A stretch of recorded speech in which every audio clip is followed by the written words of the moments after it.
Good morning, everybody. My name is Joseph. I'll be your MC this morning. How are you enjoying Devcon so far? I guess this is the group of people that didn't party or did party hard and just didn't go to sleep and just continued with the drill. So I appreciate you for being here in the morning. I know it's tough, but without further ado, because we are getting to our time, we are going to start with some heavy topics right in the morning. Matt Dybel, the research and product lead at Otis, is going to present his talk about an overview of automated market making mechanisms. So please put your hands together for Matt.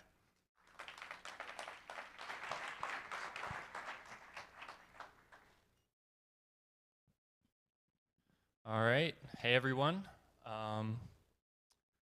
So Otis is a DEX aggregator.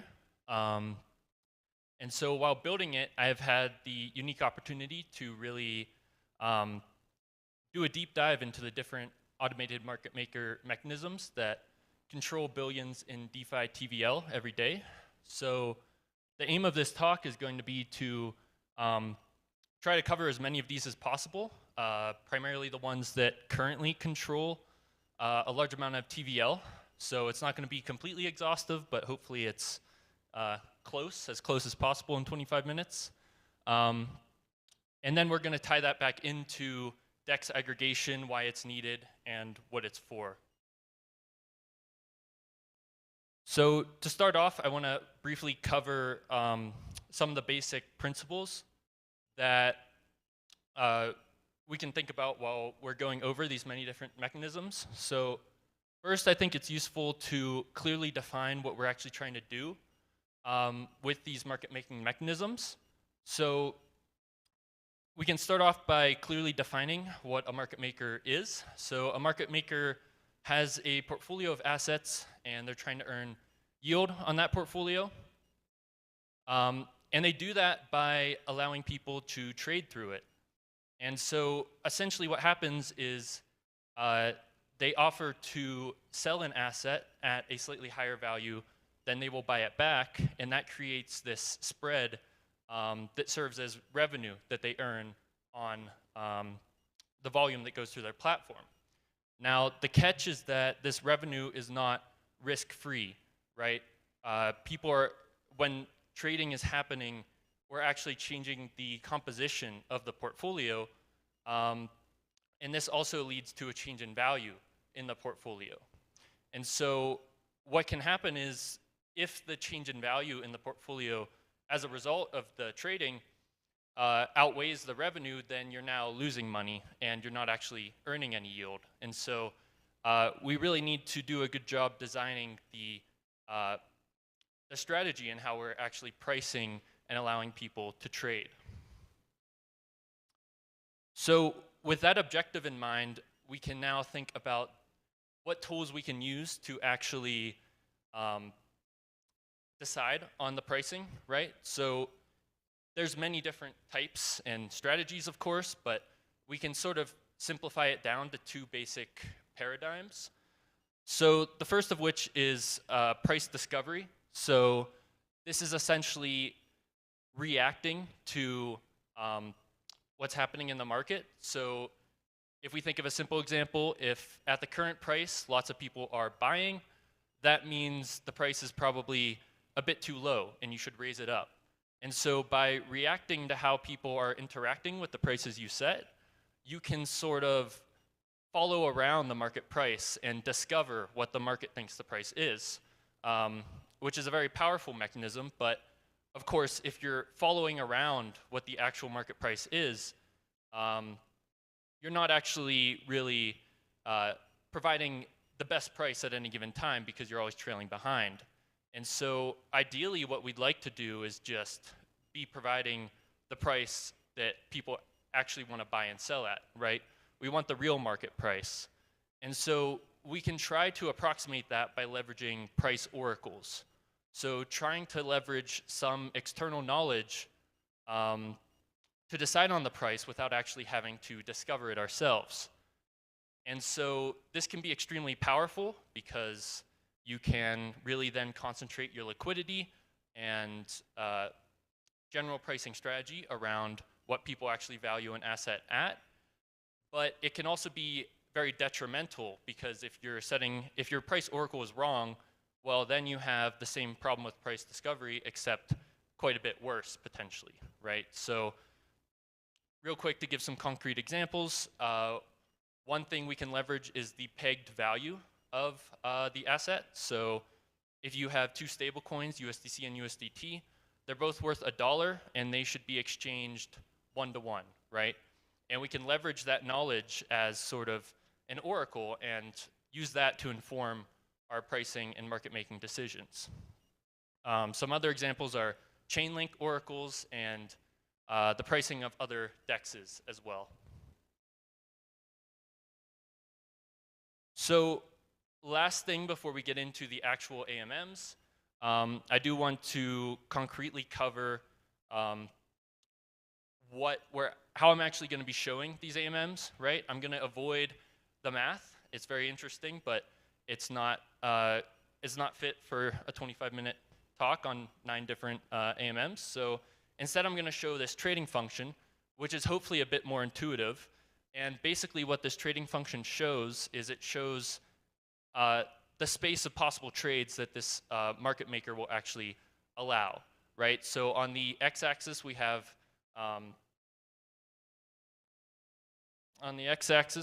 the input amount, and on the y-axis, we have the output amount. And this curve is the space of trades that you can make. So this point, for instance, is one trade you can make. If you have 100 of the input asset, this market maker will give you out 200 of the output asset. And at any given point, the slope sort of shows you the marginal price that you're getting if you keep on putting input into this market maker. So with all of that in mind, we can now cover our very first AMM, and this one is the constant product market maker. So this one's huge. It's very important. It is the most popular one. It was introduced by Bancor originally, then Uniswap v1 and Uniswap v2 both used it and popularized it a lot.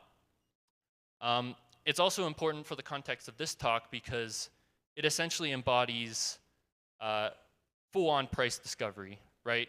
Uniswap v2 has no notion of what a value or what an asset should be valued at. It simply discovers that price.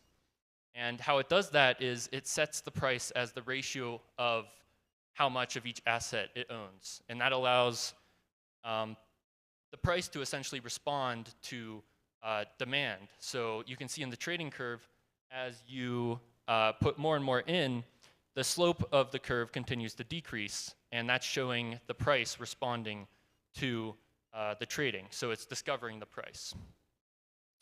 Now, on the other hand, as we said, if you can leverage an oracle, that can lead to much better pricing. And so a constant sum market maker is sort of the full-on embodiment of this, right? So a constant sum market maker will provide a fixed rate of exchange at whatever the oracle is. So you can see on the trading function on the right, there is now a completely constant slope, so a constant price, all the way up until the market maker runs out of assets, at which point you can't trade anymore, right? Because the market maker no longer owns any of this output asset. And this turns out to be a very precarious position for the market maker to be in. For one, they're not earning revenue from trading anymore because they're illiquid. And for two, they now don't have a portfolio, right? They own all of one asset, and there's a lot higher risk of portfolio value change there, which generally they want to avoid. So there are some examples of this. Technically, any wrapper contract is a constant sum market maker, like Aave. Maker has a peg stability module that allows one-to-one exchange of other stablecoins for DAI, which sort of keeps the stability of that peg. And Synthetics has a fixed rate of exchange using other external oracles for their synthetic assets, which is also quite powerful. So those serve as both models that are used in practice, but for the purposes of this talk, they sort of serve more as boundaries, right? They both have some big weaknesses. The constant sum is, if your oracle is even slightly off, you're going to just lose all of one asset and you're not actually going to be market making anymore, while the constant product, while extremely powerful, is not very efficient with its money because it knows nothing about what the asset should be worth. And so essentially what the rest of this talk is going to cover is different types of mechanisms that can cover that middle ground. And these can be known as hybrid AMMs. The first of which will be stable swap.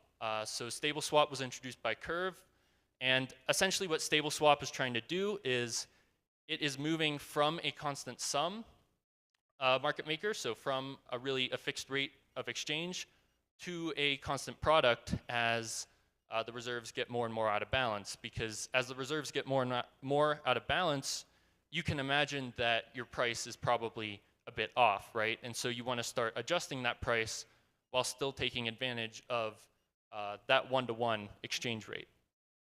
And so this equation also has this amplification parameter, and that's what you're seeing in the animation on the right. And you're seeing that as that amplification parameter increases, the stable swap curve in purple moves from the constant product in blue to the constant sum, very quickly closely approximating the constant sum, because again, we want to leverage this one-to-one exchange rate as much as possible. So other than stable swap, there are some other stable solutions. Stable swap's generally the industry standard. More recently, though, there's been solidly introduced an alternative equation for stable swap, which is generally a bit more, slightly simpler to use as well, because it doesn't have that amplification parameter. For the purposes of this talk, we can compare it to stable swap, and that's what you're seeing on the in the trading functions on the right. You're seeing solidly stable in purple compared to stable swap with an amplification of 2, and they're still different, but they're about the same at that parameterization. Now, an amplification of 2 is actually quite low. Typically, it's much higher than this. So solidly stable essentially represents a low risk sort of stable swap that's still a big improvement over the constant product when there is that one-to-one exchange rate to leverage. Next up, we have Dodo's proactive market maker. So Dodo has a mechanism, again, leveraging some external oracle. This can be Chainlink. This can be this one-to-one exchange rate. And they introduced this parameter K that allows you to continuously adjust from the constant sum to the constant product as K is increased. And it does this in a bit of a smoother way than stable swap, which makes more dynamic oracles possible to use. In general, you can sort of think of K as representing your confidence in the oracle, right? So if you're extremely confident that the oracle is correct, you can set K to 0 and you get a constant sum. You just get that fixed exchange rate. Whereas if your oracle is less reliable, let's say it's a Chainlink oracle that can't update super often, you may set K somewhere in between these two, and the curve will leverage that oracle to inform its pricing, but it will also discover the price if that oracle turns out to be incorrect or there's large trade volume. Clipper is another one that actually has a K parameter that serves a very similar purpose. The math behind it is very different and very interesting, but the end result is, again, you get this curve and this parameter K that allows you to adjust the curve between the constant sum and the constant product market maker. Now, the interpretation of K as confidence in the oracle sort of has some extra meaning here, in that Clipper originally deployed their AMM fully on-chain, leveraging an on-chain Chainlink oracle. Now, as I mentioned, the limitation with a Chainlink oracle is that it can't possibly update faster than the block time. And so you can't have full confidence in the oracle when its update time is limited. So more recently, what they've done is they've actually built another version that can leverage a fully off-chain oracle, and we're going to come back to how that's possible later in the talk. But for now, the context of that is that this allowed them to set K much lower. And so this is sort of a concrete example of K being the confidence you have in this oracle price. So last hybrid AMM we're going to cover today is CryptoSwap. We covered StableSwap as the first one, and StableSwap's fantastic for stable assets. Unfortunately, it's not very good for more volatile pegs because it so closely matches that constant sum curve. So what Curve did is they took that StableSwap curve and they essentially added another degree of freedom to it called the gamma parameter. And this parameter allows the curve to more quickly adjust from the constant sum to the constant product as the reserves get more and more out of balance. And so on the right in the trading curves, what you're seeing is the StableSwap curve for reference in green next to the CryptoSwap curve in purple. And you can see for very small inputs, the CryptoSwap curve is actually closer to the constant sum. Whereas for very large inputs, it's much quicker to adjust away from the constant sum towards the constant product as it switches over to price discovery, right? So this allows it to be used for more volatile oracles, non-one-to-one pegs, which makes it very powerful and allows Curve to essentially expand to other options. Now, there are quite a few other interesting things about CryptoSwap that sort of break the mold that we unfortunately don't have time to get into, so I encourage anyone who's interested to look more into that. For now, we're going to move into another sort of type of AMM. These AMMs still live in between the constant sum and constant product, but the thinking and concepts behind them are a bit different, and so I think it's worth approaching them from another direction. And that is through virtual reserves. So Kyber DMM is one example of a mechanism that utilizes virtual reserves. And what virtual reserves are essentially just pretending to have more of the assets than you actually have, right? So we're still using the constant product equation, but we are saying we have 5 times more of each asset than we actually have. And so you plug these virtual reserves into the constant product equation, and you get what we see on the right, where we have that constant product curve that moves closer and closer to the constant sum as this amplification increases. With the trade-off obviously being that you are introducing this zone of illiquidity because you don't actually have as much money as you're pretending to have.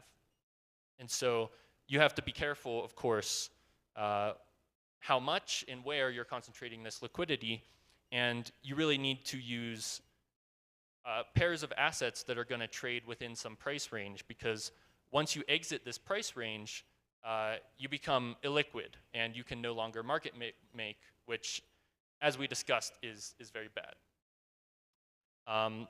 So what we really need is to be able to leverage this powerful virtual reserve mechanism, but to also have some freedom to move it around, right? And so that's exactly what Uniswap v3 provides. So Uniswap v3 utilizes these virtual reserves, but it basically says each individual liquidity provider can choose their own price range and implicitly amplification and concentration as well. And so this is super interesting to me because it's essentially outsourcing this hard problem of deciding where to provide liquidity to the liquidity providers themselves. So the mechanism no longer has to solve this problem specifically, but instead it's simply general enough to let liquidity providers decide what risk and reward payoffs they want to take by deciding where to concentrate the liquidity. Now there is not a trading function for this one, as you probably noticed. it's hard to appreciate the complexity that Uniswap v3 can provide with a trading function. Instead, what you're seeing is a liquidity graph. So on the x-axis is essentially the price, and on the y-axis is the liquidity at any given point, which is essentially how flat the trading function is there. And you can see for reference, just for fun, we have Uniswap v2, which is just flat because it's uniform. Whereas Uniswap v3 has this very complex shape because this is sort of the combination of all these different ranges that all these Uniswap v3 liquidity providers are providing liquidity in. And so, as everyone's probably aware, this has become extremely popular and is responsible for a huge proportion of the DeFi trading volume because of how powerful this mechanism is. So that concludes all the specific AMM types I'm going to cover today. To close things out, I'd like to briefly cover how we can build on top of these great on-chain mechanisms and leverage off-chain computation as well to improve upon them even more. So the first thing I want to cover are request for quote systems.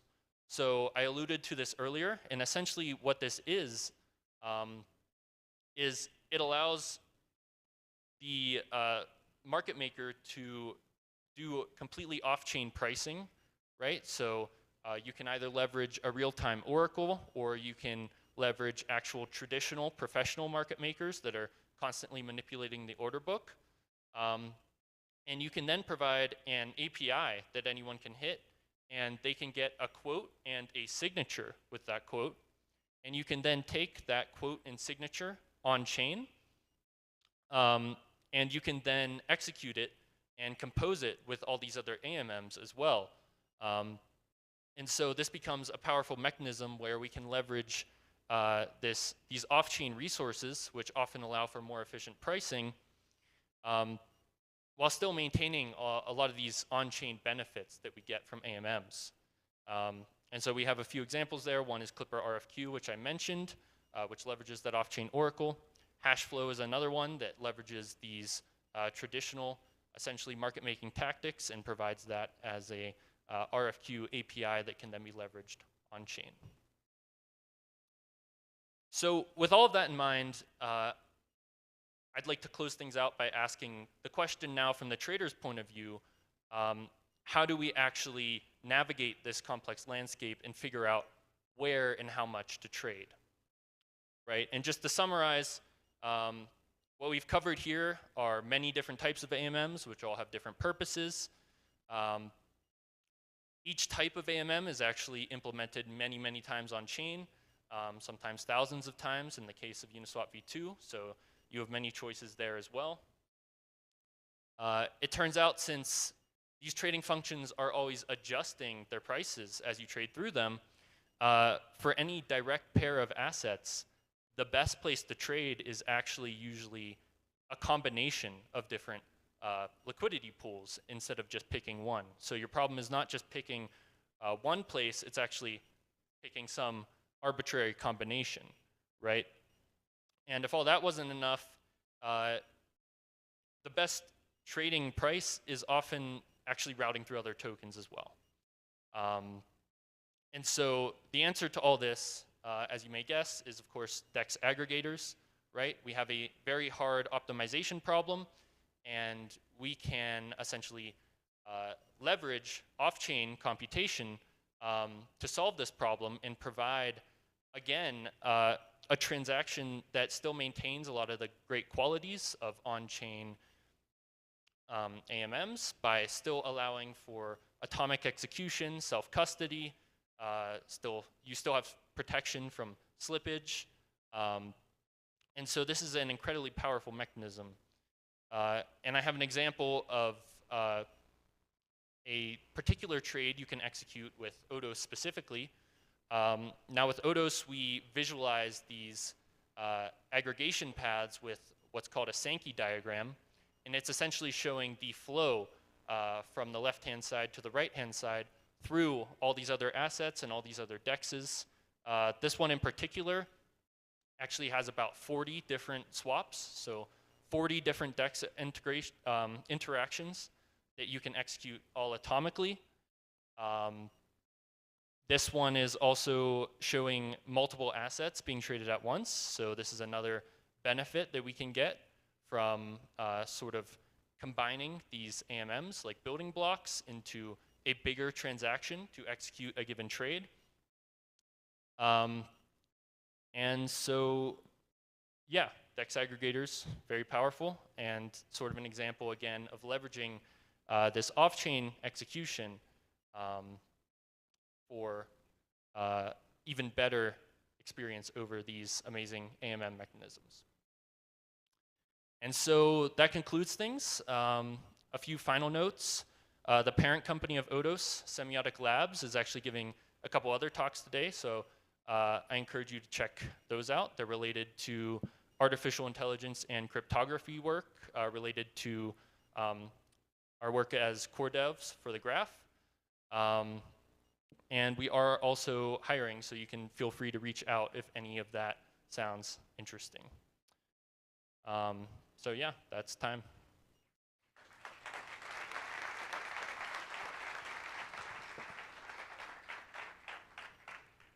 Thank you, Matt. So unfortunately, there isn't time for questions, but if you have questions for Matt, please meet him outside of the room, where I'm sure he's going to be happy to talk to you. So now we'll have 3 talks on zero-knowledge proofs and privacy. The next one is going to be Penumbra, building a private DEX with ZKPs and threshold cryptography, and we'll start in 5 minutes.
everybody. So looking forward to the next talk. Who is here for ZKPs? Who thinks ZKPs are the greatest things that blockchains ever enabled in the space in terms of getting it funded?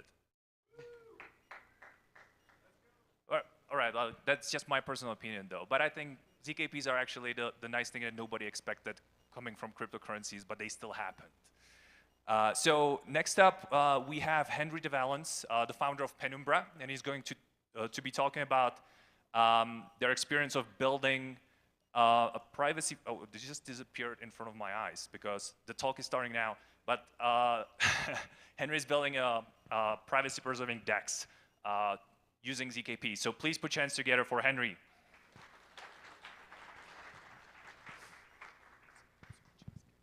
All right. Do I get a clicker? Yes.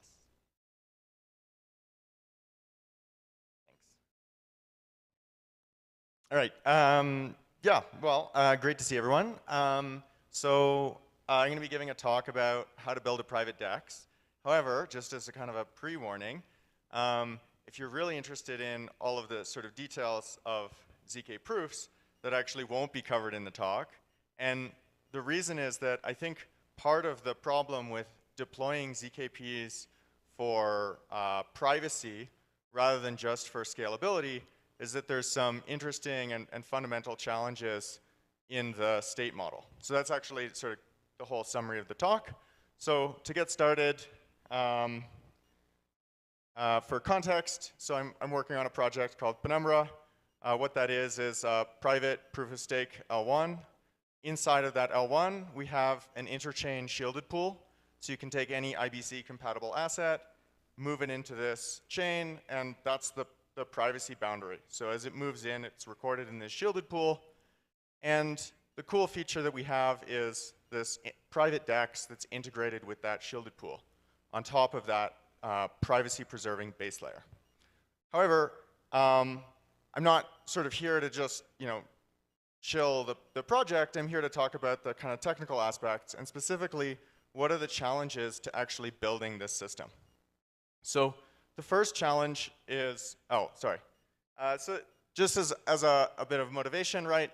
Like, why do we actually care about having a private DEX in the first place? The thought is that every market is also a market in information. When we talk about price discovery, for instance, you can think of that as being a kind of decentralized computational process that, as a side effect, produces some information about prices. But that means that information leaks are value leaks.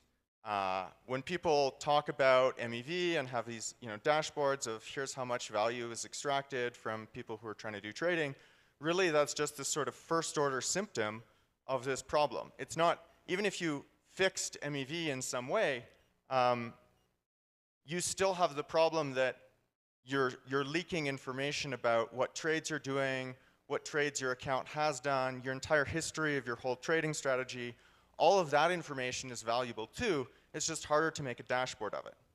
So the thought here is that privacy is a really interesting thing for trading, because trading is a context where having privacy allows you to unlock greater capital efficiency. And as somebody who's really interested in privacy, for its own sake, as a value, as a human right, et cetera, this is a really interesting and exciting opportunity, because it means that there's the potential to build a private product that can actually outcompete the non-private ones because it's private. So we get out of this mode of like, oh, well, we'll have people accept all these trade-offs to use the private thing. No, we're going to build something that's better because it's private. So, right. I said I was going to talk about the challenges. And the first challenge, which is the most fundamental, is actually the state model. So if we consider a transparent chain like Ethereum, the paradigm of that state is global mutable state. There's like one big Ethereum state, and every transaction is applied sequentially, and it can do whatever mutation to that state. And as it's doing that mutation, effectively it's taking like a global lock over the whole state, doing some changes, then you do the next transaction, and so on. But in order to have a shielded chain where the user state is not public information, we have to change the state model to a model of immutable, composable state. This is actually kind of like, historically speaking, this is sort of rewinding to a Bitcoin-style sort of UTXO model. But I think UTXO is a little bit of a loaded, like baggage-laden term. So I prefer just having this idea of a state fragment. And instead of having one big global state, we're going to have a tree of state fragments, which are immutable. And each transaction is going to consume some state fragments, produce some new ones, and put those, append those into this tree. The reason that we want to do this is that way we can make the state transitions private. And the move to do that is you replace all of those state fragments with cryptographic commitments to states. And then in your transaction, rather than explicitly declaring the plain text values of those state fragments, you can just have a ZK proof that the state transition was valid, and here are the commitments to the new states that I've produced. Okay, so this is all cool, and that's why everybody's like using like private blockchains all the time. No, why is that? Because that diagram isn't quite right. In fact, what you're submitting to the chain is this ZK proof, pi, that represents this state transition. But what we've actually done is we've moved all of the execution off chain, along with moving all the user data off chain, right? But now we don't really have any way to access any shared state, because when somebody's submitting their transaction, effectively every transaction is its own little micro rollup. And what I would claim is that the key problem here is one of early versus late binding. So what we have in this sort of ZK model is early binding. Every transaction has to have this fully sealed, complete state transition. But that's not actually what we generally want, right? If you make a trade on Uniswap, you're not going to sign over, here's the exact state of the uni reserves of this contract, here's the exact outputs that I'll get, because the only way that you could do that is by sort of having the entire world stop while you submit your transaction, right? What we want is the ability to have a partially filled transaction where we can have some placeholder values where when the transaction's executed, the shared state is going to go in that spot, and then it'll determine some outputs. So in order to make this work with the sort of ZK model where we're keeping all of the user data off-chain, we need to have some better concurrency model for shared state, right? Fundamentally, the problem is that if you're doing this off-chain execution, you need to have some kind of like exclusive control over the data that you're executing on. And you can start with the kind of, oh, well, we'll take a big global lock and you can make the locks, smaller. But the more interesting idea, I think, is what if we try to model concurrency with message passing rather than locking? If you look outside of blockchains at just kind of like normal, high performance, high concurrency software systems, you can do better by having finer locking, but a cleaner and more scalable approach is to have different parts of the system executing independently with their own state and passing messages back and forth to each other. So what would that look like in the context of trying to build a privacy-preserving chain? Well, we could try to think of this kind of actor model for chains where a transaction, rather than synchronously doing a contract call where it locks some state, does some execution, and then finishes and releases the lock, we could say that a transaction is going to pass a message to a contract. And now we're going to have each contract execute once per block, but as it executes, it's going to receive the set of all of the messages that any transaction passed to it. And it can process those all in a batch, and depending on the specifics of that contract logic, in some cases, you could combine all of those messages into one, right? Like you could do a batch swap, which I'll get to later on in the talk. But also you could imagine, say, like an auction protocol that orders these messages by the bid amount. And the key thing is that you're not doing any execution at a higher time resolution than is actually provided by the underlying consensus, right? When people talk about transaction ordering, a lot of the problems arise from this mismatch between the economic mechanism in the contract, which is trying to execute at this sort of faster than consensus speed, and the actual, consensus ordering guarantees that are provided by the blockchain, which happen block by block, right? Like if you're agreeing on transactions in batches, like maybe you should also be executing them in batches. And on the other hand, our per user state, we can still have this sort of off-chain execution, but now the execution is going to be asynchronous, right? When I consume my state and I pass a message to a contract, I can't compute my outputs yet because I haven't got a message back. So I need to somehow record this sort of intermediate future that represents the eventual result of the computation that I'm going to be doing. But I can do all of the computation that is only touching a particular user's state can happen off-chain privately in ZK. So the really interesting thing about this model is that it actually simultaneously unlocks both scalability and privacy. Because all of the data that doesn't need to be having any shared execution is happening, that execution is happening on each individual user's client. And the on-chain data is limited to the minimum shared computation, and it's executing in a batch, so you can potentially have a much more efficient implementation. So to see kind of how this works in a diagram, which I think it might be a little bit more clear, we're going to start off with our first, somebody's preparing a transaction. They're going to perform a state transition and produce a ZK proof of it with their private inputs. And that transaction is going to send a message out to this contract. What it's going to record as the output of that initial transaction is actually a privately minted state NFT, which commits to the future that this computation is supposed to be representing. So now this user has this, in this diagram, this is the diamond is this NFT that records the kind of intermediate state of their per user computation. After they send that all out to the chain, it's included in a block. The chain is going to send a message back by publishing data to the chain, or the contract is going to send a message back by publishing the data to the chain. And we take that message from the contract, combine it with our intermediate execution state. We're going to burn that state. And inside of this ZK proof, we can now prove that we've modeled the correct future with the correct same input values that we had committed to in the first transaction. And now we can privately mint some outputs. So this is this sort of big picture diagram of how this sort of async ZK execution can work in principle.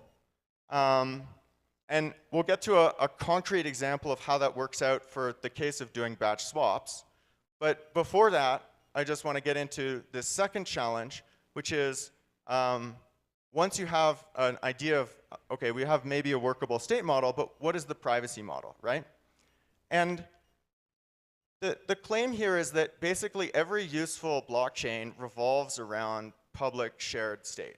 That's why, for instance, Ethereum is valuable because it has everybody's state in it and it's all there.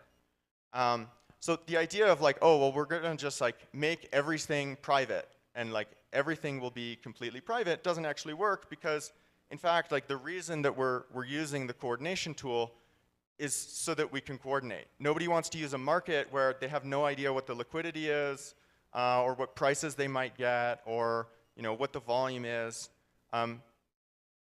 And all of the sort of big breakout successes of useful contracts have the contract's public shared state acting as this kind of universal counterparty. So that you don't need to go and find some person to interact with. You can just interact with the chain. So we need to have public shared state. But maybe we want it to be private. So what does that mean exactly, right? The question is like, how do you allow private interaction with public shared state? We want to have some kind of notion where the individual users' transactions have privacy, but all of the aggregate state of the chain, like all of the aggregate market data is public, but the individual users' trades are not. So here's two basic strategies of how you could have private interaction with public state. One is splitting flows, and the other is batching flows. When I say flow, the reason I use that word is that I think of value being in different sort of pieces of the chain state. And as people do things, you're going to have flows of value between different portions of the chain state. And we want to have some kind of system where people can have privacy about what their contribution to that specific flow is, but still have a sort of overall transparent aggregate. So looking at these two in turn, for splitting flows, the idea is that we're going to start off with some user's value that, maybe this is an amount that they want to trade. They can split that into randomized subamounts and then reveal each of those subamounts in distinct transactions and then reunify them later. So this method only works if you have a shielded base layer. If you have a transparent base layer, then this is trivially broken because you just look at what the account was and then you can see what it did. But if everything else is private and you're only revealing here is a specific amount that I'm sending to this part of the system, this is a public delegation amount to some validator, this is an amount in one sort of randomized subtrade, this might be okay. And it's a fairly practical and simple thing. However, it's not really ideal. So the other strategy, which is more interesting and more cool, is this idea of batching flows. So if we know that we're already going to be processing the contract state in batches, it would be nice to have a way to batch up flows. We do this using a construction that we're calling flow encryption, which is effectively additively homomorphic threshold encryption with sort of end-to-end verifiability. Once you've tacked on 6 different properties, you might as well give it a distinct name. But the idea is that each individual user with their distinct contribution to this flow can encrypt an integer amount, include that in their transaction, and then the validators can sum up those encryptions and decrypt only a batch total. So that there's the batch total, and the idea is that now you can use that as the input to some public on-chain computation, but still have long-term privacy for individual transactions, as long as the batch size is big enough. As an example, if you're trying to have a delegated proof-of-stake system, you could make it so that, the validator weights will change in each epoch, and we'll just sum up all of the delegations or undelegations in each epoch and only reveal the net change. So these are sort of the two pieces. Let's see how this kind of works out as a concrete worked example, which is doing sealed input batch swaps on Penumbra. So looking first at the private state part, right? Remember that we have this model where we explicitly segment away the per user private state from the shared public state. We're going to start off with, okay, here's the private input for this trade that a user wants to make. They're going to encrypt that input, include that in their transaction. The rest of the transaction, right, is totally shielded because we have this shielded base layer, so there's no public accounts or any other metadata in the transaction. And what they'll mint in that swap transaction is a swap NFT, where the asset ID of that NFT is a Snark-friendly hash of their input trade amounts, the trading pair, their, the address that they're going to mint the funds to, some prepaid fees. And as this transaction that they submitted is included in a block, it gets batched together with the others, decrypted.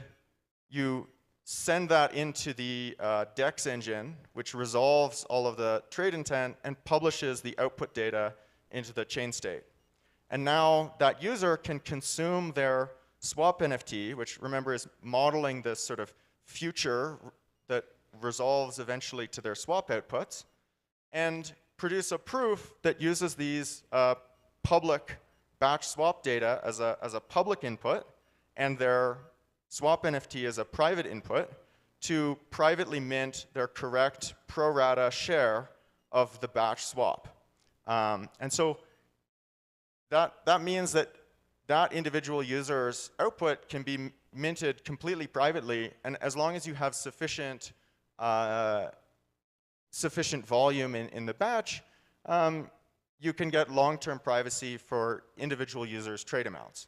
Now, if you're on, say, like a thinly traded pair, maybe you end up in a batch size of 1, but in that case, you can use this sort of randomized splitting technique that I mentioned earlier to make effectively a kind of like randomized TWAP of your trade. So zooming out of the private state part to how this works on the public state side, we have all of these swap transactions that have been included in the block. We have the DEX engine group all of those inputs by pair. We do this batching and decryption. But now at this point, we don't just have a single swap. We don't just have a single swap transaction on a single pair. We have a complete picture of here's all the trading intent for the entire chain in this block.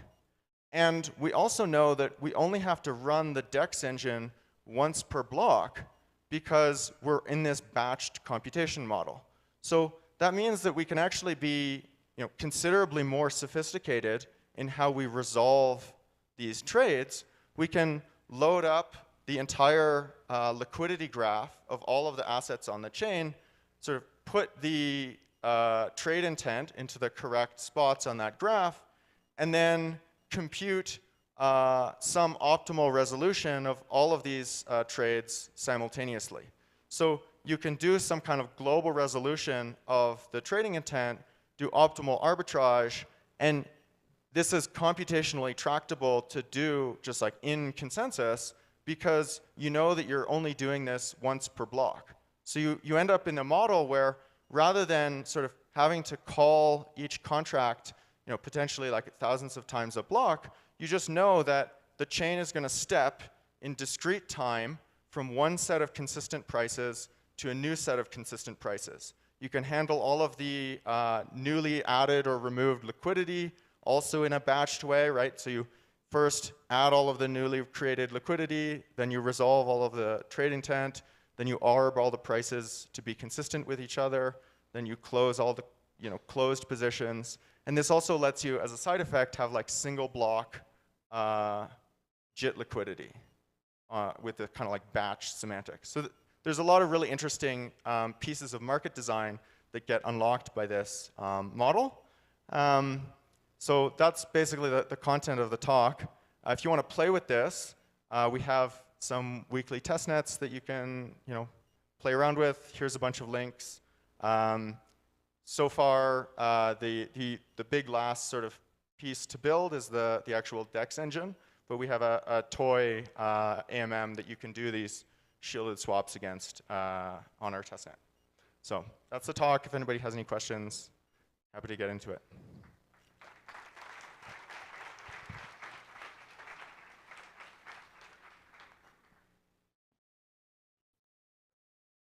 Just wait for the mic, please. I'll run to you with the mic. Thanks for the talk. Just curious. So have you found a tight bound for how much of a loss you have when you provide batching? Because if it's a constant function market maker, a loss in what sense? So you're going to get an average. You're smoothing it out in that sense of speaking. So you can actually have a spike. In a block, you're just averaging. So have you done any analysis? I did some analysis, so I'm curious if you have done that. So I guess the question that I have is like a loss relative to what, right? Assuming no private. So two worlds, same block, private versus non-private. No. Okay.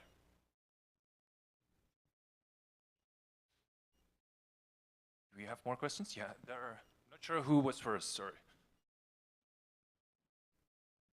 Just a quick one. Thanks very much for the talk. This is fantastic to hear and to get this content and this. One quick question on reverts, the whole batch reverts. All right, sorry, I missed that. On reverts, the whole batch reverts. If a transaction reverts, if Oh. a transaction is not valid. Yeah, so it's possible, for instance, that someone could submit a transaction that, say, they submit a trade for a trading pair that doesn't have any liquidity on it, right? So one of the outcomes of the batch swap is that the trade can fail. And in that case, rather than having people privately mint their pro rata share of the outputs, they privately mint their pro rata share of the inputs. So they get their funds back. Yeah, so the whole batch goes at once. So like technically, I guess you could have some kind of griefing attack where someone is like continually locking up capital in trying to like prevent other people from trading by submitting a giant whale trade, but like they can't actually do that without running the risk that like someone will provide liquidity at a bad price. So I think it's probably not a big deal. Right, the time is off. Well, one more round of applause for Henry, please. Thank you, Henry. So if you want to ask Henry any more questions, please meet him outside of the room. And we're going to continue with the privacy topic.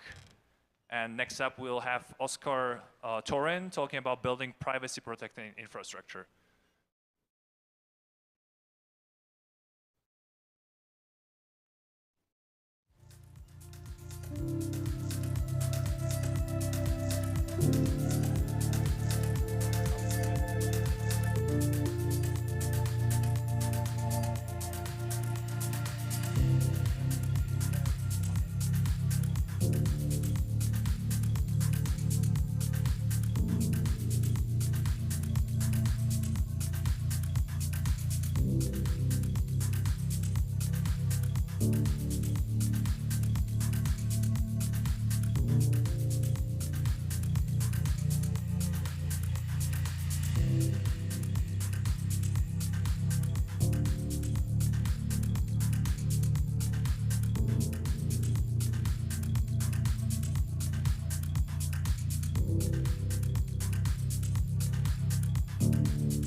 Right, everybody, and here we are again. So please welcome on stage Oscar Torren from WAC Research. He's going to be talking about building privacy-preserving infrastructure. So please welcome in on stage.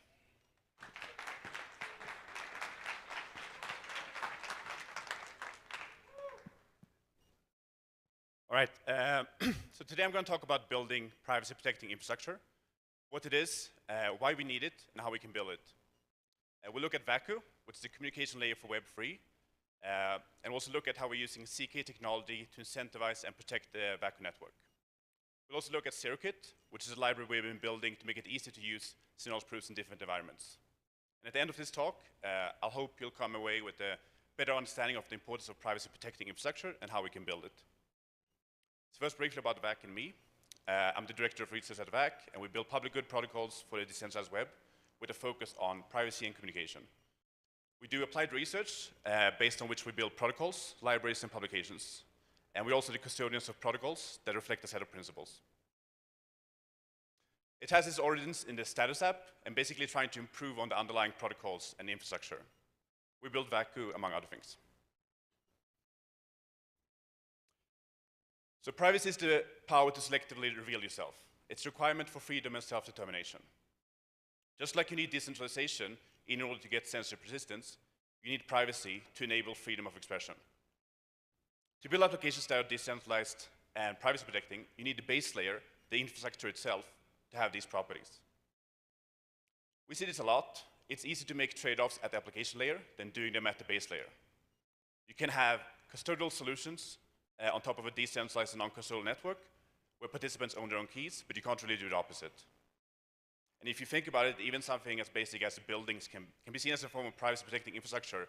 It's completely normal and obvious in many ways, but when it comes to the digital realm and mental models and way of speaking about it, it hasn't sort of caught up yet for most people. I'm not going to go into too much detail about the need for privacy or what happens if we don't have it, but suffice to say it's an important property for an open society. When we have conversations, true peer-to-peer offline conversations, we can talk privately. And if we use cash to buy things, we can do commerce privately. On the internet, great as it is, there are a lot of forces that makes it the natural state of things, not the default.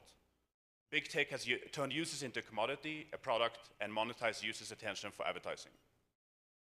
To optimize for your attention, they need to surveil your habits and activities, and hence breach your privacy, as opposed to more traditional business models where you're buying a product and incentives are maybe more aligned.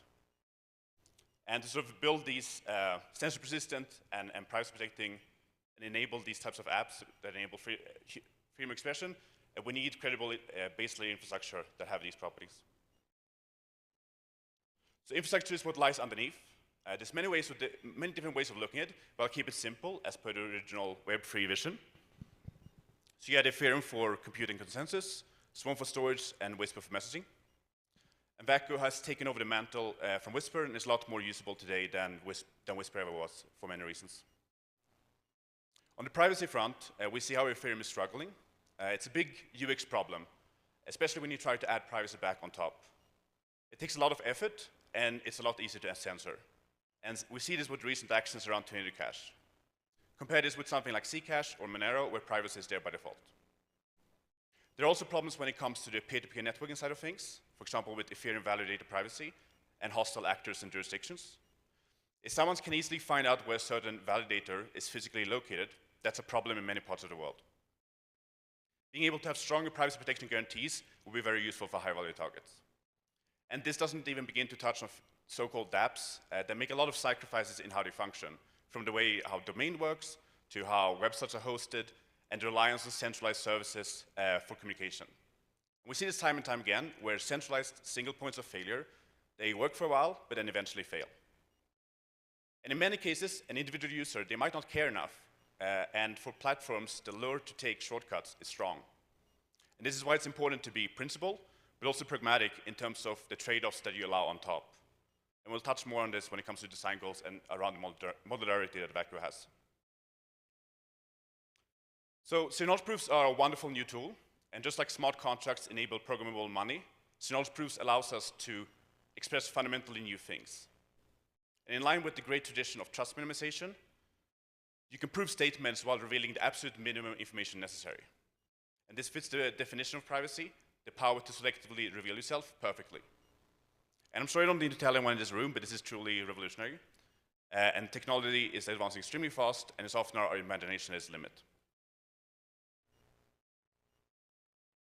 So what is Vacu? It's a set of modular protocols for peer-to-peer communication, has a focus on privacy, security, and being able to run anywhere. And it's the spiritual successor to Whisper. And by modular, we mean that you can pick and choose protocols and how you use them, depending on constraints and trade-offs. So for example, bandwidth usage versus privacy. It's designed to work in resource-restricted environments, such as mobile phones and web browsers. And it's important that infrastructure meets users where they are and support their real-world use cases. Just like you don't need your own army and a castle to have a private bathroom, you shouldn't need to have a powerful always-on node to get reasonable privacy and sensor persistence. We might call this self-sovereignty. One way of looking at Vacu is as an open service network. There are nodes with varying degrees of capabilities and requirements. For example, when it comes to things like bandwidth usage, storage, uptime, privacy requirements, latency requirements, and connectivity restrictions. We have this concept of adaptive nodes that can run a variety of protocols. And a node operator can choose which protocols they want to run. Naturally, there will be some nodes that do more consumption and other nodes that do more provisioning. And this gives rise to the idea of a service network where services are provided for and consumed. So there are many different protocols that interact. The Vacu Relay protocol is based on libp2p gossip sub for peer-to-peer messaging. And we have things like filter for bandwidth-restricted nodes to only receive a subset of messages, light push for nodes with short connection windows to push messages into the network, store for nodes that want to retrieve historical messages. And then on the payload layer, we also have things like support for noise handshakes and key exchange.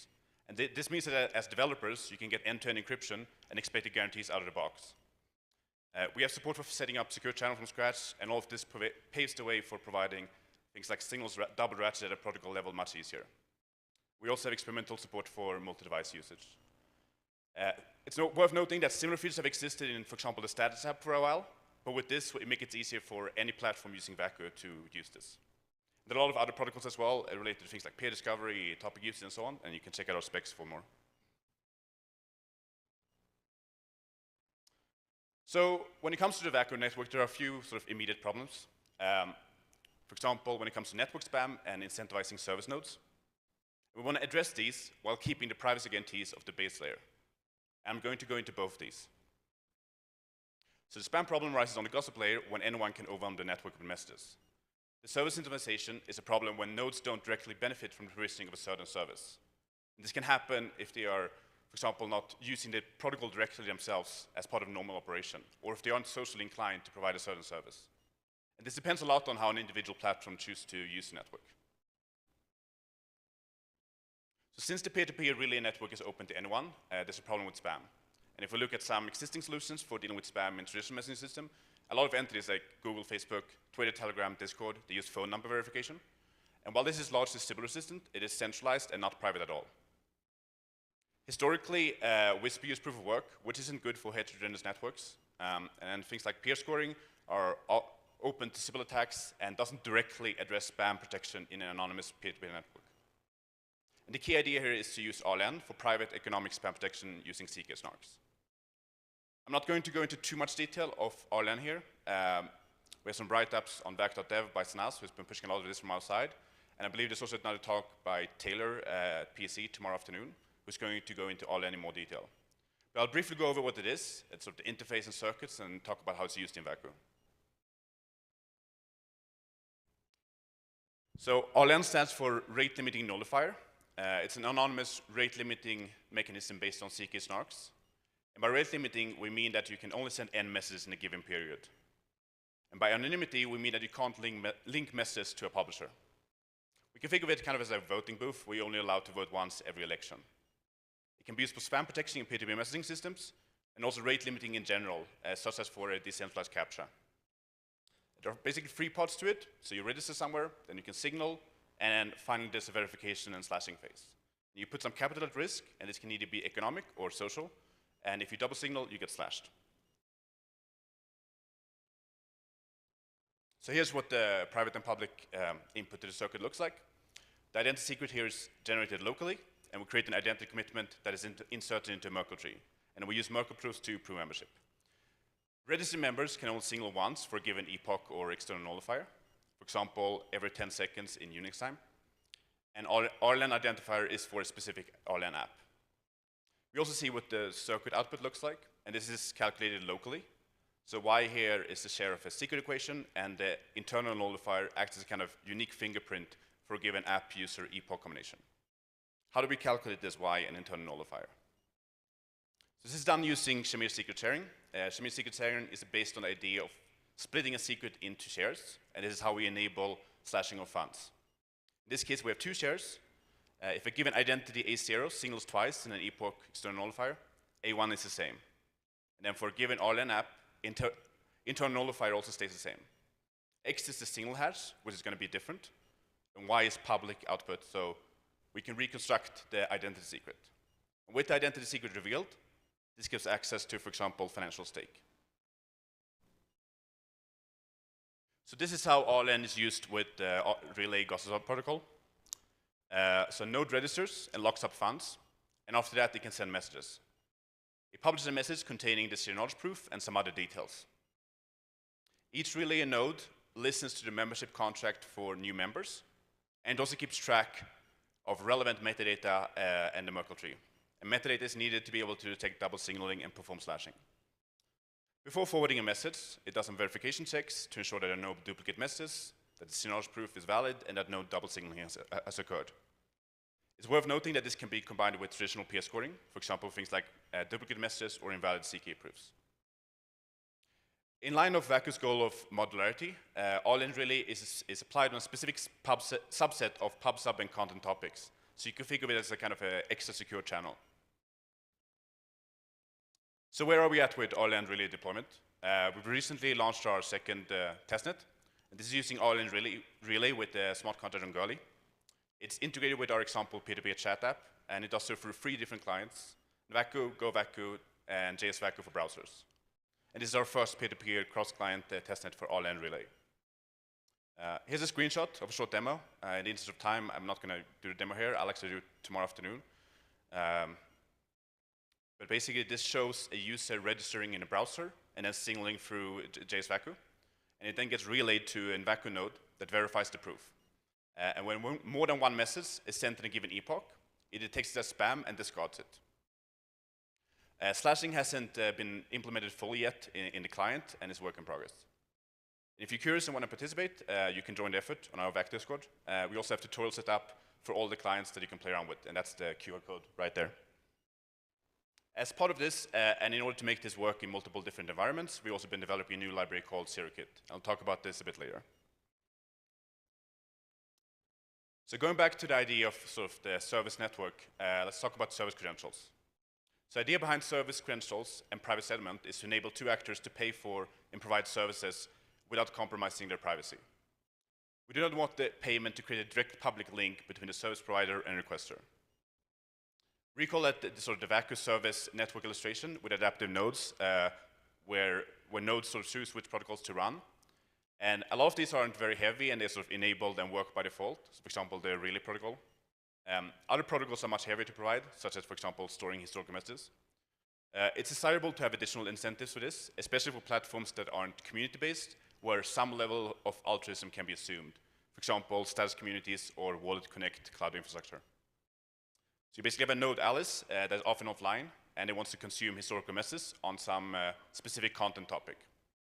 And you have another node Bob that runs a server at home where they want to store historical messages for the last several weeks. Bob is happy to provide this service for free because he's excited about running privacy protecting infrastructure, but he's using it himself, but his node is getting overwhelmed by freeloaders, and he feels like he should pay something to continue to provide the service. So Alice deposits some funds in a smart contract, which registers it in a tree, similar to certain other private settlement mechanisms. A fee is taken or burned. In exchange, he gets a set of service credentials, and once he wants to query with some criteria, he sends this to Bob. Bob responds with size of response, cost, and receiver address, and then Alice then sends a proof of delegation of a service token with a payment, as a payment. Bob verifies the proof and resolves the query. The end result is that Alice has consumed some service from Bob, and Bob has received payment from this. There's no direct transaction link between Alice and Bob, and gas fees can be minimized by extending the period before settling on chain. This can be complemented with altruistic service provisioning, for example, by splitting the peer pool into 2 slots, or only providing a few cheap queries for free. The service provisioning is general, and can be generalized for any kind of request response provisioning we want to keep private. And this isn't a perfect solution by any means, but it's an incremental improvement on top of the status quo. And it can be augmented with more advanced techniques, such as better non-reputable node reputation, proof of correct service provisioning, etc. And there's a lot more details to this, and we are basically currently in the raw spec proof of concept stage of this, and we expect to launch a testnet of this later this year or early next. So ZeroKit is a set of zero knowledge modules written in Rust and designed to be used in many different environments. The initial goal is to get the best of both worlds with Circum, Solidity, and JavaScript on one hand, and the Rust ecosystem on the other. And this enables people to leverage Circum-based constructs from non-JavaScript environments. For the RLAN module, it is using Circum circuits via ArcCircum and Rust for scaffolding. It exposes a CFFI API that can be used for other system programming environments, like NIM and Go.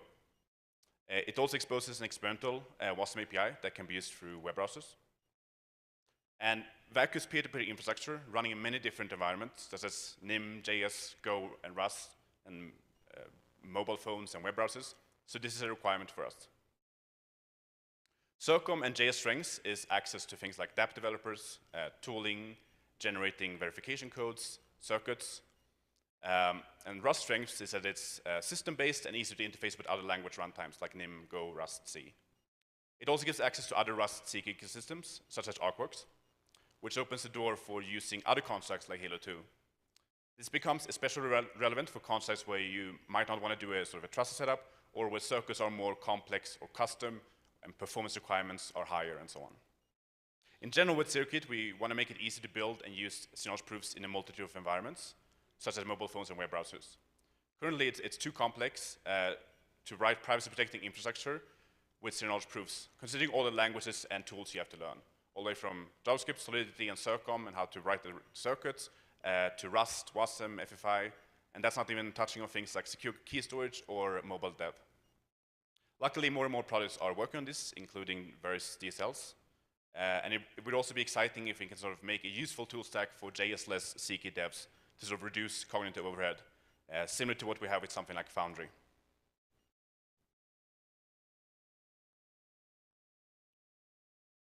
I also want to mention a few other things we're doing. One thing is protocol specifications, and we think this is very important for peer-to-peer infra.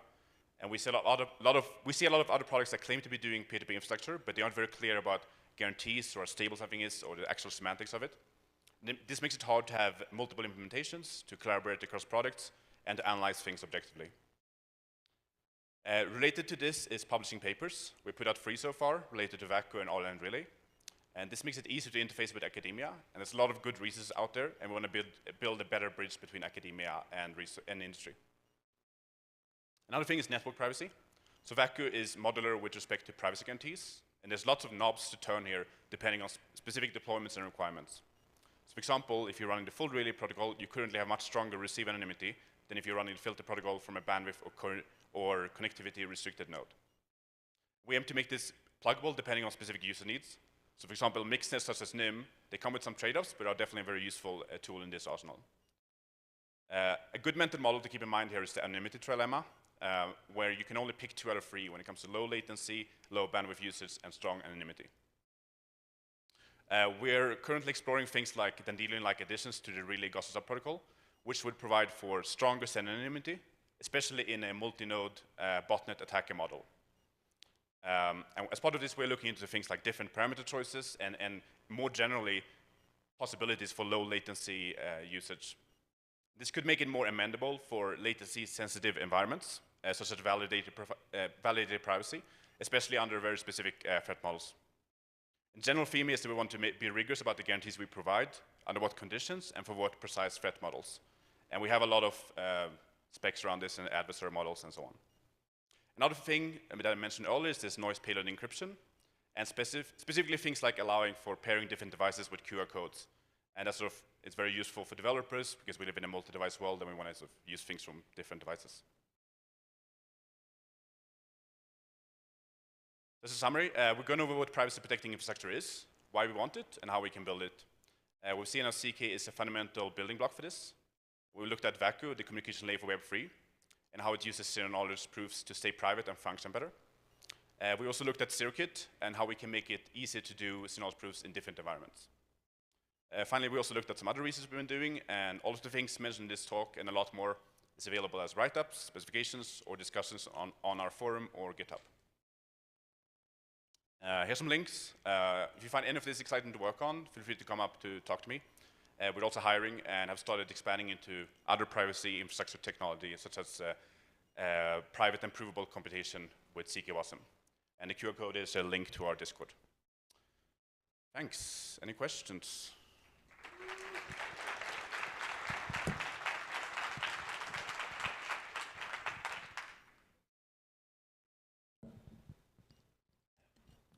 Hello.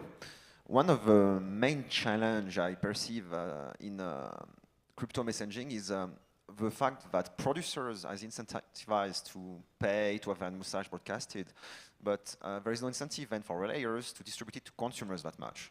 And this makes centralized solution usually the outcome, as you want to have something like, I don't know, MetaMask to be able to relay things to users with infra and everything, which make it, in return, censorship sensitive, where then nation state can pressure these centralized actors into not distributing the message.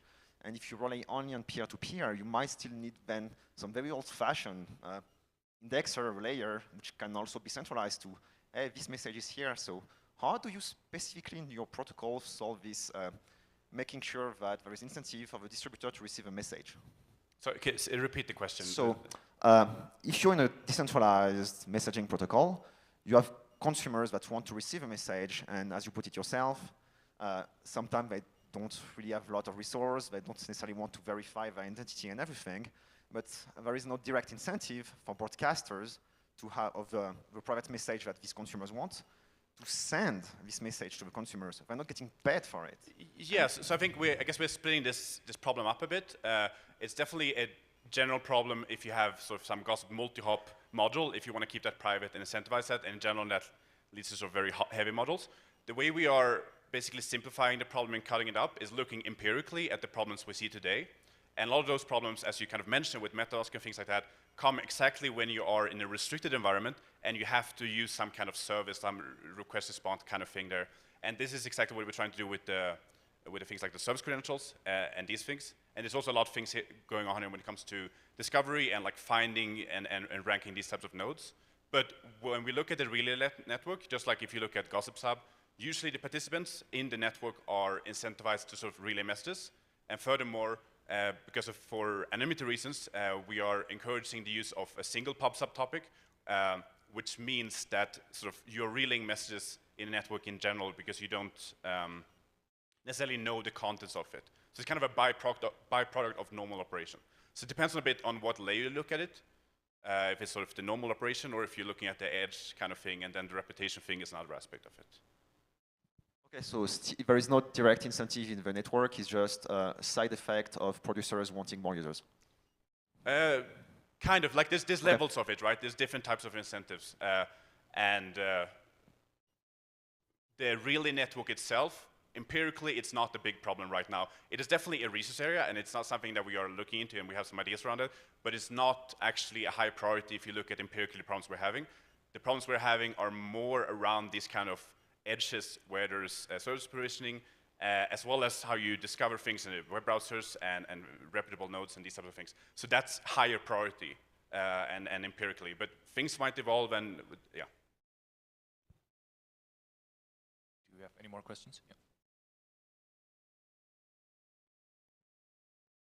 I have two questions. First is Ireland based on semaphore? Second question is there any gas payment involved in zero-knowledge verification? If there is, how do you prevent from exposing the on-chain identity from gas payment? Yes, that's a good question. So RLN is, you can look at it as kind of semaphore, but then more things when it comes to actually preventing double signaling. So it's semaphore plus some other stuff to do that and do the slashing and so on. As for the CK verification, this is actually something that's a bit different with this peer-to-peer infrastructure because it's not happening normally on the blockchain. It's actually you're verifying it on each peer-to-peer node sort of that's running this thing. So that doesn't require gas usage. When it comes to slashing, so if you've detected the double signaling, then you have to go on chain, obviously, and interact that, and that will also verify the proof. But you can use the relays and these types of things. But as part of normal operation, you're not actually interacting with the blockchain. It's all happening peer-to-peer. Right. Unfortunately, time is up. But thank you, Oscar. Again, I'm going to repeat the fact that you can go talk to Oscar outside of the room. So please follow up on our conversation there. So again, thank you.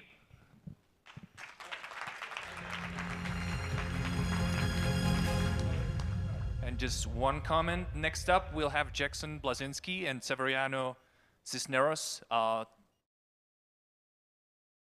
telling you about the story of building Snark solutions on mainnet. So in 5 minutes, there is more Snarks.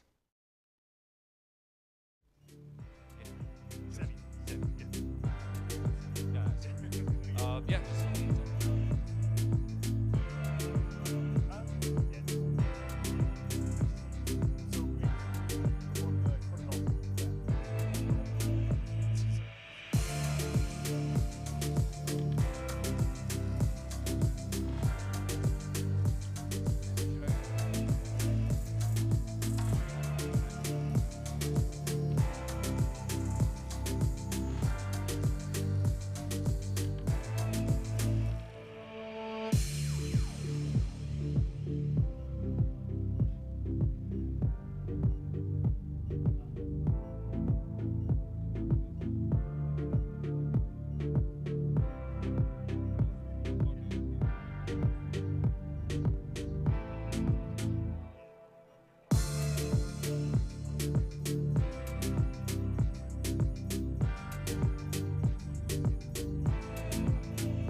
Hey everybody.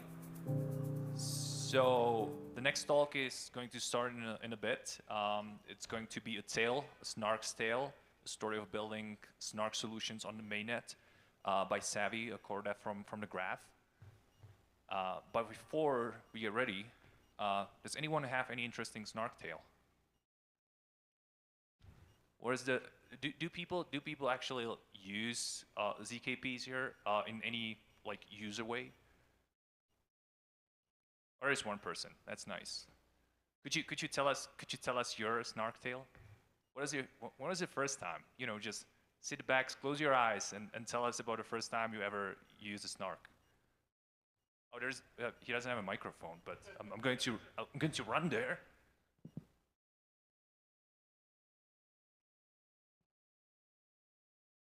Well, to send the transaction on the Mina network, which is a ZK layer 1. Nice. That was a nice and not push at all shell of Mina. But yeah, appreciate it. Thank you for sharing. So yeah, finally, please welcome on stage Savvy from the Graph.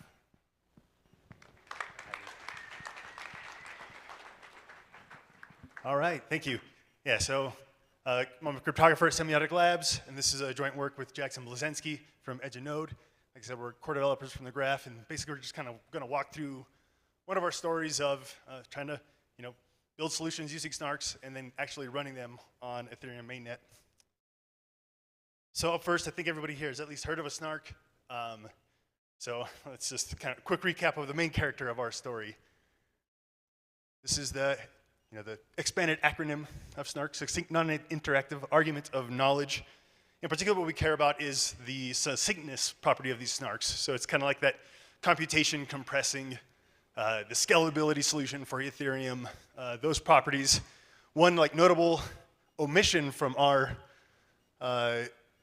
Snark here is we don't have the ZK piece. And so in our solutions, we don't necessarily care too much about the ZK, the privacy piece, which is like really this scalability piece that we're after. Then also, as I'm laying out the acronym Snark, I noticed something that one of my coworkers' 10-year-old daughters noticed, and she said, shouldn't it be called a snack? And she's not wrong, so. All right, so our story. Every story has a challenge, a reason for it to exist, and this is our challenge. Let's see. You can't really see the bottom line there, but that's all right.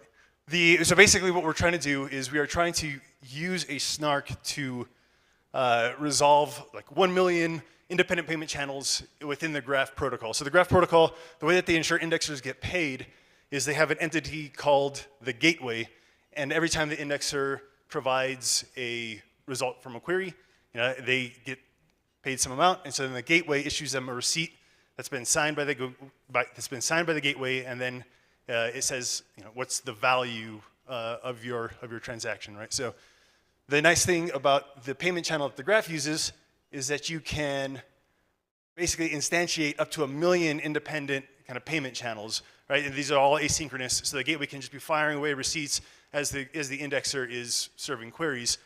And so the indexer ends up with a bundle of, say 1 million different receipts, and their total amount that they're owed is kind of the sum of the total value over all of those receipts.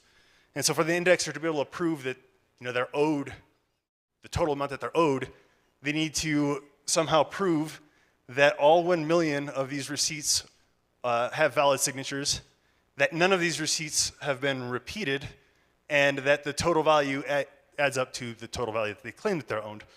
And so one way they could do this, right, is they just take that bundle of 1 million receipts, throw that on chain, and then run some BL signature verification on all 1 million receipts. But that's a little costly, so we want a better solution.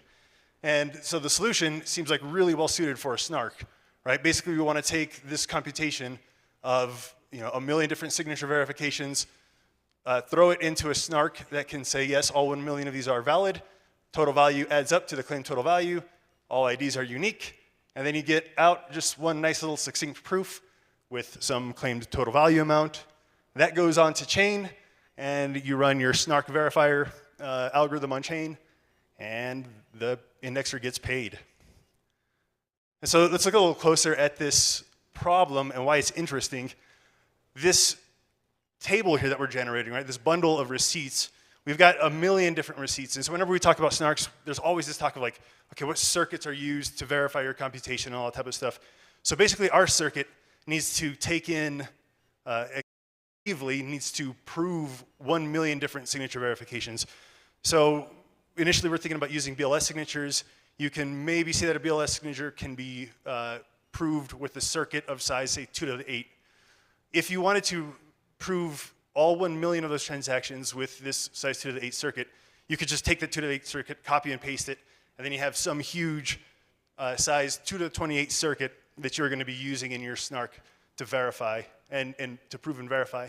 And so what's interesting about that is 2 to the 28 is about the biggest circuit size you'll see, right? So in all the literature and all this stuff, like people run their asymptotics and they go up to size 2 to the 28, and we haven't really seen much bigger than that. And so already we're talking about trying to prove statements that are at the edge of what people have used. Another really interesting thing about this primitive is we're trying to use a Snark as a black box.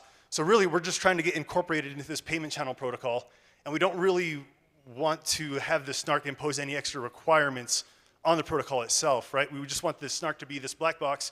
We plug in a scalar table, we get out a proof, that proof goes on chain, you can verify it, and you don't really impact the security of the system in any way based off of your Snark.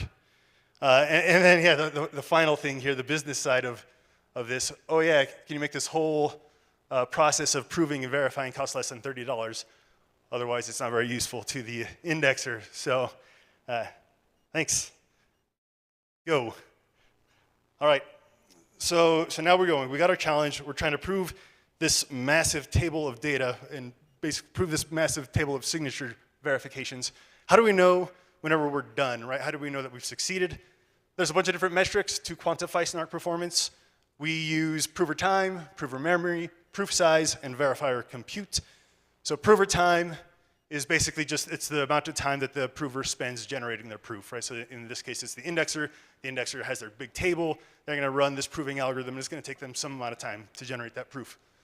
Prover memory, this is like an actual physical requirements of the machine that they're using to generate this proof, right? So they've got, if they got a laptop with 16 gigs of memory, you're not gonna, the algorithm requires more than 16 gigs of memory, you're gonna run into issues. You're not gonna be able to generate a proof. Proof size, this is the size of that proof that gets spit out of the Snark. This is what gets sent on chain, so this is obviously important, right? The bigger your proof is, the more expensive it is to store it. And then verifier compute, these are the computations that are run on chain in the verify algorithm. And for the purpose of this talk, whenever we talk about the verify compute, we're really gonna just highlight the most expensive operations that the verifier is going to run. And so this gives us kind of like a quick way to filter out techniques and estimate gas costs and all that. Just another thing on these figures, right? We'll see them repeatedly. This x-axis, basically this is showing our statement size as it's growing, right? So we said we want to prove this big table of signature verifications. The goal is to get to this kind of size 2 to the 28 instance, and then by seeing, you know, how these metrics trend, we can kind of get an idea for like engineering solutions, right? And we get an idea how our problems are growing and stuff like that. So those are our plots. And now we start our story, and I like maps, and I like stories with maps. And so we're gonna have a map. But a quick caveat about maps is this is a map of the world in 450 BC. It's accurate, but we can tell it's not the full truth, right? There's a whole lot to be discovered still. So here's our map. This is cryptography land as we saw it at the start of this program, and especially in particular when we're looking at Snarks. So we've got kind of two major continents of Snarks. We've got transparent Snarks, and we've got these non-transparent Snarks. And so non-transparent Snarks, these are Snarks that require some sort of trusted setup. Right, so we saw yesterday when we were talking about dank sharding, and we're gonna have, you know, this KZG trusted setup ceremony.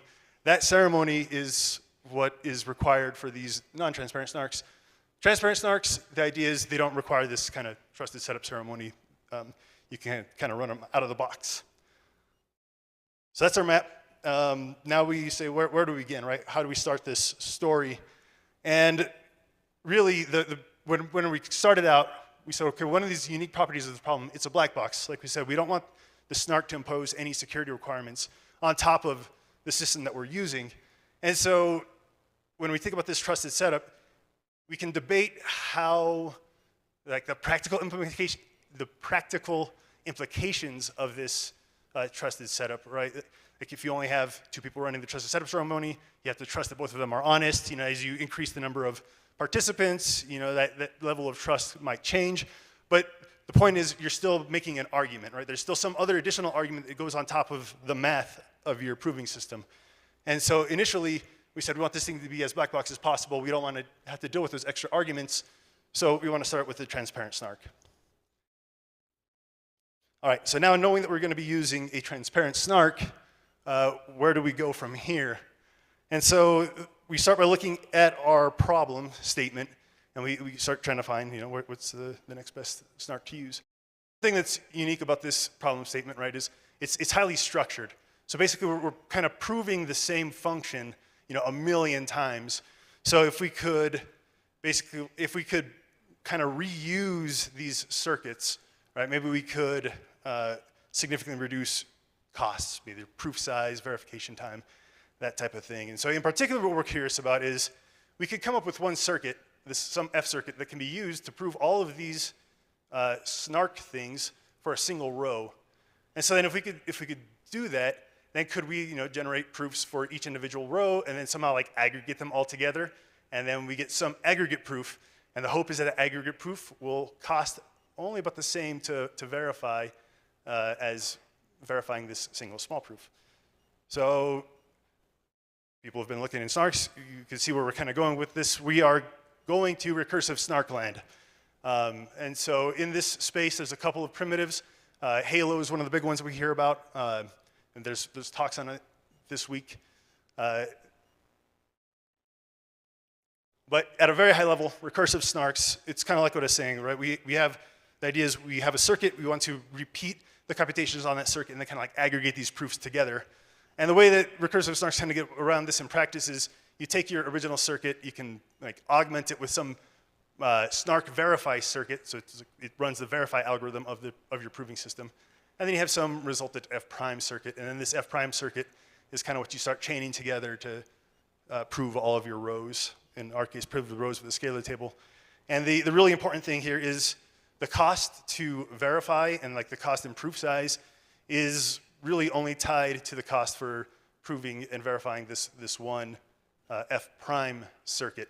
So that's really encouraging. Maybe, you know, we could significantly reduce our problem using this. We use a primitive called Nova, so it hasn't seen too much traction in this community that I've seen yet, but it's a newer primitive. It was presented at Crypto this year. What it really has going for it is it can do kind of what Halo does, but it has like the smallest constant size verifier circuit. So we remember that F prime, we have that little verify circuit. The Nova is the smallest that exists in the current literature, and it's constant size, so it doesn't depend on the size of your original F circuit.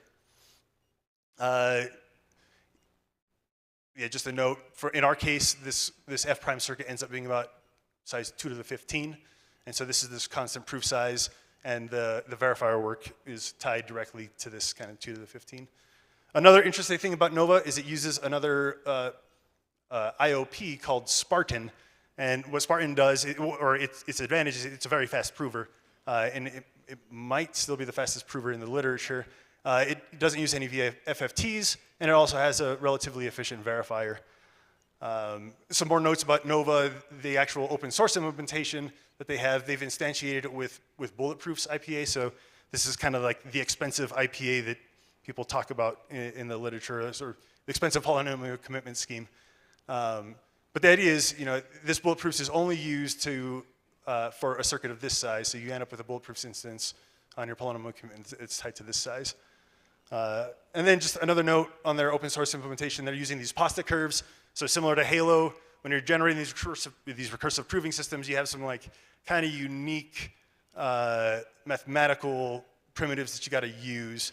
And so in that particular, it's called these cycles of elliptic curves. And nobody uses the same thing that pasta does. And they've actually worked together on this. So nothing too surprising there. What gets surprising now is whenever we actually start looking at our costs, the first thing that we notice is these constant size here, right? So the proof size is constant, this compute is constant. So basically what we're saying is as we increase on our x-axis here, we're basically proving more and more rows in our scalar table. And this proof size and this verifier compute stay constant because again, the proof and the proof size and the verifier compute are tied only to that F prime circuit. So we get this nice kind of constant proof size verified compute that doesn't depend on the number of rows that we're trying to prove. The prover time here, this is pretty much linear in the instance size that we're trying to prove. So linear in the number of rows that we're trying to prove. Because basically, like the prover has to do the work, right? So in this particular instantiation, the prover is just kind of going row by row, kind of proving and accumulating. So you kind of just see this linear growth here. And so, I mean, based off the implementation that we have available, you know, we would estimate, you know, 51 hours to prove using Nova for an instance as big as we want to get. That may or may not be a fundamental limiter, but really what we see, the big limiter is this verify compute. So even though verify compute is constant, it still is a very expensive operation that needs to run. And so in particular, it's part of this bulletproof's polynomial commitment scheme. You have to run this elliptic curve multi-exponentiation, and it's, you know, size 2 to the 15, so 32,000, basically elliptic curve multiplications. And so the problem really is Nova is written to work with positive curves. Ethereum only has precompile support for one curve, alt BN 128, and so this is kind of a famously known problem at this point. So if we wanted to run this verify algorithm, we would have to implement smart contracts for positive curves, so that in itself is a cost that we would have to absorb. And then if we did, we would see, you know, based off of some people who have done similar work, a scalar molt would still cost about 350,000 gas. And so if we could use, you know, some algorithms for speeding up this multi-exponentiation, we could get these total costs down to, you know, 764 million gas, or, you know, $76,000 off of some estimate of gas to dollar ratio. So clearly, this isn't the solution that we're looking for. Maybe there's some engineering things we could do. We could take advantage of alt BN 128. It also has a cycle. But for now, we'll table this and we'll go look elsewhere. So where do we go from here? Again, we want a transparent Snark, and we would really like to use primitives that can take advantage of, you know, things that are supported by Ethereum. So we look for primitives that use alt BN 128. Alt BN 128 is a pairing-friendly curve, so we're going to look for transparent Snark primitives that use pairings. And we don't really have to look too far. So Nova, the same authors who wrote Nova, they also authored something called Quarks. And so this is another transparent Snark primitive. And in particular, what's unique about it is they invent some pretty unique polynomial commitment schemes that use pairings, but they don't require trusted setup. And so they can get some significantly better performance than, say, bulletproofs from a verifier standpoint. So it's pretty unique. Again, similar to how Nova was written, they're using Spartan as their IOP. So basically, they take one of their polynomial commitment schemes, either Copus or Dory, pair it with Spartan, and then now they have a Snark. The nice thing about them, they've got fast and space-efficient provers. That's a property of both the polynomial commitment schemes and the Spartan primitive. The proofs they're a little bit bigger than what you would get out of something like bulletproofs, but they could be manageable. And then the nice thing about them too, they have relatively cheap verifiers. Oh yeah, and then just another comment. There's actually some more research by the same kind of group of authors about Spartan that is used to prove kind of like SIMD computations, right? So you have basically our scalar table, right? We have one circuit, we have multiple inputs, single input, multiple data. And so they've got some stuff off the shelf that can seemingly help us with our problem. So we get really excited about this. So then we start digging into Quarks, and we want to use it, and we want to try to build Snarks with it. The first problem that we run into is there's no open source implementation. So that in itself makes things pretty challenging. There's no Copus, nor is there a Dory PC. Although I was talking, it sounds like there might be a Dory implementation available somewhere as of a couple days ago, but I haven't seen it yet. So knowing that this polynomial commitment scheme is kind of like the primary cost driver for these snarks, we implemented the Copus PC using the Rust ArcWorks libraries, and then we ran it to get some benchmarks, right, and kind of get some estimated costs. And so these are the results for Copus PC. The one thing that we see, prover time now is pretty nice, right? That's 565 seconds for the biggest instance size that we'd want to prove. So yeah, that's nice. The prover memory requirements, if you have a machine that has 4 gigs of memory, you should be able to run this. Again, this is our proof size, so we're in the orders of kilobytes here, right? So the small, basically at the biggest instance size, we got a proof of about 9 kilobytes. And then this verify compute, this is, again, we'll see this becomes a big problem. We're talking about doing elliptic curve arithmetic again, similar to how Bulletproofs was doing. The instance sizes are significantly smaller, but there's still significant work to be done there. To contrast Copus with Dory, which is the other polynomial commitment scheme, Dory takes advantage of some pre-computation to reduce this verifier time or this verify compute work even further. And as a consequence, like their proofs are about 3 times bigger, so just take these proof sizes, multiply by 3, and then the verify compute is significantly less, like we'll see on the next slide. So quarks look promising, at least the polynomial commitment schemes look promising on paper. The problem is now if we want to start, again, running this verifier on Ethereum, the problem is particularly, even though there's Alt-BN128 support, there is no GT exponentiation support. So yeah, so that's a significant problem. And basically we simulated, we implemented some GT arithmetic, we simulated the total costs, and we got down to about 4 million gas to do 1 exponentiation. And so a whole Dory verify would cost about 125 million gas, or $12,000. So smaller, but we're still not there yet.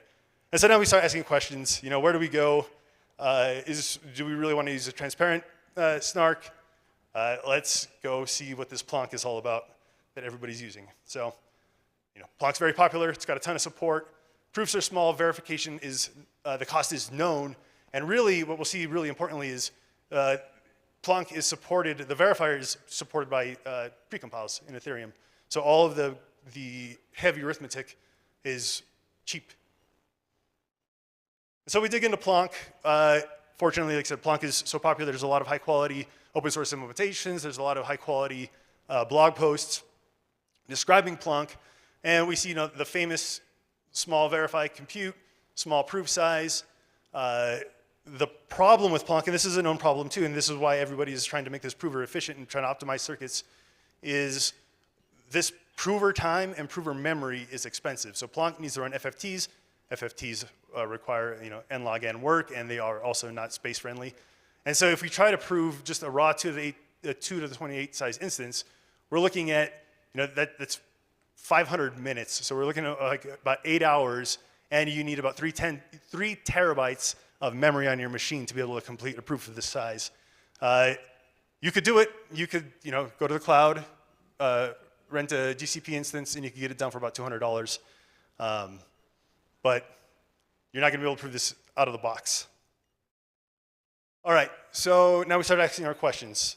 We start getting introspective. We've surveyed some snarks. We've flip-flopped between transparent snarks to trusted setup snarks. What are the important questions here? So one thing that really popped up is, why is Plonk's verifier so much cheaper than, say, Dory's verifier? And so if we just look at the algorithms that are being used, Plonk's verifier requires pairings. Pairings require GT exponentiation. So a pairing should be more expensive than a GT exponentiation. And if we actually do the math, in Dory's PC should cost only about 16 times what Plonk costs.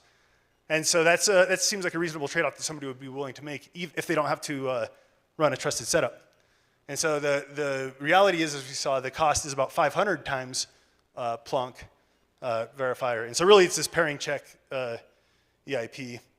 And so one of the big points that we're trying to take away here is we've seen that there are kind of cost-competitive, transparent Snark primitives. In particular, there are interesting polynomial commitment schemes, these Copus schemes, Dory schemes, that could be useful. But we're not going to be able to run, we'll never be able to run them on Ethereum mainnet because things are too expensive, because they're not supported by, say, precompiles. And so one of the questions, and this is kind of just like a thought question, right? Is Ethereum ecosystem artificially selecting for Snark primitives with costs that don't reflect reality? We say Ethereum is driving Snark research, and it is, and we're seeing like a flurry of development, especially for primitives like Plonk. But the reason is it's cheap to verify. And so the question is, the costs aren't reflecting reality. We want to address this question. If there are other people who have kind of run into some other things, like come talk to us. We have ideas of how to address this. With the last minute, where do we go next, right? So we've gone all over the place. We've surveyed a bunch of Snarks. Actually, there's a ton of Snarks in practice, right? And you look at all of these. This was our path, but there's a whole bunch of places we can go. The other point here is Snarks, generally we think of them as proving kind of arbitrary programs, NP complete, or NP, not NP, but NP statements that power as a cost. There are other proving systems that have cheaper costs. Signatures are one such proving system. So we sell away from the land of Snarks to the land of homomorphic signatures. And so what a homomorphic signature does is it basically allows you to sign data. And then if you sign two messages, you can add those two messages together, and the result is a side message for the sum of the two underlying messages. So it's a pretty cool primitive. Haven't really seen it used much in practice, but we have a unique application here on blockchain, and so we could take advantage of that and run this referenced scheme. And basically the bottom line is we get small proofs, small verify time, similar to Plonk. These costs are about the same cost of aggregating just regular BLS signatures, so elliptic curve arithmetic. And we can get something done for less than $30. Quote I like. It's worth thinking about. Again, this is who we are: Edge and Node, Semiotic Labs, we're core developers for the graph. I'm with Semiotic AI. We're looking for people who are interested in these types of problems. We're also looking for people who are interested in AI, reinforcement learning, all kinds of good stuff. We're looking for people. If this was interesting, reach out. Thank you.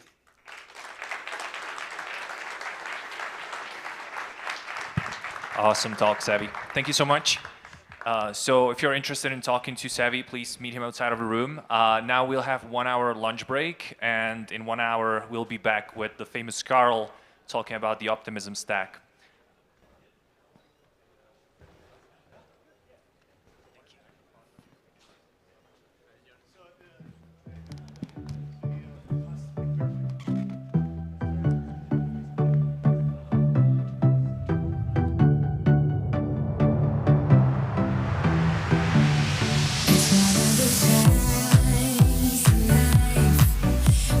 Just know that it's right. It's one in a life.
right, everyone, we're going to get started.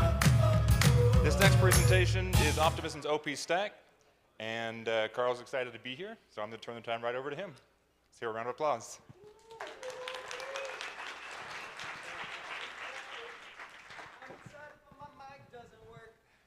All right.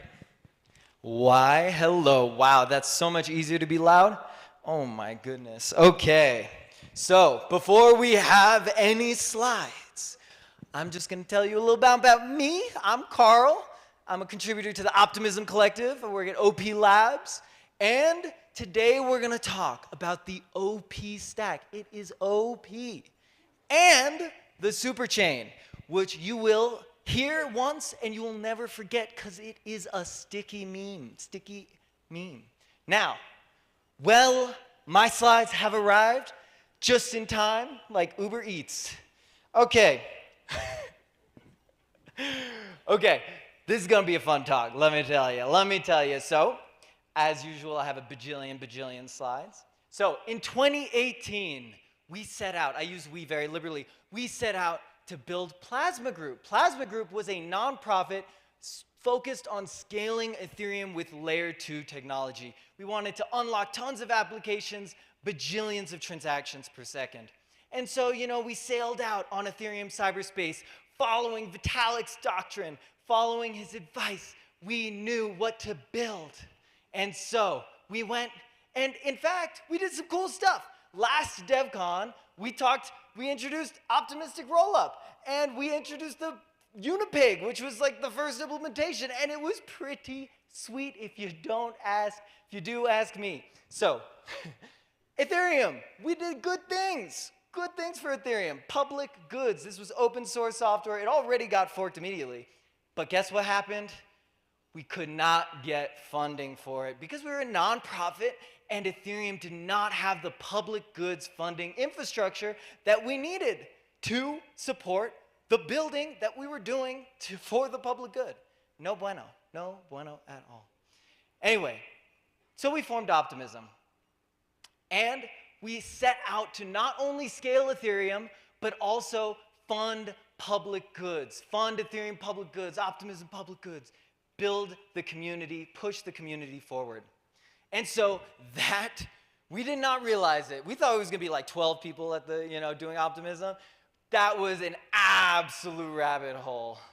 And so, this is a story all about how the OP Stack was formed, and now I'm going to tell you about how the OP Stack became the superchain, and that powered the Optimism Collective, the social technology which I hope we can use to fund public goods, to align people, to really make a serious difference and dent in the way that we live our lives in the future.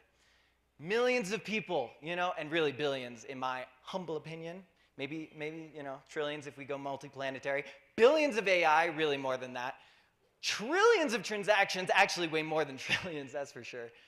All of these things promoting humans over capital and impact, making impact profitable, right? We need to be expressing what we want as impact and make that profitable. That's public goods funding, really, at the end of the day. So, Optimism Collective, that's why we're here. But that is not the story. Let's go, Leroy Jenkins. The rough start. So this is the whole journey, Rough start, right?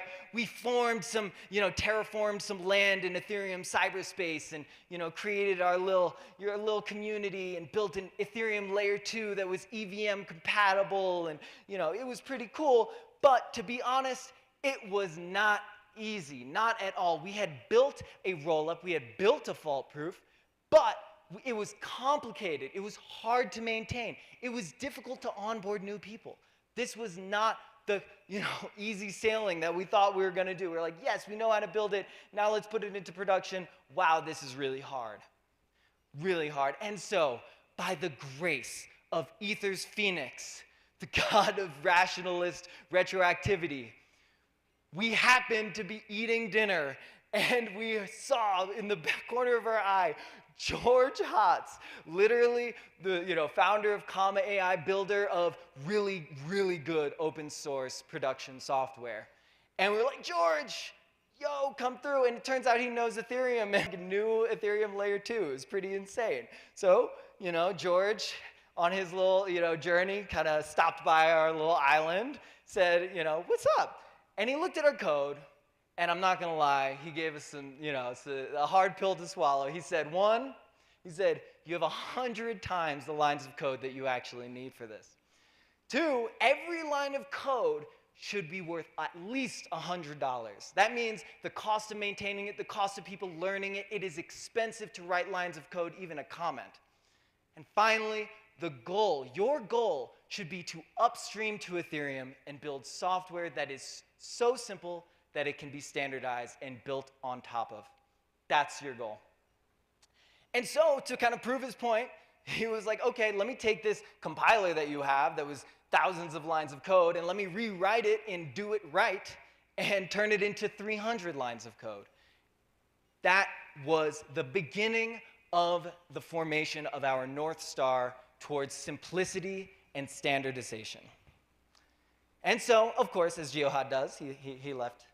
And then, chapter 2, we finally had our North Star.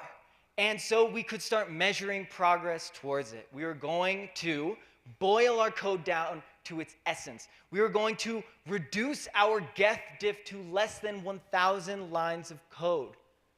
That was basically our whole roadmap at the time. And so we went to coding our little gerbil selves. You know, all these are gerbils. Well, they're really hamsters, because hamsters actually are cuter than gerbils. Anyway, I'm sorry, gerbils. Okay, we started making improvements to our L2 island, right? We terraformed the land further. We like started making real progress, simplifying our code. It was easier, and we became fat gerbils off of our great successes. And so we had made some serious progress. And in 2021, Q4, we released our EVM equivalence upgrade, and that thing has served us well. We have been EVM equivalent for basically a year now, and fast as Ethereum, and it has been nice. It was a beefy release. It was fantastic. But our job was not over. We still hadn't finished, because Geohot came back. He just popped in, and he said, all right, let me tell you something else. Well done. You got rid of a lot of your code. That must have hurt. That is hard. But your proof system is way too complicated still. You're going off the deep end here. I can help. And so what he did, well, he contributed Cannon. Just this really simple proof system. And why was it so simple? Well, it was because it separated the client software from the proof software, from the proof layer. You compile the client down to the proof. And in fact, Vitalik at the same time was suggesting the same kind of architecture. But George actually took that and created a, you know, pretty solid version that people have been playing with ever since. And that showed us something else that we hadn't thought about before. That showed us the power of modularity. The fact that he was able to achieve this EVM equivalence was because he split it out into 2 different components.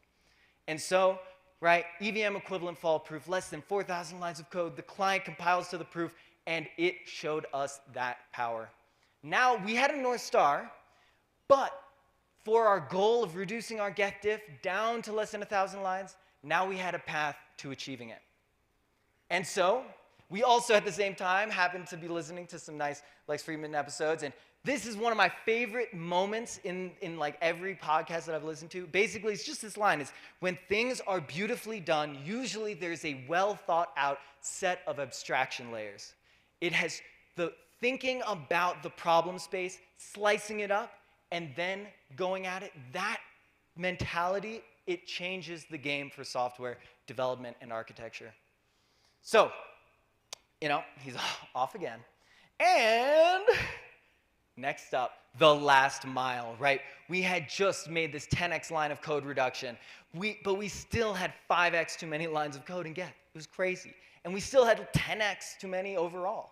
So what did we do? Well, turns out that we started coding and we noticed that ETH2 was coming to the same realizations that we were having as well. They realized that they needed to modularize the ETH2 clients and make them talk to each other via the engine API. They realized that currently it was too tightly coupled, too monolithic. And so what did they do? They took the client software And they split it further into consensus and execution. That's why we have these consensus clients and execution clients. So, well, we saw this, ETH2 consensus. We were like, huh, we could just write a rollup consensus client and boom, slot it in the same way. And now we can reuse all of these other execution clients like Geth, like Aragon, like etc. There's so many. And this gives us that multi-client ecosystem that is absolutely critical for securing a chain which has billions of dollars. We cannot stop with one client. Unless you're going to formally prove your client, and good luck. And anyway, formal proofs are like 2 clients anyway. Okay, point being, we finally had our golden ticket to a less than 1,000 line of code diff in Geth. And so we got to build, and in 2022, terraforming, building cool things, and boom, in our Bedrock release, our upcoming Bedrock release, we finally have that commit, that single commit that turns normal Geth into OpGeth with less than 1,000 lines of code. So, 821, less than 1,000, we achieved our goal. We got to have a little hamster celebration, gerbil celebration. We include all rodents in this talk. The Bedrock release. Finally, we had created this code in a simple, modular way. We split up consensus, execution, and the proofs. And we renamed the proofs to settlement because it's more memey. And boom, we had achieved that goal of simplicity and standards. But then, something unexpected started happening. I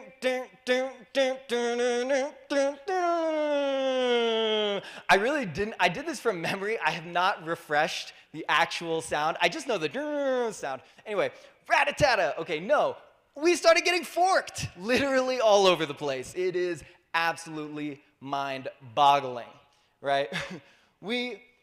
Multiple people set out, took our code base, forked it, set up their own settlements. And further, it got crazier. Some were modifying EVM, the EVM and the execution layer in Geth. And some were modifying the actual rollup part of it to make it a plasma so that you don't post the data up front. Like all of these forks, and I'm not talking about pet project forks. I'm talking about like mega, you look at L2Beat, you got the little OPs. Shout out, we got some forks in the room. So, we had set out, we had created the consensus layer, execution layer split, and then things got crazier. Guess what next? Well, if you were at a talk like 5 hours ago, you would know what next. Someone literally took the code base, forked it, and made a 3D survival game that is fully on chain, literally playing something that is unrecognizable, brand new software, and literally every single block, like I just got to momentarily, we're not talking about oh yeah, you get an asset and now you have a NFT or something. No, I'm talking about you mine a block and that's a transaction, or you put something in your inventory, that's a transaction. That is crazy sauce, right? Stuff we had never thought was possible. And they're modifying it, right? We modify the rollup to become a plasma for extra scalability, and modifying the execution layer and wrapping it with Mud, shout out to Mud, making it super fast, right? And we get to reuse the whole settlement layer code base for that process. And next, someone took Canon, literally made it a Game Boy, made it prove a Game Boy emulator so that they can then literally play Pokemon and fault prove it. Literally having a, Pokemon rollup. It doesn't make sense. It's ridiculous what you can really do with this code. The sky really is the limit, right? You have the Rust programming. they turned Canon into Rust. All of these things because we were building open source. We were building foundational modules that stand alone and are elegantly built. So, we got all these new forks, all these new little islands out in Ethereum L2, and then our North Star of simplicity started bearing fruit. Great, exciting. So, and thus, this begins a new era. It It was time for branding because our code base had no name. It was just the code base, you know? It's like, that's kind of boring. So we're like, hey, let's turn this, let's flip it, let's make it cool, let's make it fun. Let's call it the OP Stack. Now everyone is using the OP Stack. They're contributing to the OP Stack. They're giving back to the stack. We're all building on the stack. And so, yes! Build the stack, build open source, public goods, push the ecosystem forward.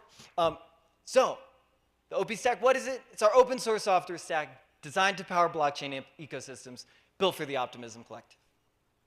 So, that includes, of course, what we've been talking about this whole time, the whole chain software, right? The decentralized stack required for spinning up chains, the consensus layer, execution layer, more layers to come. Literally, this is just the beginning. Additionally, it also requires a governance layer, things that we're building, such as the identity layer, the retroactive public goods funding. All of these things need to be built in a modular way so that they can be reused. And all on top of Ethereum, of course. Where are we right now? Come on. What's on my shirt? Now, we are in Devcon. Actually, that was a great transition I did not mean to make. We are in Devcon, in case you didn't know, talking about the OP Stack. And so, this is kind of the time that we're just really talking about it. And that means that this story is bridging into the future. Okay, now we're in the future, y'all. Okay, so everyone in this future, in our future, everyone's future, contributing back to the stack, right? With shared modules. This is the lesson. I literally came from a talk on practical pluralism. Everyone is able to share base layers, share modules. That's how innovation happens in this space. And we can all benefit. We can literally push the ecosystem forward. And so, there's lots coming down the pipeline, literally so much. We have this really nice code base that we're releasing very soon with Bedrock. It's super hype, it's clean, it's like the cleanest. But there are things that we can make improvements to, such as introducing multi-client fault proofs, such as introducing multi-client ZK proofs. And critically, this means that deploying one of these op chains, we're calling them, it doesn't tie you to a single proof system. It doesn't tie you to a single technology. You can have a ZK rollup with a seamless upgrade so that no one even has to notice. You're just lowering the withdrawal times in the background, right? These kinds of things happen because you have clean APIs where you can separate and plug things in. And additionally, we got Plasma consensus for some ZK Plasma for super scalable op chains. And we got a Pokemon execution apparently for a ZK Pokemon Plasma, Bitcoin, whatever. The sky's the limit, really. So everyone can benefit from these shared modules. Really nice. So one person creates a little Greek statue, which is, of course, a great contribution to the OP Stack. And boom, now it's in the OP Stack, and boom, everyone can adopt it. No problemo. It's great. And, by the way, retroactive public goods funding, right? We're not doing this, and the whole reason why we got into this thing was because we wanted to contribute back to the open source software, the stack, and then make sure that we would get paid even though we were building public goods. And so, of course, people got to get paid for their great Greek statues. So with everyone contributing, everyone gets paid. Everyone's happy. Let's go. Plasma Group's dream is starting to be realized. All right. Well, that's not all, y'all. That's not all. Because right now, it's like, oh, there's these little islands, these op chains, and they're doing their own thing. But the reality is we are in this together. Experimentation should not, must not equal fragmentation. At the same time as we're experimenting, we need to unify. We need to bring the user experience, the developer experience, everything together. Because it's better, right? So that means that we're standardizing op-chain security, right? When you reuse these modules, you don't have all these crazy bridge hacks literally every week because everyone is running the same software, benefiting from the same Lindy effect of that software. It's all, proven, formally proven, multi-client, whatever it is. We need to standardize because it makes everyone stronger. Additionally, standardizing op-chain tooling. We noticed this with the EVM equivalence upgrade. Everyone got to use their tooling from before. And standardizing op-chain governance. Everything from building governance modules to even introducing people into the collective through an identity layer so that we can have democratically run governance. All of those things are absolutely critical for people, for us to share as a community.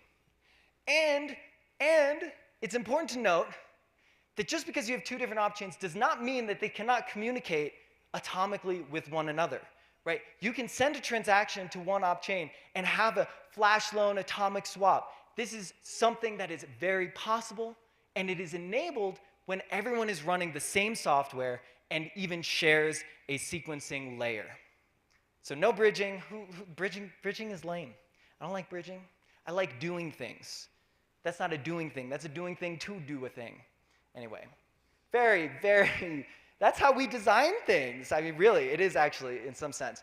Okay, the OP stack is not about pushing people apart. It's about bringing people together so we can all have a gerbil party together. And so, talking too loud. Now, the final evolution, right? We're doing all these standards. We've got all this composability. We're getting to the point where like the software stack is maturing. It is this one thing we're all contributing to. What does that mean? That means that we are starting to form a superstructure, not just defined by this or that, op-chain doing this thing, we're actually bringing people together with the network effects of cooperation to form something that is entirely new. And what is that thing? Well, if you remember the beginning of the talk, you might start to find out as the islands configure. The super chain. We're back, baby. The super chain. I told you I was going to do it. That would be weird if I didn't. Anyway, the super chain, birthed through the OP stack, through these standards, through the shared compatibility, the atomic composition, shared sequencer set, we start seeing this thing, the replacement of the Web 2 infra stack with decentralized alternatives that can power horizontally scalable applications. Like we're talking about the internet's computation. And this is not multi-chain, right?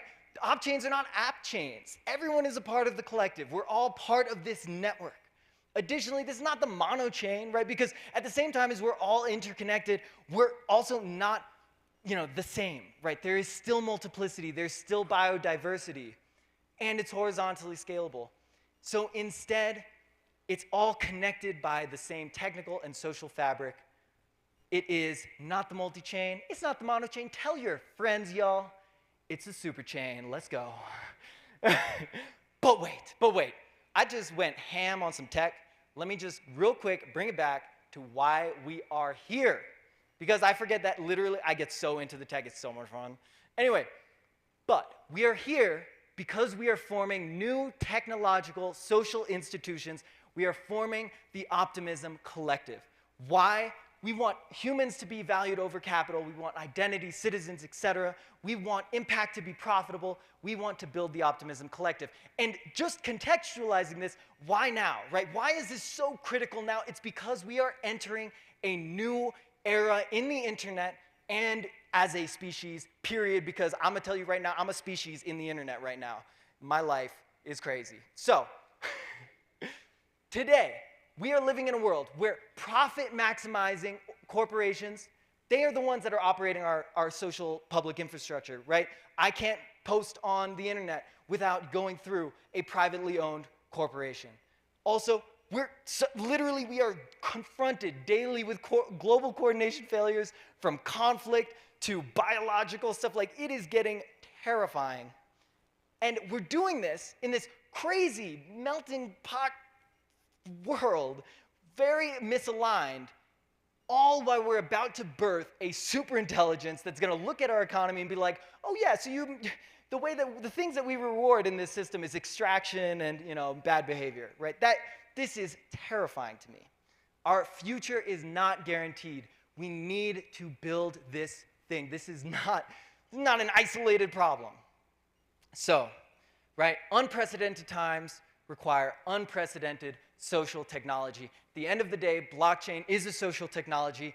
It's what brings us together. It's the social problems that we're fixing on the internet today, reframing those incentives.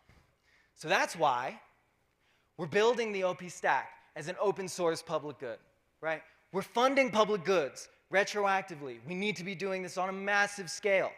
Our social institutions for funding public goods are not adequate. And we need to be providing people identities so we measure human utility, not just shareholder profits, so we can maximize impact and give profit to people. And that's why we're building the Optimism Collective, and that's because together we can make impact equal profit and summon Ether's Phoenix. It's like the rationalist God that will give you money for making it come to be, and you're building public goods and you're being a good person. Anyway, it's just like the pull towards utopia, our better selves, Ether's Phoenix. So that's how, right? We started out as we built out this OP stack because we realized that's how we push open source forward.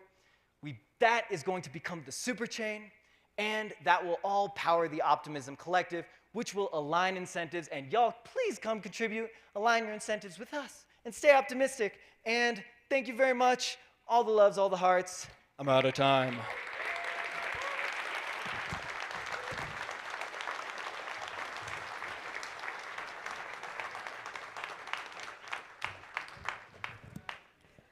Okay, thank you for your energy. In Spanish, we say, mantente optimista. Hello to everyone. I was late, sorry.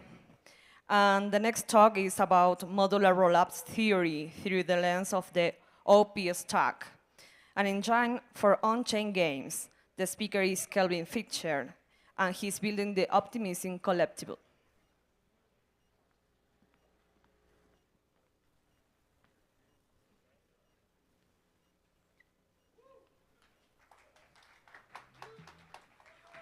Vamos, un aplauso. It's not working. Ah, there we go, there we go. All right, all right, all right. You just heard Carl talk about a lot of high-level things.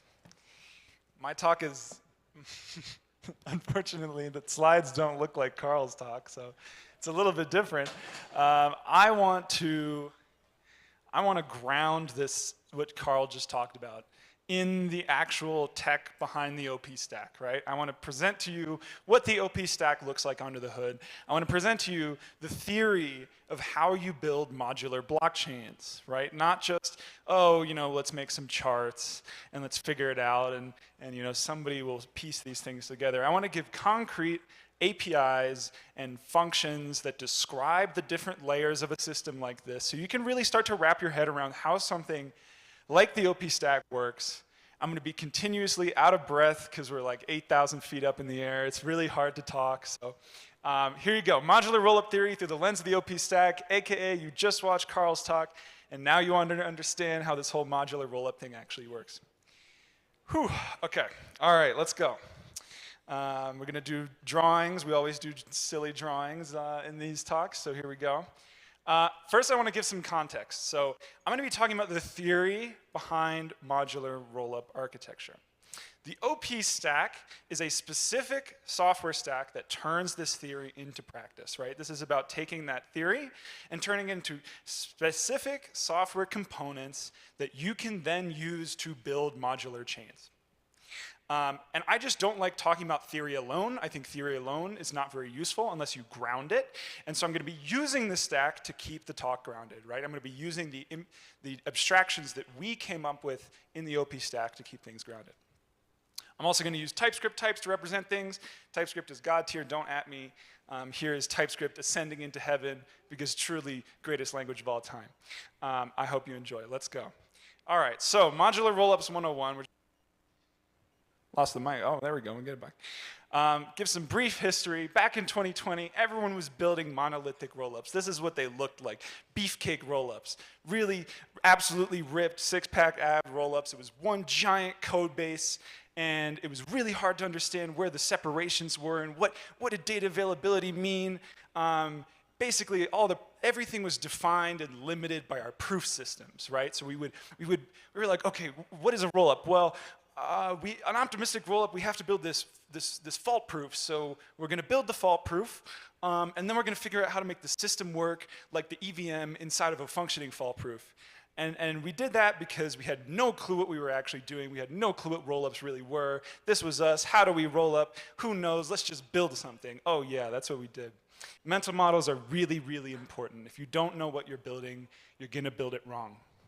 As an aside, I think this is funny, you know? Like, I've been working on this stuff probably for like 5 years now, and every 6 months, we sit there and we're like, it actually works completely differently from how we thought it worked. Like, the other day, Carl and I are sitting there and we're like, oh, withdrawals are just totally not what we thought withdrawals are. So it's crazy. It's just interesting. I think, you know, we really don't understand the problems that we're working on. It takes a long time for us to build those mental models. And so if you don't understand something, that's okay, because not everybody does. Nobody really understands what they're working on, even when you're working on it and building a whole protocol out of it. Then we finally got it. So between 2021 and 2022, we started to really understand rollups in more detail. The first key realization was that proofs should be separated from execution. We should not allow the structure of the proof to control the behavior of our execution layer.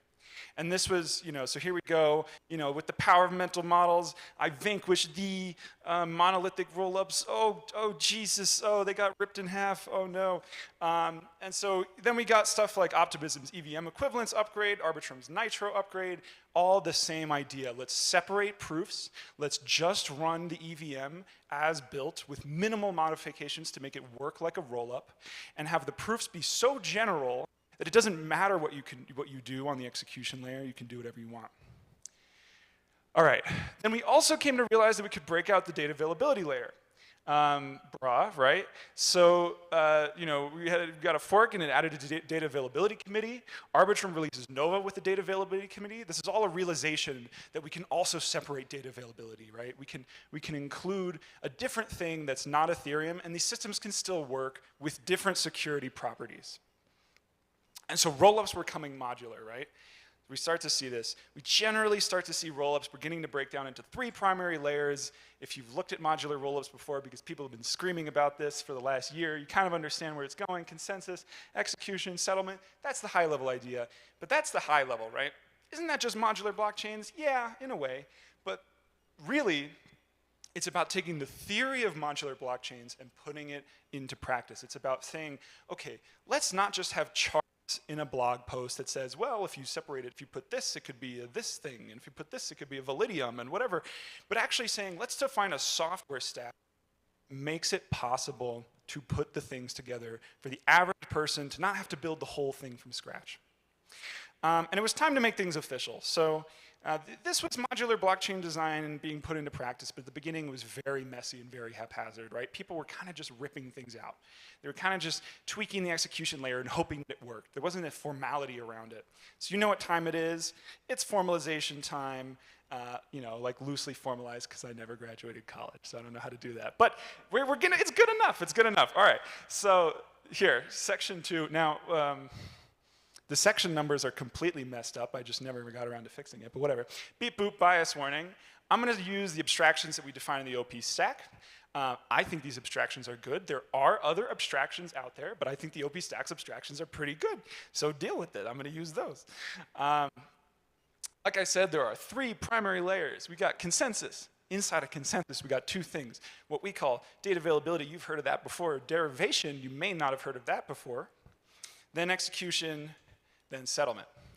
So let's look at consensus. Let's specifically look at these 2 subcomponents. We've got the data availability layer, and we've got the derivation layer, right? So what is the data availability layer even, right? Let's try to formalize this a little bit. Well, you know, it's like the place where you post data, right? Like, how does that actually work? So let's get slightly more formal.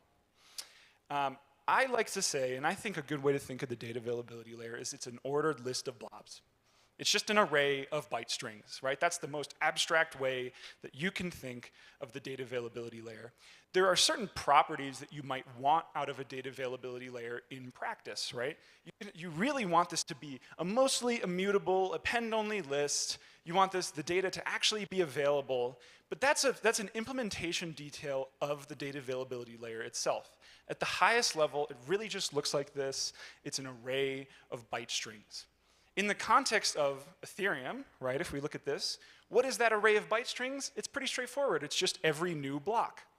Every block is our blob, right? And it's this array of blocks that just grows and grows and grows and has pretty good data availability properties and has pretty good immutability properties.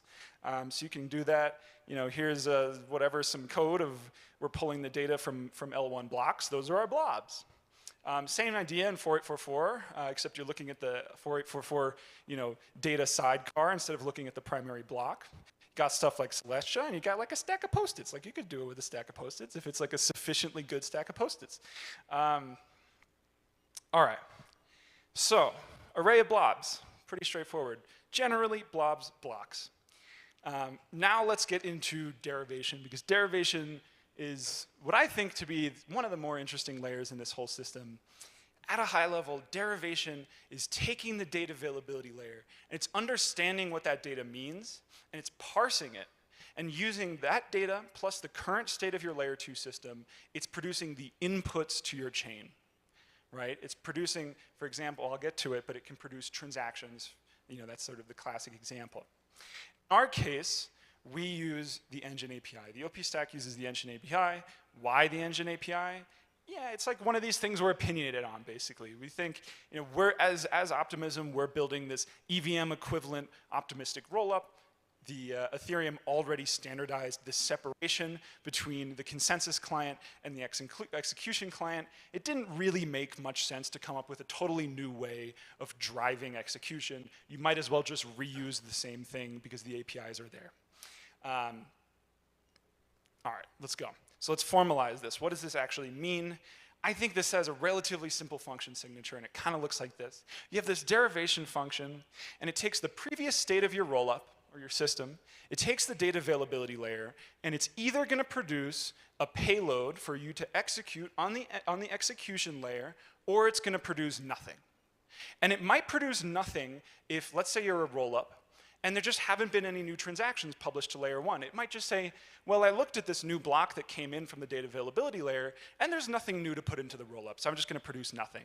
Or it could look at a block in the data availability layer, or a blob, whatever, and it could say, okay, actually here, there's a transaction that we need to execute on our layer 2 system.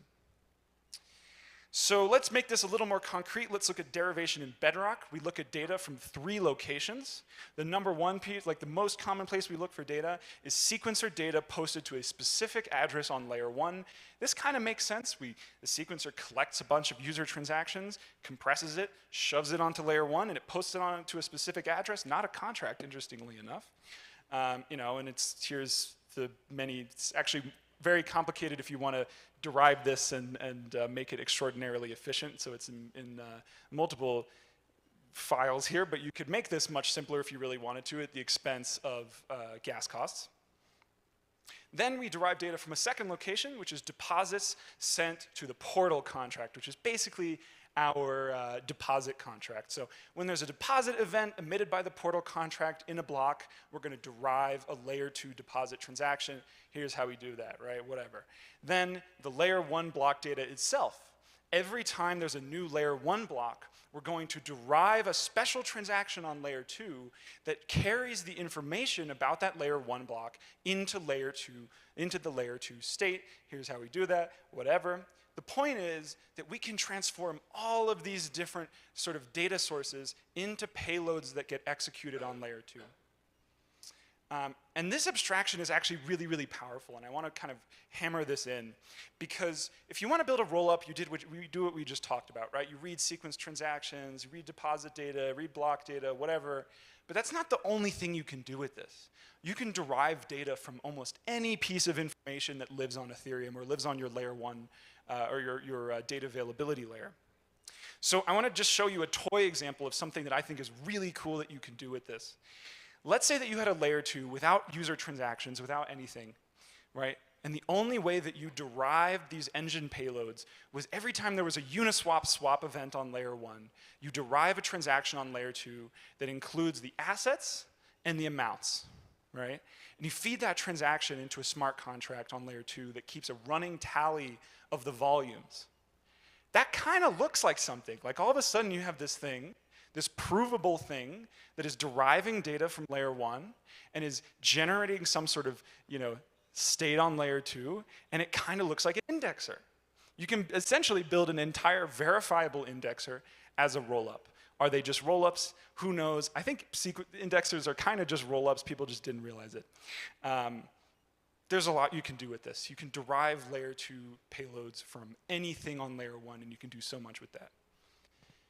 All right, section 4. See, it skipped section 3. This is whatever, section 3, 4. What is the execution layer? Let's get on to it. It is what you think it is. The execution is what you think it is. It's the interesting part of the state transition function. It's the fun stuff. It's where you get to do your crazy, crazy applications. Of course, in this system, it's also represented as a function. In a very abstract way, it looks like this. You take the previous state of your system, you take a payload that was derived by the derivation layer, and you're going to transition your state into the next state. This is very abstract. This is not, in this statement, it says nothing about the EVM. It says nothing about the actual state transition function. It just says you need a state transition function. Derivation and execution in this system work together. They work together to form something that I call the state transition function loop. The loop is very simple. When there's a new element that comes in from the data availability layer, so let's say a new block was produced on Ethereum, we're going to pass that into the derivation function. And the derivation function is going to do one of two things. Either the derivation function looks at that block and it says, there's nothing in here, there's nothing to put into the layer 2 system, there's no payloads to derive, no transactions were published to the special sequencer address, whatever. And in that case, it's just going to wait for the next element to come from the data availability layer to look for the next thing that it might derive. Then the other option it has is to return a payload. If it returns a payload, it's going to pass that payload into the execution function where the state is going to get updated. Then we're going to go back to the derivation function to see if there's anything new to derive. And this thing just repeats and repeats and repeats. And this is your entire transition function. If you want to see that as a little drawn out image, essentially we have the data availability layer. A new blob comes in, we derive something. Is it null? Then let's just wait for the next thing to come in. If it's not null, then we're going to derive a payload, and then we have to execute that payload, see if we derive anything new, and it goes in this beautiful figure 8 for all of time, right? This is how derivation and execution work together to form the state transition function loop. All right, execution in Bedrock. Let's make this a little more concrete. How does this apply to what Optimism is doing? In Optimism, it's just the EVM. We just changed the EVM. Mostly it's just EVM. We added a few things that you need to do to make a system rollup compatible. The primary diff in our diff is the addition of a new transaction type called a deposit transaction type, which allows contracts on layer 1 to interact with layer 2, right? It's what allows you to perform deposits. It's essentially the message passing layer. You need this in the EVM right now. I don't know that we know of a way to do it without adding this diff, but it's a very, very, very small diff. And essentially, we're now at less than 1,000 lines of code in a single commit. Here's the diff, like Carl showed, and actually 71 of those lines are this circle CI config file, so it's 750. This gives you a really important thing because it gives you support for multiple clients. It means that we can very easily port our diff to multiple clients, and if you don't have multiple clients running, a bug in a single client can be catastrophic for your rollup no matter how good the proofs are, because the proofs are just confirming the execution of your clients. If the proofs are just confirming the execution of your clients and there's a bug in your client, then the proof is going to say, go ahead, the bug executed correctly and nothing matters. So you need client diversity, and having this small diff is a critical part of that. If you want, I don't know if people can scan this, should scan. This is the diff. Or you can go on our GitHub repo, opgeth, and you can find it's a single commit, which makes it extremely easy to rebase onto the latest head state of Ethereum, Go Ethereum. Makes it super easy to deal with. So, all right, let's continue because I don't have a lot of time left. Just because we're doing the EVM doesn't mean you have to do the EVM. This approach is really, really flexible. There's nothing in this that says you have to do the EVM. You can do whatever you want. You can annoy the maxis and do a Bitcoin. rollup. You can put a Game Boy inside of a rollup. You can do a Python interpreter inside of a rollup. As long as you have a state transition function, you can put it behind the engine API, and the rest of the system will just work. Publishing transactions to Ethereum will just work. The fault-proof system will just work. Everything just works. You just switch it out as long as it compiles to MIPS. You're good. You're fine. So like Carl said, the sky's the limit. You have so much flexibility with this design, and I highly recommend that you mess around with it. Ooh, okay. On to the really final part of this talk, settlement. Settlement is, you know, like kind of the fakest part of all of this. It's a little hard to understand. Is it even a real thing? And I think, yeah, you know, in a way. This is how I'll define it, you know, for the sake of the OP stack. Settlement is a view that another chain has your chain. And it's about making claims about the state of your chain to another chain and being able to back those claims up. And so if you think about that for a second, that means that you can settle to multiple chains at the same time. There's nothing about this definition that says you can't settle to Ethereum and Bitcoin at the same time.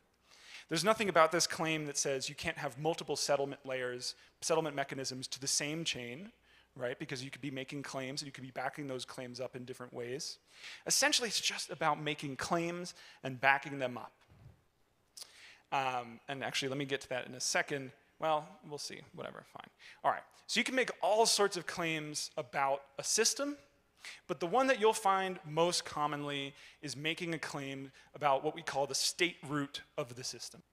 The state root in Ethereum, you kind of, if you've played around with Ethereum before, you're probably familiar with it. Basically, it's just a commitment to everything, right? The full state of Ethereum. So similarly, generally, the easiest thing to do is just to make a claim about a commitment that commits to everything. And then when you make that claim about the commitment that commits to everything else, you can just prove against that commitment, and now all of a sudden you can do, you know, pretty much whatever you want. But that doesn't mean that's the only way to do commitments. You could do commitments about specific claims on layer 2, like this very specific thing happened on layer 2. It's just that the most general and generally the easiest thing to do is to make a claim about the state root. In order to make a claim about the state root, we need a function that looks like this. It's this validity function. This looks very straightforward. We have a previous state. We have the next state that we're trying to figure out if that next state is valid given the previous state. We have the data availability layer. We have the derivation function. We have the execution function, all stuff that we've already talked about. And we spit out a Boolean, right? We spit out something that says, is this state transition valid? And so the key question of how do you actually make this work in practice, right? This sounds great, but how does this work in practice? So look at this carefully. Let's try to figure out where each one of these inputs comes from on chain. Let's say we're settling to Ethereum. Where does this come from? So state is a given. The previous state, we agree on the previous state generally. That's how we want to design these systems. We start with a previous state that we agree on, and then we have a next state, and even if we don't agree on the validity of the next state, we generally agree on the fact that this is the thing that we're putting into the function. So the first two are givens. The derivation function and the execution function are literally functions, right? They are pieces of code that run. And you could implement those things on-chain. The old OVM, Optimism's old architecture, implemented those things literally on-chain, so you execute the entire function on-chain. Generally speaking, that's not feasible depending on how complex your system is. So we tend to bypass this, and instead of implementing the functions on-chain, we basically implement something that acts like a proxy of the function, and that's usually either fault proofs or validity proofs, right? These are our proxies for the execution because it's too expensive to actually carry out the execution on-chain. But you can think about how this fault proof or this validity proof is representing the derivation and their execution functions. It is the code of those functions. It's just that we execute it in a different way. We execute it in a way that is actually feasible to do on-chain. But the interesting question is, how do we access the data availability layer, right? How do we get access to that data availability layer on the chain that we're settling on? Of course, it's another function. If you remember, our data availability layer takes the form of this array of blobs. So we want a function to access this data availability layer, and kind of an easy way to do this is you have this thing that says get blob by index, right? If it's an array and you have like get blob by index, you can access any element array. But there's something really important being formalized in this idea, And the important thing is that there's two properties that this function kind of encodes under the hood. The first property is that the ability to resolve this function, the ability to actually return a blob by a given index, is fully dependent on the actual availability of data on the data availability layer. If the data is not available, how are you going to return something out of this function? You just can't. The second thing is that you have to depend on a mechanism to prove that the blobs are correct. Because otherwise I can just give you anything, right? And I can just say, oh, the data was, ABC, but it was really something completely different. So you need a proof mechanism. Let's see if we, okay, let me go to this really quickly. Go back for a second. Okay, so in Ethereum, the proof mechanism, we'll get to that in a second, but for something like, let's say, Celestia, Celestia's data lives on a chain other than Ethereum. And so what we need, if we want to prove that a given piece of data is correct, we need to first carry over commitments to Celestia on Ethereum, and then we need to prove against those commitments. So now we're essentially relying on not only are we relying on the availability of the data availability layer, we're also relying on the correctness of the function, essentially the light client that is carrying commitments to Celestia onto Ethereum. So there's two things that you need to think about when you want to use something like Celestia as your data availability layer. All right, so let's just look quickly about how Bedrock sort of does this validation. In Bedrock, we start with the latest block. This is the magic, right? Ethereum has this beautiful thing that Ethereum, from the latest block, you can access everything. It's beautiful. The block hash, hidden inside of the latest block hash, is all of the information about Ethereum for all of time, because I can start with the latest block hash, and then I can reveal the block, and I can reveal the previous block hash, and I can reveal the previous block hash for that, and I can just go back in time to infinity, and I can access every single block in the entire history of Ethereum, and not just every single block. I can pull out every single piece of data in every single block in Ethereum. And so what I'm going to do in my validation function is I'm going to start with the latest block, and all of this is kind of hidden inside of the fault proof, but my program is going to walk backwards and walk backwards and walk backwards and figure out which blob in the data availability layer, in this case Ethereum blocks, it's going to start the state transition function loop from. That's the loop that we just saw. And it's going to apply that loop over and over and over again in the program until you get a final state, and you compare that final state to the final state that you proposed. And all of this happens inside of the fault proof, so none of this computation really happens on chain. You just sort of have to, if you want to challenge it, you just have to do a single step. But this is the magic of Ethereum, which is that the data is guaranteed to be available, and the data is guaranteed to be correct because you're settling and putting data onto the same place. Whew. All right, so bringing it all back together really quickly with the multi-headed angel thing going on here. There's a lot of content, but there's not that many components to something like this. Remembering the components, we got the data availability layer, which is this array of bytes, right, array of blobs. We've got the derivation function, which takes the previous state in the data availability layer, and it's either going to spit out a payload or it's going to spit out nothing. You've got the execution function, which takes the previous state, and it's going to take in a payload generated by the derivation function. It's going to produce a new state. And you've got this validity function, and then inside of this validity function, you have this get blob by index, right? So all of this composes, each one of these different layers is an API that you can plug into. So you can take this and you can build your dream chain, right? This isn't just theory. This is in Optimism's codebase, in the Bedrock codebase, you can build whatever you want. Do you want to build a Bitcoin plasma? Yeah, you can build a Bitcoin plasma. You can do it really easily. Go build a Bitcoin plasma. You want to build a bridge that's actually a rollup, and it has multiple data availability layers and multiple settlement layers? Why not? You want to build another parallelized VM and raise like $200 million from VCs? Why not? You can do that. You can build whatever you want. You just have to fit the APIs, right? That's what we've boiled this all down to a set of APIs. If you fill the APIs, you can build it. So that's the whole talk. Thank you. Try to remember life. My name is Kelvin. I'm building the Optimism Collective. Bedrock specs. Get in touch. Thank you. Build something cool.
Okay, let's go. Well, the next talk or the next panel is UNICEF Crypto Fund, exploring blockchain and how it could change futures for the most vulnerable. The role UNICEF plays in encouraging the impact trinity, real-world use cases, open-source software, and for-profit business models. Let's welcome to Evelyn Casanova and Shane O'Connor. Shane works at, Evelyn works at UNICEF Office of Innovation. She's focused on partnership and donor relations to advance the impact and advocacy efforts for every child. Shane O'Connor is an innovation manager at UNICEF Office of Innovation, exploring how technologies like blockchain, drones, virtual and augmented reality, AI, and data science can intersect with the needs of billions of people to accelerate UNICEF impact for children. Previously, Shane led technology for development and innovation effort for UNICEF in Sierra Leone. Before joining UNICEF, Shane was CTO, Deputy MD, and co-founder of Mobile Financial Service Platform. And that's all. Okay, we have to share the mic, so let's. Okay, great. Quite the intro. Buenos tardes, everybody. That's all my Spanish now finished. Yeah, so thanks very much for taking the time to come and hear us speak. And hopefully it'll be an interesting topic for you all. As mentioned, I'm Shane O'Connor and I am working in the Office of Innovation, working for UNICEF. Why is UNICEF here at Devcon? What do we have to do with blockchain, with frontier technology? I'm guessing a lot of people here have heard of UNICEF before. You know that UNICEF is a UN organization and we have a mandate to advocate for children's rights, to really try and make sure that their basic needs are met, and also to try and really expand their opportunities so that all children can reach their full potential. UNICEF operates in 190 countries across the world and is very much a country office up-based organization.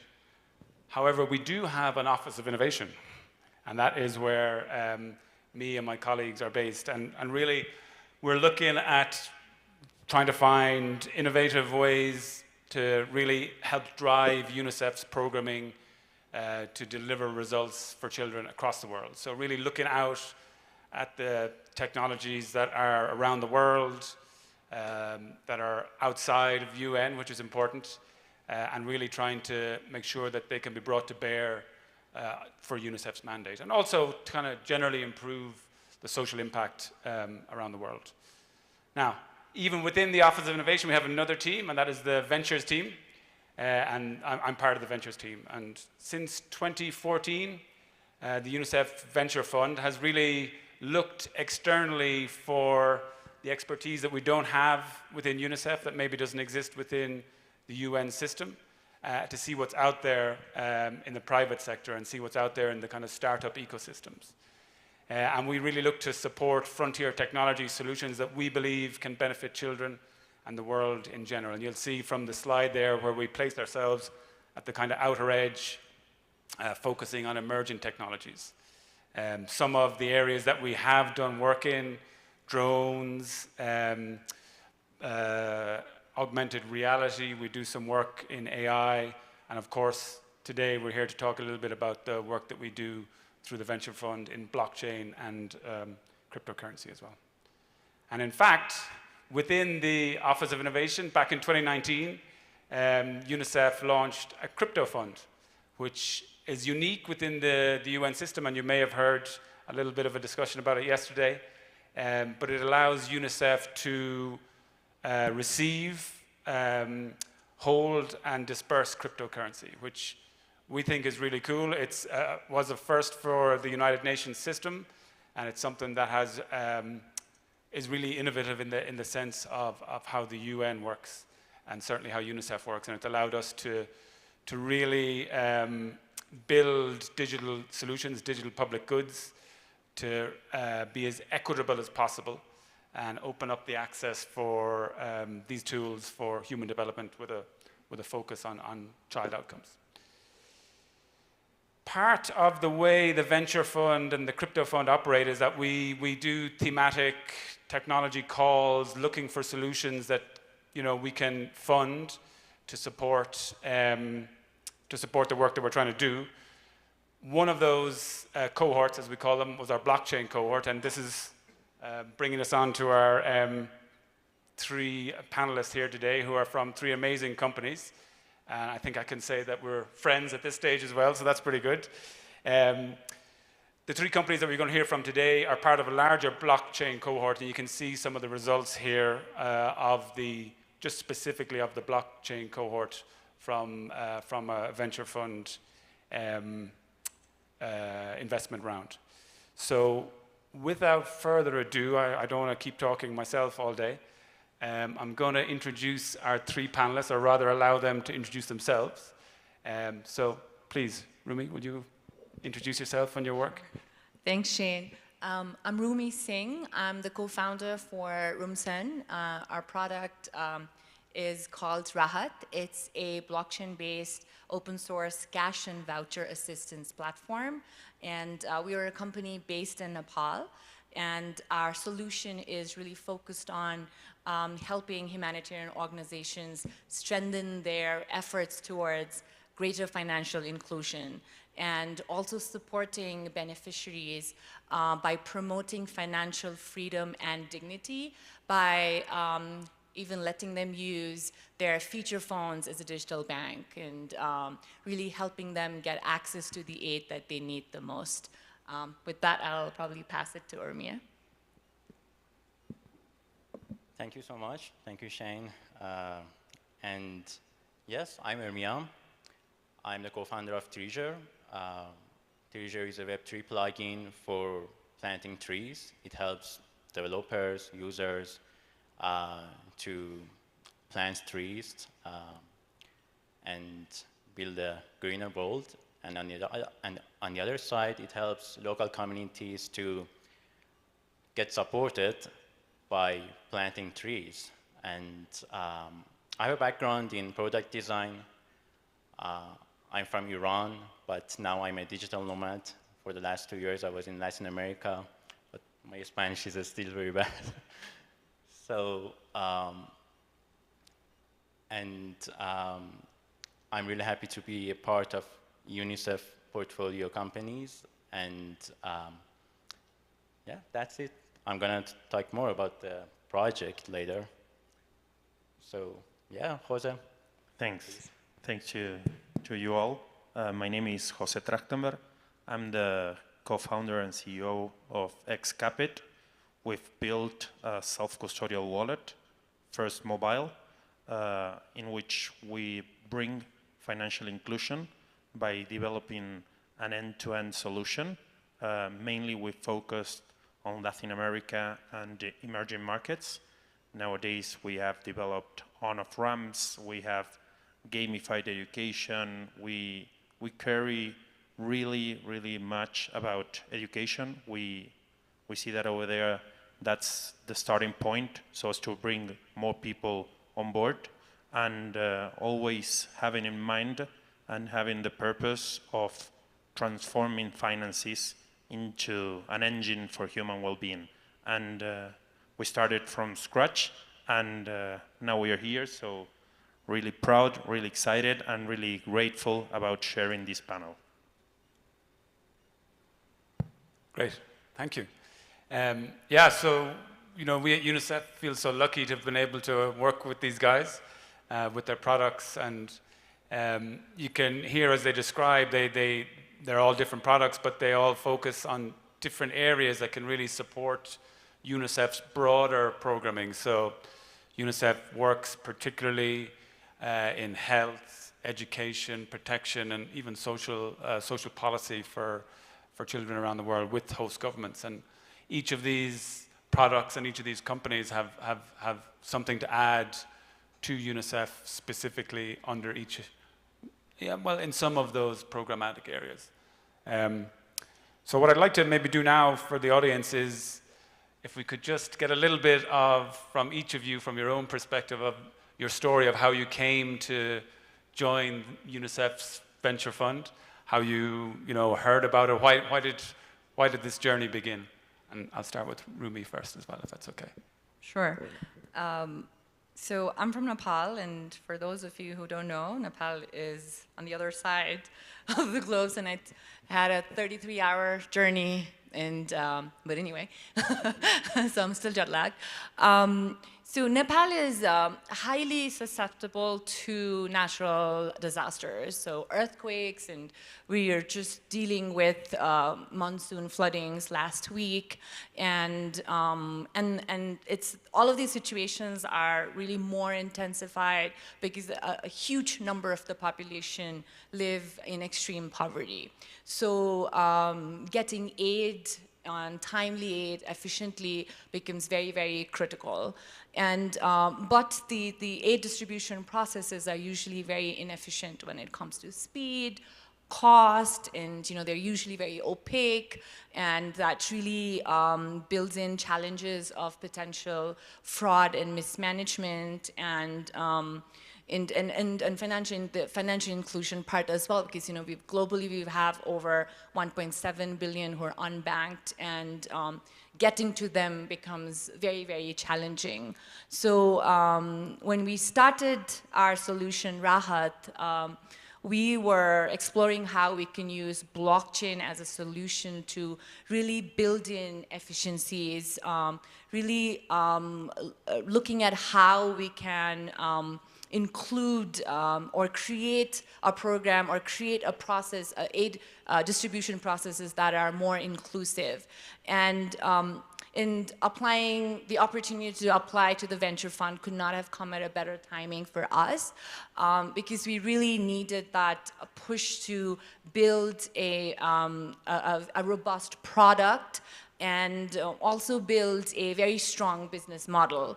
So, and then and not to mention, crypto is illegal in Nepal, so it just makes the whole process very, very difficult for us. And the adoption or getting the authorities to understand, what blockchain technology is, what crypto is, and working within the realm of the regulations is very tough.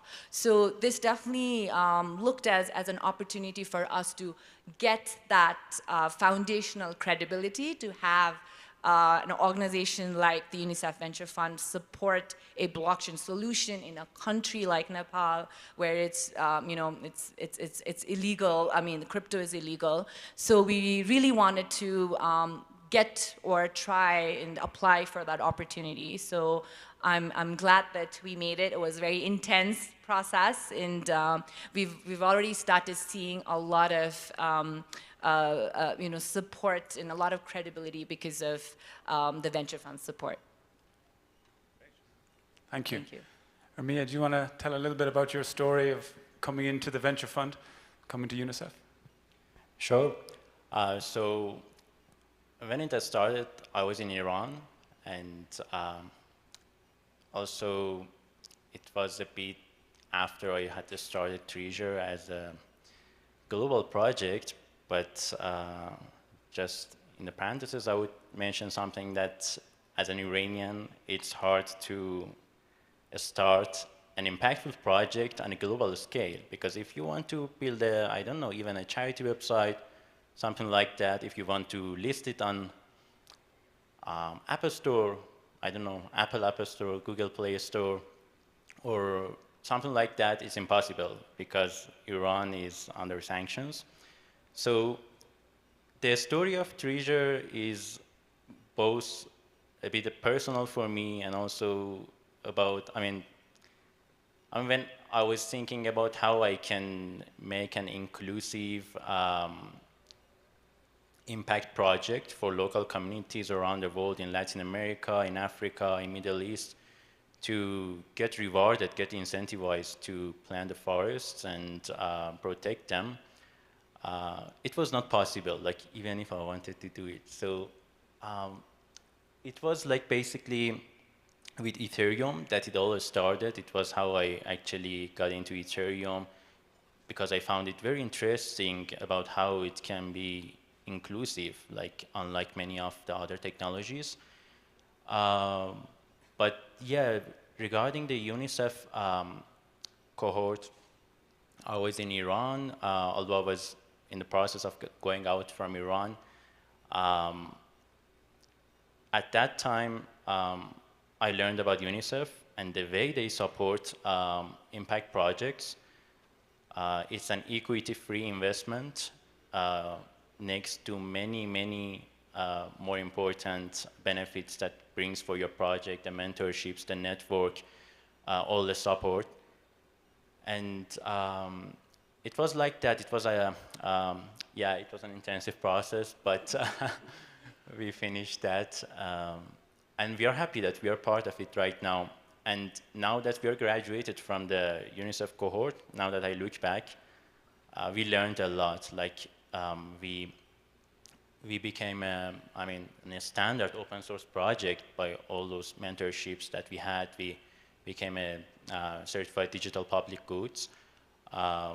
And one thing I really liked about UNICEF was that, like, the reason I didn't want it, like, when I had the opportunity and I wanted to raise money in the very beginning, I felt like at that time, many of the VCs, refi and regenerative finance had not started, was not so trending at that time. Many of the VCs I felt like are more into money than impact. So that's why I tried to not go towards the VC, although I knew some of them probably were not like that. I didn't want to waste my time at that time, so I learned about UNICEF. Their values were aligned with Treasure. We could keep Treasure product more aligned with our initial vision for a longer time, and that's why we went to UNICEF and applied for that, and we are happy for that. And now that I look back, like, it was awesome. Thank you. Oh, that's great. Well, we're very happy that you're a part of it as well. So maybe, Jose, you can briefly tell us a little bit about Excapit's journey to the venture. Yes, it has to do, mainly I have to say that I was born in Argentina. Actually, we suffered from all the pains and troubles that financial access not offer in the region. We suffer in first person how inflation, devaluation, governmental issues, restrictions impact on the whole population, and also having in mind that the almost 65% of population don't have access to financial products and services. That was always on our minds. We knew that we had to do something. That's when, first of all, blockchain came to us, and the possibility to bring a global and impactful solution came by. We loved the idea of decentralization, the idea of bringing access. Access is like the common bridge of everything we do, and I think that even the cohort brings access. That's a powerful word in the places where access is banned or restricted. So enabling people means giving possibilities to reach whatever they want to do and reach their personal objectives that come by with some tools. Financial tools are powerful in terms of reaching what you personally want to do. And the intersection with that purpose and having the chance to apply to the venture fund, and also getting to know that it was a crypto fund. Just a small comment, we didn't know that UNICEF was investing in crypto, and I think that it's important to remark that the thesis of the fund was investing on those startups that could break intergenerational cycles of poverty. That was meaningful for us, that was powerful, and we wanted to honor with our job that objective, And I totally agree with you guys that it helped us, the whole process helped us, first of all, focusing on impact, having metrics on impact, measuring what we were doing, not only digitally, but also on the ground. We received so much support from mentors. The networking was unbelievable, and they keep us supporting what we aim to do, because all in all, we know that we are really aligned in terms of bringing a valuable solution that could change the status quo in the region. So I think that that way we came by, and we are so happy to have fulfilled the whole process. This is great. We're all so happy. Thank you very much, guys. That's a good little synopsis of like how you all came into the venture fund and to be some of our cohort companies. So I think we're hearing a little bit, you're talking about the credibility of working with UNICEF, the equity-free investment, which is not an unimportant thing. But I think it's important to maybe reflect a little bit on some of the, and you all touched on a little bit, on some of the kind of other support that you got while going through the kind of year within the venture fund. So maybe I could ask Rumi to speak again a little bit about the mentorship that you went through and what that meant and what kind of benefit that was to you guys. Sure. So we made a lot of progress last year in terms of also, overcoming a lot of barriers and learning a lot of different things for the company to get better. And in addition to the investment that Jose mentioned, which is extremely, extremely important and helpful for us, the mentorship that we got was instrumental. We had, I think it was sort of like a twofold, I would say. Like we got a lot of technical assistance, and we had, I'm using the word access. I know Jose used it in a very different context, but for us, like access to the different resources that we got through UNICEF was amazing. And I think coming from an emerging market, like I don't think we would have gotten that access to the amazing resources like the Ethereum Foundation and all of the other folks, in addition to the mentors that you guys got us connected to, was huge for us. Coming from a small country and getting that visibility and that access to resource was very, very important for us.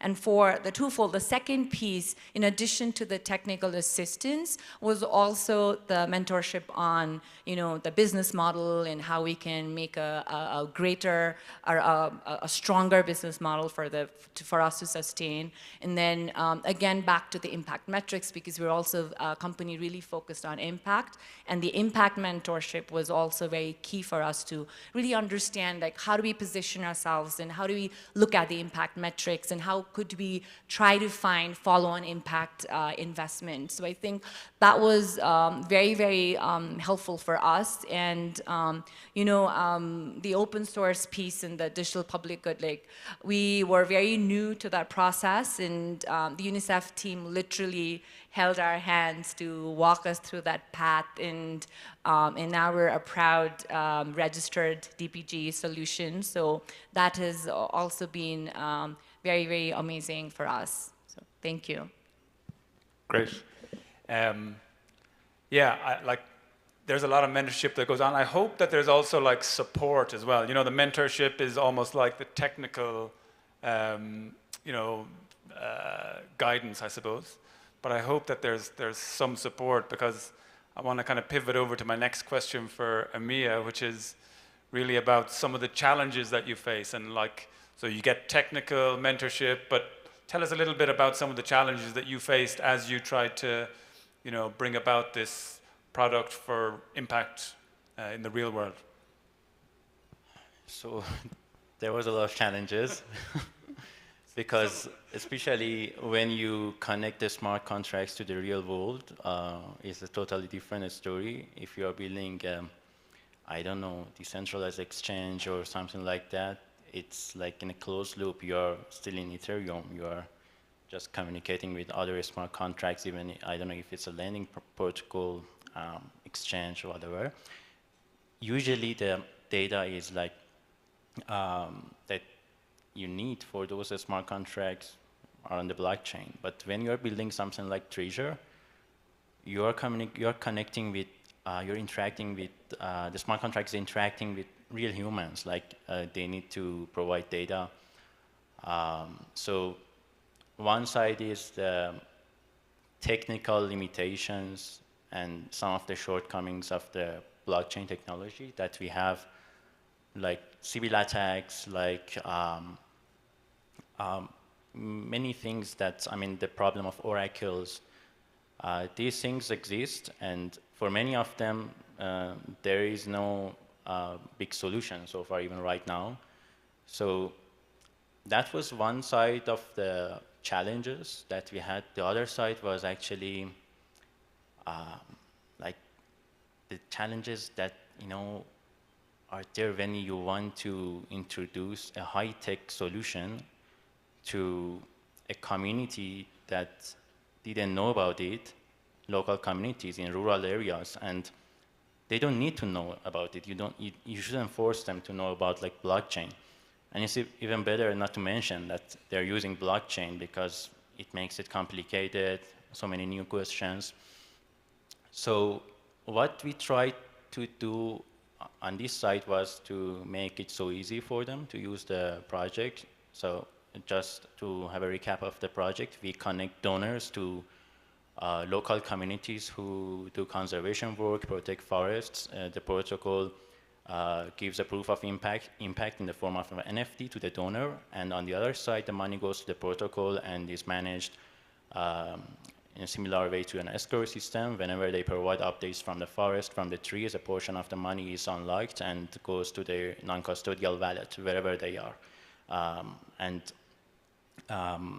That's how Treasure protocol works. The version 1 of the protocol, of course, we are doing a lot of more things. So to do this, I mean, to get the rewards for conservation, I mean, we try to make it similar experience to their Web2 experience, like having a WhatsApp, Instagram application on their mobile. So we built an application which has integrated some seed phrase-less wallets, non-custodial wallets. They don't have seed phrases. They don't need to know about the complex nature of wallets in blockchain. So they use their email, but it's non-custodial. We use Web3 auths for that. At the same time, we sponsor all their transactions on the supply side for local communities. We use stable coins instead of volatile assets like Ethereum, Bitcoin. So they get their conservation rewards in DAI. And many, many other works, like many of them I forget, but this was actually one of the most challenging parts of our job, to make it like, because it's actually important. Like we had to, one of the things that we learned is that some of our early local communities that were using a buggy and both complicated profile left the, actually the movement, the project, because it was too complicated for them. And the more we tried to make it better for them, user-friendly, the easier it was for them to stay in the project. And of course, with UNICEF, we got a lot of mentorship, like referring to the impact mentorship. In the case of Treasure, it's not only about planting trees, because we onboard the local communities who are less privileged, who have less access to actually the typical opportunities in climate finance. So it's about social impact as well. That's why we actually have that kind of social impact in the project as well, and the impact mentorships helped us quantify, measure those impact, so we learn what we're doing, like in a better way. And of course, the open source, like this is one of the best things that you can get out of this investment, because you think you are open source, but you are not like open source friendly project. So lots of documentation, contribution guidelines, many, many things. Like, I think it was awesome. Like that part, like now we feel confident about like being a good open source project. Even if the project fails, the resources, everything are there in a good ways for the future builders to use. Yeah, that's it. Great. Lots of challenges. Congratulations on getting through all those challenges, and really thanks very much for putting out such an amazing product of benefit for everyone with the conservation that it supports. That kind of like something that benefits people all around the world, even if it's done in local communities, makes me think of equity, which is one of the key lenses that UNICEF is an equity-based organization. Everything we think about, we use equity as a kind of a lens for that. And one of the ways that we think about digital products and how we make them equitable is digital public goods, which is my next question for you, Jose. First of all, sorry, I should say congratulations to each of you for becoming a certified digital public good, which is very impressive and challenging to get done. But Jose, would you tell us a little bit about Excapit and your journey to becoming a certified DPG? How did UNICEF support you in that process? I mean, I know it's somewhat through the mentorship, but what kind of benefit then, like after you talk a little bit about the process, what benefit do you see? And I know Armia mentioned a little bit some of the benefits of DPGs. What benefits do you see from your perspective? And even talk a little bit about maybe, being a for-profit business with an open digital public goods. Okay, that's a whole question. Yeah. So I will try to wrap up everything, or I will try not to forget part of it. But the starting point was thinking about building a digital public good that could achieve the sustainable goals from UN. So from starting point, I think that having on board all of the support of UNICEF Innovation Fund had to do, first of all, about thinking on the impact, thinking about the resources, thinking about leaving something that could be scalable, that could be secure, that could be useful for some other products so as to use. So first of all, I would say that becoming an open source project has to do with developing a layer in which other people could build. So from that starting point, UNICEF was amazing. And having the impact in the main objectives of building a digital product has to do with, first of all, measuring it. Theory of change was one of the mentorships, and it's amazing how you could measure your impact on a region. And actually, that's a profitable digital public good. A company that could create lasting and social economic impact. And coming from Latin America, that's a huge depth of the region. So for us was easy to like have that purpose, but still difficult or challenging to build it in a way that could be useful for everybody. So at last but not least, I think that every project should be sustainable and should be profitable in terms of creating value.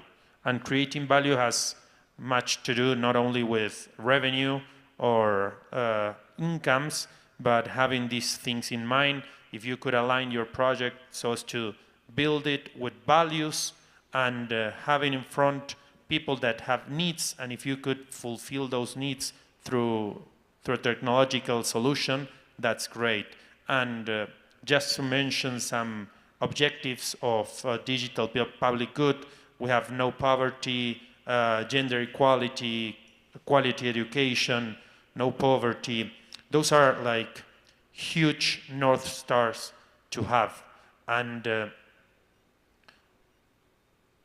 invitation that should be done on every entrepreneur that is building their venture, it's to to continue tackling those objectives. It's a huge rock that we need to defeat. It's not one or two companies who will make it come true. It's, and this has to do with Web3 too. Web3, it's a matter of community. And this is so loud voice in an ecosystem as Web3 that, first of all, makes me proud to be part of it, makes me want to collaborate with other projects that are tackling the same problems, and joining forces, I'm sure about that, it will be more fulfillable than going just by my own. So just in a rough synthesis, I think that's what left us to become a digital public good. It's great. And I like that you brought out the aspect of community as well, seeing as we're here at like Devcon, and there's a very strong kind of feeling of community around the technology, but also like the problems that some people are looking to solve. And for us as UNICEF, and for me, like it's exciting and it's inspiring and energizing to get that feel of community, and hopefully being able to like get people to come and join us in our journey and in our work. But yeah, that's great. Thank you very much. I think we'll maybe try and talk a little bit about, so we talked about the DPG process, the process of joining the venture fund, your journey with the venture fund. I'd like to talk a little bit more about real world now. It was part of the title. So you've gone through, you've joined the venture fund, you've accepted, you've gone through, mentored. Now, maybe I'll ask Rumi to tell us a little bit about the opportunity for piloting the actual product that you gain with UNICEF. Can you tell us a little bit about the real application now that we've gone through the process? So we are currently in the midst of piloting our solution Rahat with the country office, the UNICEF country office in Nepal. We are working on with 1,500 households for an unconditional cash transfer of about, I think, $150,000 through the country office and the Innovation Fund. And with that pilot, we are really looking at building or bringing in some learning insights about the impact of how a blockchain-powered solution can bring in efficiencies in the cash transfer project. So how, for example, real-time monitoring could help the country office understand understand how the cash is being transferred, understand the flow of funds, and get verifiable transactions. So, so we're really looking at working not just with the country office, but alongside with the local authorities and the government bodies there. So we are bringing them along for this particular pilot and getting them onboarded, or getting them to understand the process, and really, as Ermia had said, like really not talking to them about what blockchain technology is, but really getting them and showing them the benefit of how they can use a system like this and get aid to the ones who need it the most efficiently, like cost effectively, and in a very I think like an auditable way, because with all of the financial reconciliation that happens in these aspects, that's a huge time and resource suck. So we're looking at how the time and resources can be saved through this particular pilot, and we're trying to see if we can take all of the learnings from this particular pilot and replicate it, hopefully replicate it in other country offices and globally. So taking Rahat from a local, as almost like a local product from Nepal, to sort of see how we can globally amplify it. So that's kind of where we're at with the pilot currently, and Just as an example, right now, like, we're sort of bringing, training the local government bodies and how they can use the dashboard, look at some real-time information on how the transactions are coming through and how the data is coming through, and sort of see if they can detect anomalies and escalate it immediately and act upon it. So giving them or showing them the value of what some information like that could support them to make a greater impact. Great, thank you. I'm actually really excited, as you know, I'm very excited about this pilot. I wonder, can you have a little reflection on, so you mentioned, aside from your own company, you mentioned 2 other entities, you mentioned 3 actually. You mentioned UNICEF country office, you mentioned the government, and of course the beneficiaries. Can you maybe just speak a little bit about how the Innovation Fund facilitated with the UNICEF country office the engagement with the government? Because that can be difficult if you don't have that evidence as yet. Right. In Nepal, all of the cash transfer that we do, we usually have to work with the government.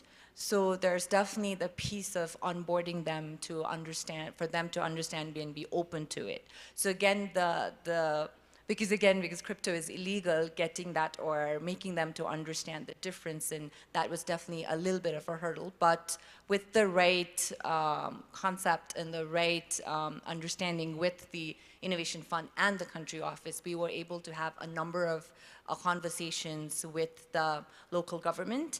And in such real-world cases, at times we're talking about emerging tech and blockchain, and then here you are, where everything is paper-based, and and the beneficiaries, they don't even have, they only have feature phones, or they don't even have phones. So just making that leapfrogging to that is very difficult, and then getting even the local government to say, okay, this is a dashboard, you can get in, you can see all of the information. So that definitely is a challenge, but we are having these conversations to bringing them along one at a time. And the country office is definitely playing a huge role as being part of and joining us in the field as we have these conversations with the local government bodies and with the beneficiaries, and really looking at some issues that are on the field where, where the beneficiaries, there's a struggle between, okay, who's going to get the cash, and they're real world problems beyond the monitoring piece as well. Great, thank you. That's great.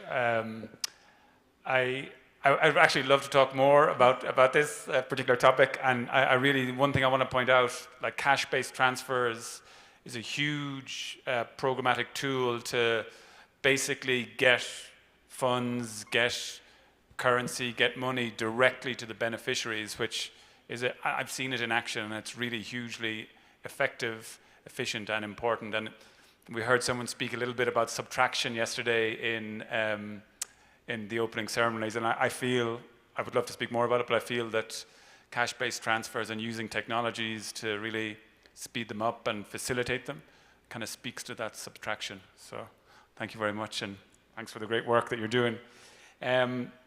We have a few minutes left. What I'd really like to do now, actually, Ermia, if I can ask you to be the first one, if you could take a couple of minutes to think about what kind of advice you would give to someone out here who's maybe in a startup situation and wants to become working in the impact area, or even if you were talking to yourself, 18 months in the past or 2 years in the past, what kind of advice would you like to give to yourself or to our audience? So I would say one of the most important things that, impact projects or impact founders like us need to consider, or the challenges that they face, is the funding. So you are not a typical startup that probably can make money from the early days, or even if you can make money, your tractions probably are not very similar to some of the startups that VCs are very interested to invest in. So you have this problem. Now it's easier because refi has become a trend in crypto, and VCs are understanding it, but unfortunately, you are now in a bear market, so you will have a hard time to raise some money compared to, I don't know, 1 year, 2 years ago. So you have a number of options. Based on our experience and the best practices that we had in Treasure, so UNICEF is, of course, one of the places that you can go if you have a crazy impact idea and you think probably, a crazy impact idea, but not very unrealistic. You think it works, and you have some small pilots, because if you're in the process of an application, UNICEF doesn't accept only the ideas. There should be some metrics, some tractions that proves that this idea, even if now it doesn't, and it's not a charity. You need to make a sustainable project. So all these together makes it challenging to actually get funding. So UNICEF is one place. The other place that you have is Gitcoin, which you can consider. We raised, I would say, almost equal to the, similar to the amount that we raised from UNICEF, from Gitcoin, I think $85,000 or $90,000 in different rounds, in climate rounds. And there are also, of course, the product. Your product should make money, and if we want to make it sustainable, that's really important. So all in all, these helped us to keep Treasure in a aligned, keep Treasure aligned to our vision. And now we feel much more comfortable to raise money from other VCs, and we are doing it now. And that's what I think about, the challenges and things that you can do. Great, thank you.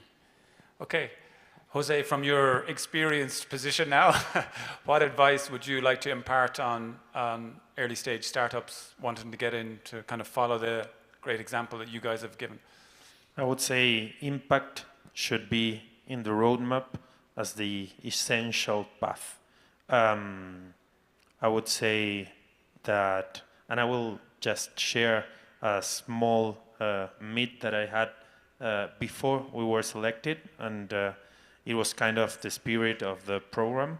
And we were working with the work plan, with the plan that we were gonna present for the UNICEF Innovation Fund, and it was too ambitious. And we were asked if we wanted to change that in order to be fulfillable, so as to achieve it.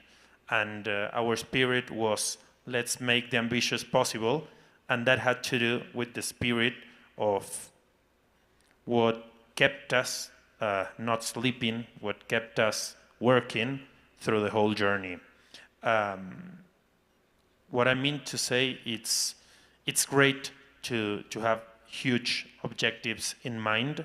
A huge purpose not only could help in your region, it starts by helping you and your team. We never had such an amazing team, such an aligned team, since we didn't have that purpose so clear, so focused on reaching that.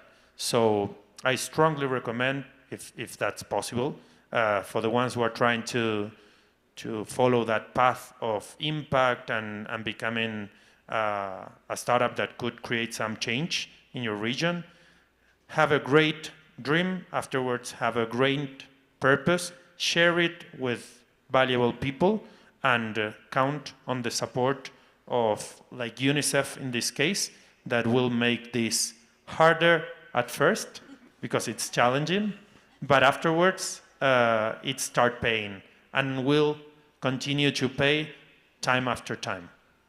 Great, that sounds like good advice.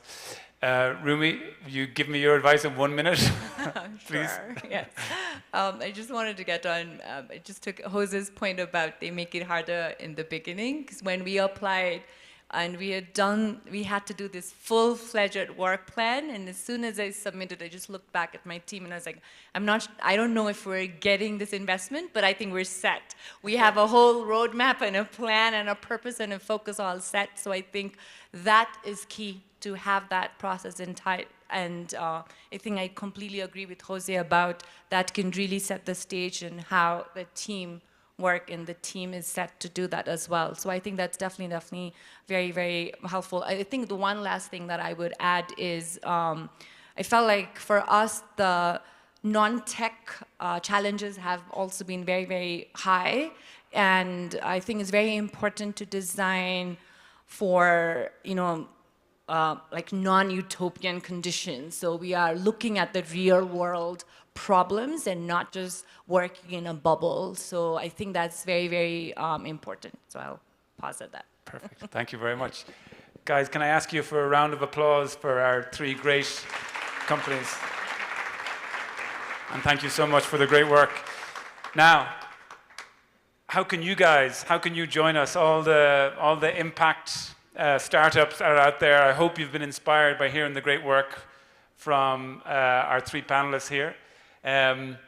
Please, if you are in the same position that these guys were 18 months, 2 years ago, please, if you have something that you think can help, apply to the UNICEF Venture Fund, and you will be brought through that difficult but rewarding journey.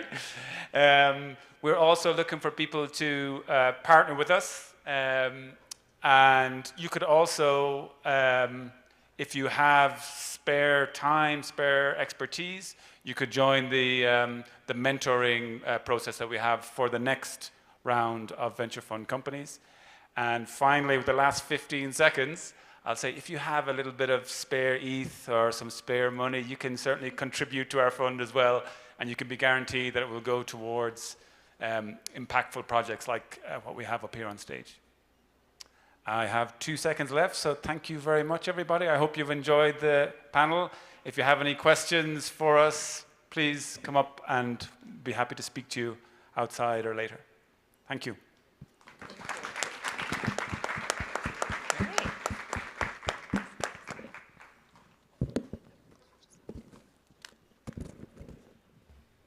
Well, thank you. The next panel, the title is The Influence of Crypto Regulation and Open Blockchains, Opportunities and Challenges. And we have 3 speakers: Florian Glatz, trained as a lawyer and software developer with many years of experience working full-time in the blockchain space. Florian is aware of the key issues in the intersection of crypto assets and regulation. Florian Glatz has co-founded and led the German Blockchain Associations, as president for its first 4 years. He advised political decision makers at the German and European level of blockchain regulation. Marina Markesik. Marina is the co-founder of EUIC, which aims to propel UA regulation to become DeFi-friendly.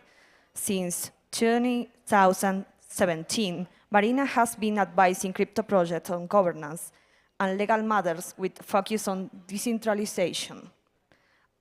Sorry, please, if you want any question to the speakers, you can talk outside of the room, sorry. Okay. Defiant. She previously led the advisory team of Blockchain Accelerator, co-founded it, and co-founded a crowd investment platform. And Simon Polrod, educating on crypto and public blockchain since 2015. Well, welcome.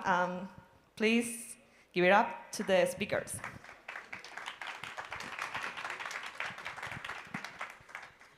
So thank you everyone for joining our talk. My name is Marina, and together with Simon and Florian, we're going to talk about the crypto regulation and its influence on the open blockchains. So what we see today, it's an increased activity of crypto regulation all around the world.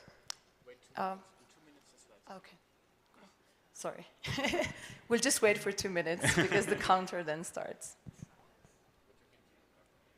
So what I will talk today is basically on the increased regulatory activities from all over the world. We are coming from Europe, and we're trying to talk about the trends that happen all around the world, but basically what we're expert is in the European law. And why this is interesting is because last week we had some new laws being finalized in Europe, and they are, I would say, the beginning of what's happening globally. So, Sir, of course.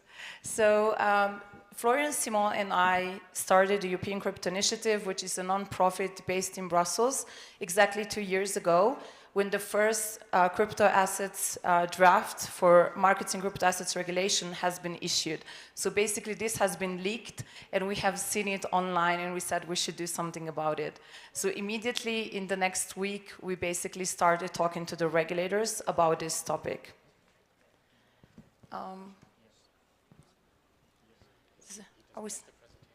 Okay. Sorry, there's no presentation, but I'm going to go on without it. So basically what we are doing is talking to the regulators and trying to explain what is happening in the crypto area and trying to educate them on what we're doing and what blockchain is. So what happens in generally in the last 2 years specifically is that there has been an increased regulatory activity from regulators all over the world. And what is very important is that this activity is coordinated. So it is happening in Europe, it's happening in the US, but what is also very, very important is that it's happening on the international level, on international organizations. So basically organizations like FATF, IOSCO, and some other organizations are very actively looking into crypto and also very actively looking into DeFi specifically. In the next, I would say 1 and 2 or 2 years, we will see reports from all of those organizations being published, and this will be a big influence not only in the world where we're coming from, so the European Union, but basically it is going to be a big influence also in Colombia, in South America, Asia, and all over the world. What it is important is that many times those regulators, they are very well intended, and we are talking to a lot of them. They are interested to learn more, but the problem is that they don't have that much time. So of course we have like an hour, 1 hour talk with them, and we need to be very precise on what we are discussing in this really short amount of time. And the problem is that many times, because they don't have this, I would say, knowledge or at least opportunity to learn more, the outcome of this regulation is even more negative than they wanted to at the beginning. And so I think that educating regulators, talking to them, and even educating about crypto in general is very, very important. So besides what's happening, I would say, on the international level, we have seen also a lot of bad news happening in the last year, and this is not helping. The regulators are seeing and mostly reading news that are negative, and this is then reflected in regulation. We have seen in the Markets in Crypto Assets draft added a new article specifically talking and specifically being, I would say, a consequence of what happened with Terra Luna. And we also can see this in the stablecoin bill that is written in the SEC. So in a way, it's also important of what is the image that the whole crypto community projects in the world, but also in the, specifically for the regulators. So why this time right now is so important for all of us to talk about regulation is basically because we know that crypto exists for more than a decade, but at the beginning it was really seen more as a toy for geeks, I would say, and it was not seen as something that would be problematic for the financial system, which is right now. So from 2020, or for the last, I would say, couple of years, there is an increased concern from the regulator of what crypto is possible. We have seen a lot of scams, we have seen DeFi being developed, but also the increased usage of NFTs, and this is what is also concerning for the regulators, especially when it comes to consumer protection. And so what we need to do in the future is think about really new options and new alternatives and how to have an even more increased dialogue with the regulators, because all the development that happened in the last years will most probably not be just copy-pasted in the future because of specific limitations that we will see coming from the regulatory world. So I'll just come up to date. So this is what I was talking about, an increased activity from the regulators in the last few years.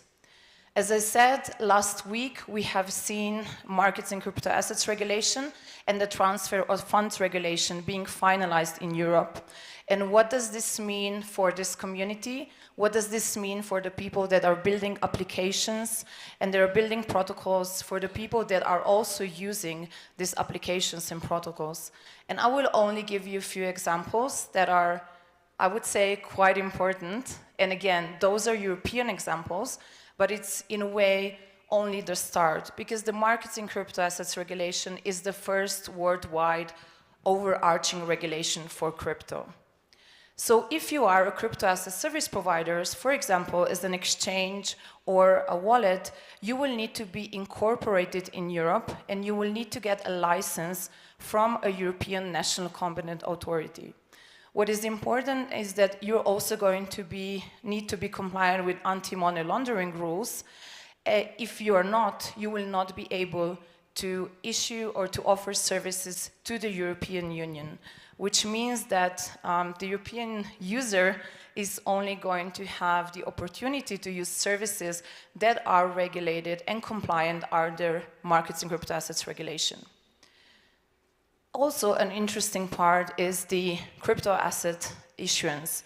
So if an entity wants to issue crypto assets in Europe and offer it to the European users, you will need to be incorporated again in the European Union, but at the same time also write a white paper, very similarly to like a very short, very similar to an IPO.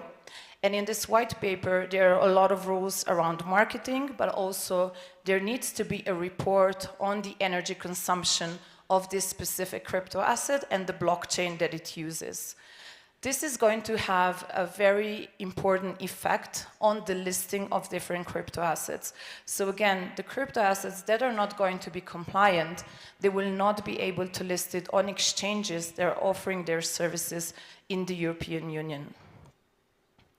And let me come to the most critical part of the markets in crypto assets regulation. So this regulation was basically written because of Diem. And so the aim is to regulate stablecoins. There is a big part in the regulation that regulates stablecoins, and this is, I would say, the most critical part. There is a cap of 200 million transactions per day in the European Union that needs to be observed by the issuer of the stablecoin, but also by the regulator.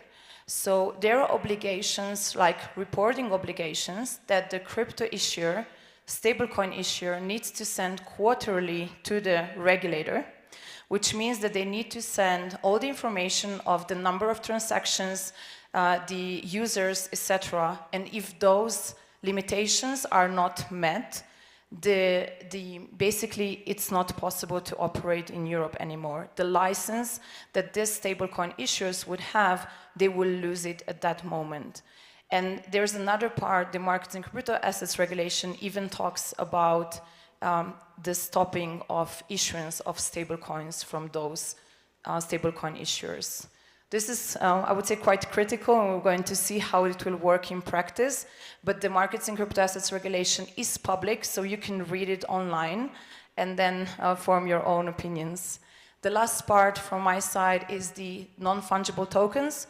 Those are excluded from the regulation, but only the ones that are unique and usually linked to an art and also issued in a very small collections. So that's all for me. I give the mic to Florian. Thank you. Thank you, Marina. Oopsie. Bringer of bad news. Okay, where do I click here? Okay, perfect. Yeah, so let's talk about the positive sides of this regulation, because it's not just bad. I mean, that was pretty bad, I agree, but not everything is that awful. So the scope of MiCA, of this market in crypto regulation, is limited in a sense to centralized applications of crypto technology, meaning that decentralized finance, NFTs are officially not in that scope yet. So we expect, in a sense, a MiCA 2 regulation to sort of follow up in, I don't know, a few years, and that's something we'll address later. Self-custodial wallets survived a pretty harsh attack from the European Parliament. We were afraid for a few weeks, like most of you probably, that they may be banned. Good news, Europe still accepts self-custodial wallets going forward. Proof of work also survived, so there was a real chance that proof of work assets would be flat out illegal in Europe. That also was this year. And I think they got away with a slap on the wrist. So proof of work assets have been labeled as unsustainable, but there are no consequences yet tied to it. But the foundation has been laid for a potential ban later on, or very negative tax implications for holding them, those kinds of things.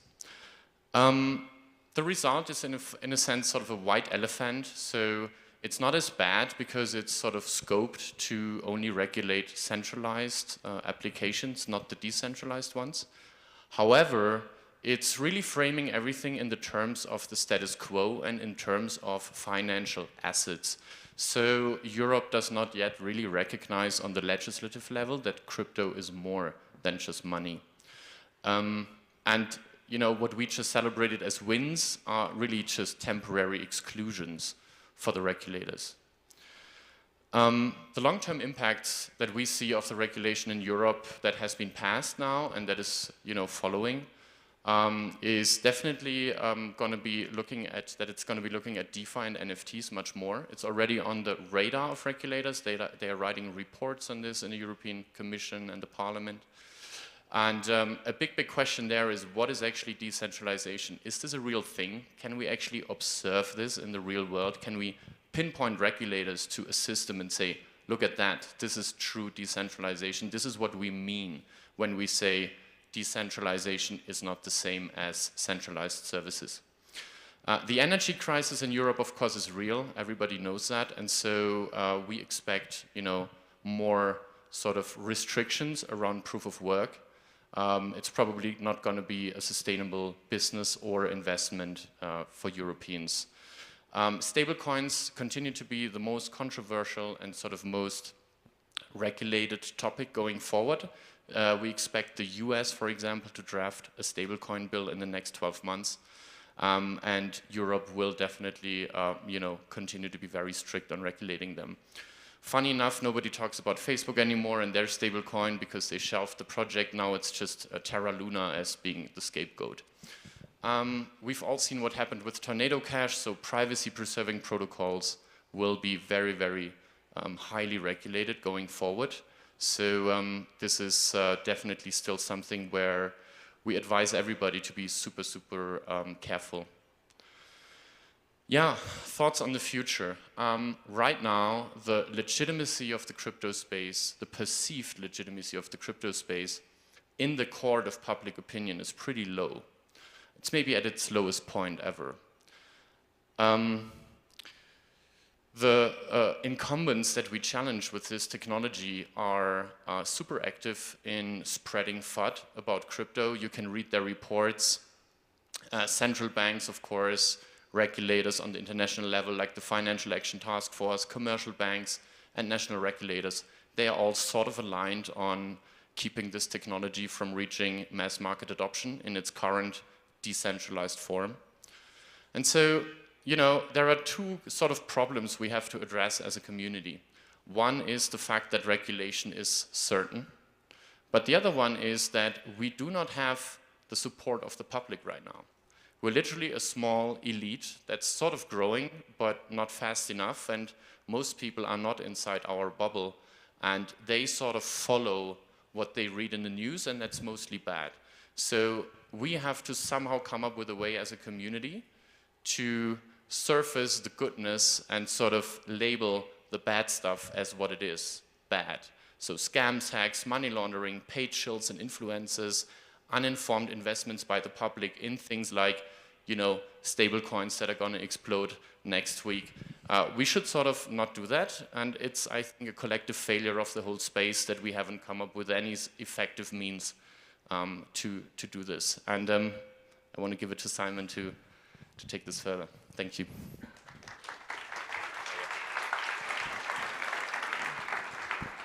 Thank you. So, yeah, what do we do now?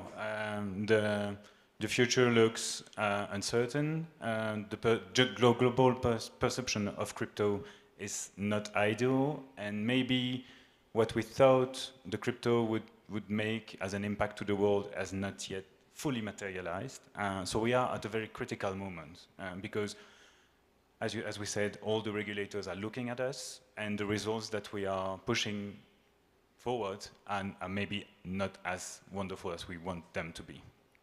So what we think now is that we have to be a force of proposal. Like as an industry, as a community, we have to somehow, and we'll have a plan for that, create some form of proposal, some form of initiatives that basically go front-run the regulators, front-run the institutions, and explain what we can do, what we are doing today in a very positive manner and with actual practical mitigation proposals for all the risks and all the issues that we see today. And to do that, one of the critical things is to create some form of consensus inside of the community, inside of the industry, of what is acceptable and what we can push forward. Because we definitely don't want to give ideas to the regulators that would be contrary to the values that we want to defend, right? So there will be difficult choices to make, and there's a lot of potential solutions that we can think about, both technological or in terms of initiatives that the community can make. But are they acceptable? Is this something that we want to push forward? And this is an open question that we will discuss later. So as an example, the European Commission launched an initiative to study whether it would be meaningful to basically embed a surveillance of the blockchain, a real-time surveillance of public blockchain in some form of a system that would be used by the regulators to basically be alerted and act on potential issues happening on the public blockchains. Do we want that? Do we support this kind of initiatives? Do we regulate interfaces? Of course, this is a very big subject, and the tornado cash sanctions really make it shine. And this is still an open question. Do we regulate, and if so, how? Do we want to circumvent that by creating shadow interfaces? Is it a long-term solution? Open question again. Do we want to leverage DIDs in some form, like creating identities that would be recognized by institutions in some way? Do we leverage on the initiatives of the institutions on the IDs, because there are some in Europe specifically? Do we basically segment regulated and degen space? It's a potential solution, and of course the whole sanction in general it's a very big subject, and still with a lot of different implications where there's a lot of also of open questions. You've all seen the discussions recently about, do we need to basically sanction address at the protocol level? It's a very dangerous question to ask, but also a very practical one, and the answer has to be given at some point.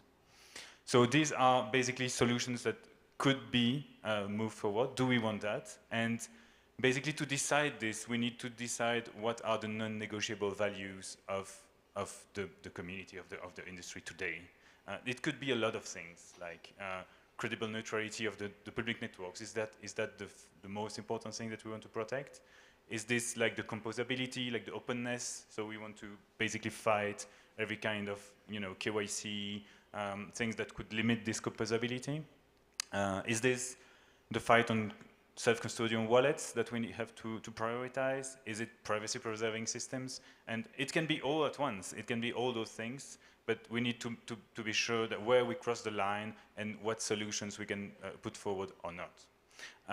And for this, I think it's very critical that we have a very clear way forward. And there's a few things that can be leveraged to move forward with the institutions in general. The first thing is that everything is not bleak, and there's a lot of people inside of those institutions that know about crypto and that are interested by what's going on. They are open to suggestions, and those people, we have identified a lot of them at the EU level, but there are some of them at in every single institution worldwide. Those people, we need to help them, and we need to feed them with suggestions. We need to feed them with actual proposals. So this is the main leverage we have. Then do we have all the good, obviously good use cases of crypto that we need to push forward and to move forward quickly. We've talked a lot about with DeFi, about DeSci, public good fundings, non-financial use cases of crypto. All those things together, they bring forward a very positive way of doing crypto, and this is something we need to work on. And of course, there's the constant innovation and improvement in the space that is already happening, and that we need to leverage, so being sure that there's the constant transmission of information to the regulators and to the institutions. And maybe to do that, I would like to end with a call for community intervention. So basically, it's a call to you in general, and all the participants here. You came here, so you're basically interested by regulation and what's happening in the future. You can help. I mean, all of you can help because we need to. There's so many paths open today.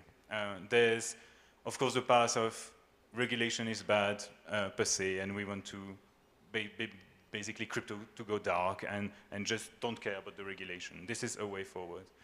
We want to fully embrace regulation and basically cancel decentralization, meaning abandon all the values that we are trying to build today. We can create new standards. We can self-regulate, like creating entities that bring rules forward that are followed, spontaneously by the protocols when they want to be compliant. We can, push to make CASPs, maybe the crypto asset service provider, the gatekeepers of crypto. This is, for now, more or less the approach of the regulator. But do we want to push in this direction? Do we want to create a DID standard for DeFi altogether? Do we want a curated list for name and shame, scammers, hackers? I don't know. There's a lot of things that we can do. We have ideas, we have proposals, of course, at EUCI, but we would like you to contribute and to help. So please join the conversation. We have a Telegram, we have a Twitter account, we have a website, and we organize a big event in Lisbon from November 1 to November 4. Feel free, if you are in Europe at the time or nearby, feel free to come and work with us on these solutions. Thank you very much.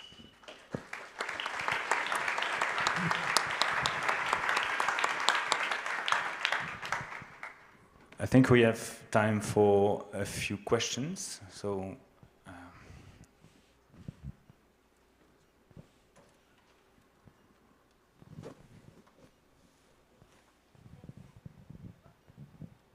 hello, great. Thank you so much. It was very great. I have one question. So you mentioned that NFT is now currently excluded from MiCA regulation, but if we take a look and we just, browse what European Council says, we see that European Council is aiming to do some assessment within the next 18 months. So the regulation is coming, but it's, we don't know in which form yet. Therefore, my question was, what, in your opinion, do you think, in what shape or form the regulation on NFT will be coming? And perhaps if you could just share some insights, what would be the best way, in your opinion, to shape that regulation on NFTs? Thank you. Thank you. So for concretely on the NFTs, at the moment there is a loose definition of what an NFT is in markets in crypto assets regulation. And then every time there's going to be a new issuance, the national competent authority will need to look into and do an analysis if this is really, again, unique enough, and if it's issued in a small collection, so it will not be regulated, and it is excluded from MiCA. What is coming next, and we were just talking to one of the MPs from the European Parliament that is going to lead this effort into regulating NFTs.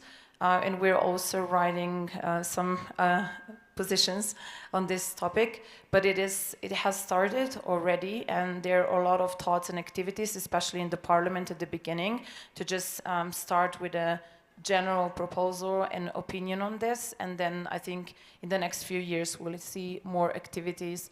As everywhere, the European Union works in cycles, in mandates. The European Commission that usually propose the regulation will finalize their own mandate very soon, in a year, so we'll wait for the new Commission to have more ideas how to move forward. Do you think that the European Union is going to be at any time a DAO? And I'm here, Florian. That's a beautiful question. I do think that the idea of a DAO is uniquely aligned with European values. So for example, I think Europe is the continent of cooperatives. I don't know if there is a continent with more. And I think cooperatives, but also associations, are sort of the old world equivalents of what DAOs are shaping up to become, sort of inclusive, cooperative ways to work together. Yeah, so is the European Union itself fit to become a DAO? I don't think yet. They are clinging to their hierarchical design, systems design. But I think citizens of Europe are ready for DAOs, and so I do hope that they are going to front run the regulator on this one, and then potentially, you know, just, I don't know, swallow the EU, and I have no idea. But yeah, I would support the EU becoming a DAO for sure. Let's go. Okay. There's another question over there. Oh, many questions. Maybe a microphone to these gentlemen over there? Go on. Ah, here, sorry, okay. Hi, my name is Charlie. From a regulatory perspective, if a cryptocurrency exchange goes bankrupt, what's the best approach? You mean a centralized or a decentralized exchange? Both. Okay, I don't know for a decentralized one. For a centralized one, there are now regulations in MiCA that you know, the money custodied by users needs to be protected from insolvency, right? So this is really important.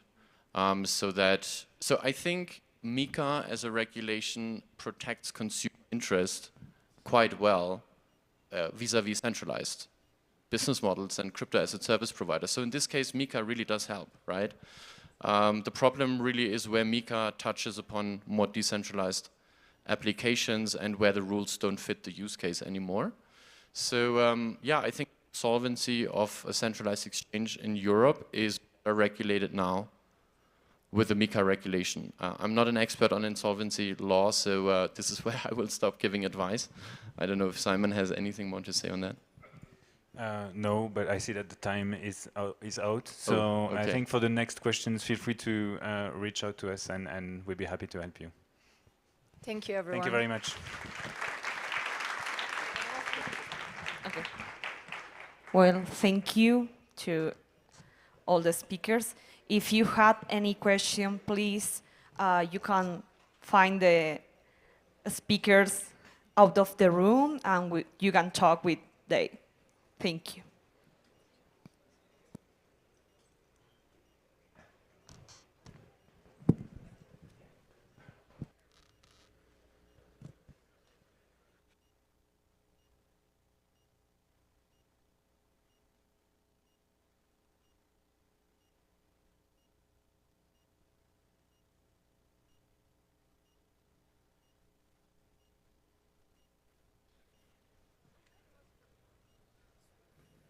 Check.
Okay, let's go. Well, the next talk is Ethereum won't be the money layer of the internet if people think it's an hair-destroying scam. 4 ways to change the narrative. And the speaker is James Beck. Welcome. Thank you so much. Okay. James Beck is the Director of Content and Communication at Consensus, where he has spent the last 5 years telling the story of Ethereum to journalists and individuals around the world. Prior to Consensus, James worked in public affairs and led as US politician and journalist on delegation to China to improve in understanding between the two countries. James is an enthusiastic member of the queer underground New York City dance scene and also is a volunteer street tree steward in New York City. Thank you and welcome. Thank you so much. So that was a nice introduction. I didn't expect. Do I have a way to flip through slides? Yeah. Oh, this thing. There you go. So a lot of this talk is really setting the stage of 2021. Beyond the bull market, that was really the year in which I think Web3, Ethereum, all the things that we've been talking about at the last 5 DevCons really ascended into, a lot of the popular narratives in pop culture. But with all that new attention came, a widened aperture of critique. So first of all, one of the things that really brings attention is money, unfortunately. And that's when we had 2021 was record VC investment. So 40 of the 47 Web3 unicorns were born in 2021. We also had Web3 outpacing biotech as a sector, which to me is wild considering what we've achieved in Web3 so far. And similarly, a lot of the deals, at least in Q4 2021, happened in the United States. You see outsized, deals going to the United States compared to places like Latin America. And with a lot of popular understanding of Web3 came celebrities also changing their profile pictures to Bored Apes. I encourage all of you to see if they have their PFPs. We also saw a lot of media doing like, what is Web3, crypto explainers, NFT explainers. And so in a lot of ways, this, Web3 is already part of the popular imagination. And similarly, brands started rebranding. So you have Metaverse becoming, or you have Facebook becoming Meta for whatever reason because they think the Metaverse is the future. You have Radio Shack.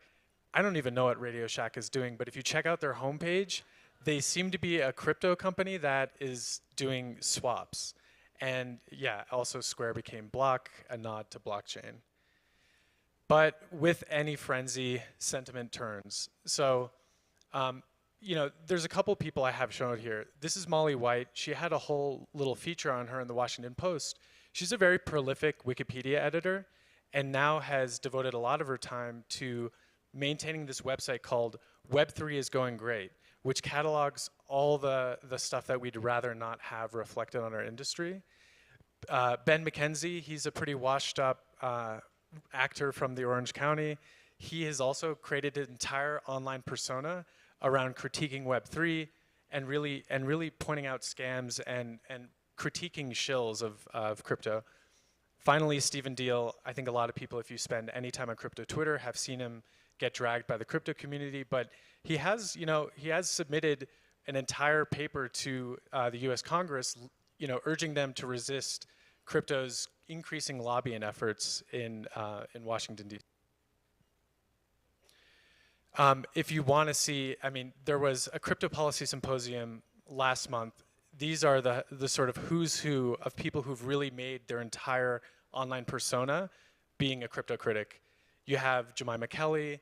If any of you work in PR, don't respond to her emails at the FT. She's not going to listen to you in good faith. There are people like Jacob Silverman, though, he's doing a podcast with Ben McKenzie talking about the latest crypto scams. We have Frances Coppola, who's, as she describes, a banking expert. But there are a lot of these people that spend day in, day out critiquing Web3. And it's to be kind of understood. So Water and Music analyzes music and technology and how they intersect. And recently, the founder, Sherry Hu, has been really focused on music NFTs, which I think is an interesting way of looking at pop culture intersecting with Web3 narratives. So they released this report last year, sort of analyzing, all right, if you're a big artist and you're doing an NFT drop, what were the reactions on Twitter? They used various Twitter tracking tools to understand sentiment. And as you can see, there were very few NFT drops in late 2020, mostly in the genre of dance and electronic music. And then all of a sudden in the second quarter of 2021, you have all these major labels taking their artists and saying, how do we get into this? This seems to be a big chance for a cash grab. Let's do an NFT launch. And as you can see, perception started shifting. But overall, you could say most of it was positive sentiment. That doesn't explain, though, then a lot of the artists, some artists that I really love, all of a sudden deciding to drop their plans for an NFT. These are some of the things that she analyzed in the report and some of the things that she noticed. So one, Twitter has not proven to be an effective platform for artists to address fan concerns around NFTs, especially around environmental and financial concerns. And she says, Twitter is not exactly the best platform for nuanced discussion of complex topics. Also, Twitter data ultimately does not provide a complete picture of a fan's experience with music. The fear of adverse Twitter reactions alone can certainly dissuade an artist from experimenting with the technology. And we saw a lot of that, whether it was Jacob Collier had a pretty exciting NFT launch planned, dropped it. And Niels Fromm, who's a pianist who's German, also spoke out vehemently against NFTs after he started learning from his community of people who were saying he shouldn't do an NFT drop. But you know, one of the things she also noticed is that negative sentiment doesn't necessarily affect the financial performance of an NFT drop. Charlie XCX ended up getting a lot of blowback from her fans, but sold her NFT for 20 ETH. Similarly, even if you have an active community, it may not be the best way to sustain community engagement and community building experiences. Okay, so clearly some brands thought, okay, we need to confront this NFT stigma. You have Royal calling NFTs limited digital assets. Finopoly calls them digital collectibles, and Cirque calls them fan passes. So already there's an idea that you can shift perception just with a name, but I don't think that's all there is to it. Narratives shape our perceptions. Narratives and then our perceptions form our realities, which end up influencing our choices and actions. People hear a good story once and remember it for the rest of their lives. So that's why I think narratives are important. These are the 4 tactics I'm going to discuss for the remaining 20 minutes, and hopefully have some time for questions. These are just tactics, and actually Florian's talk prior to mine set this up pretty nicely because he was kind of describing in the ways in which there's already such a negative sentiment among mainstream regulators, and how is that affecting the way in which people understand Web3 in our space.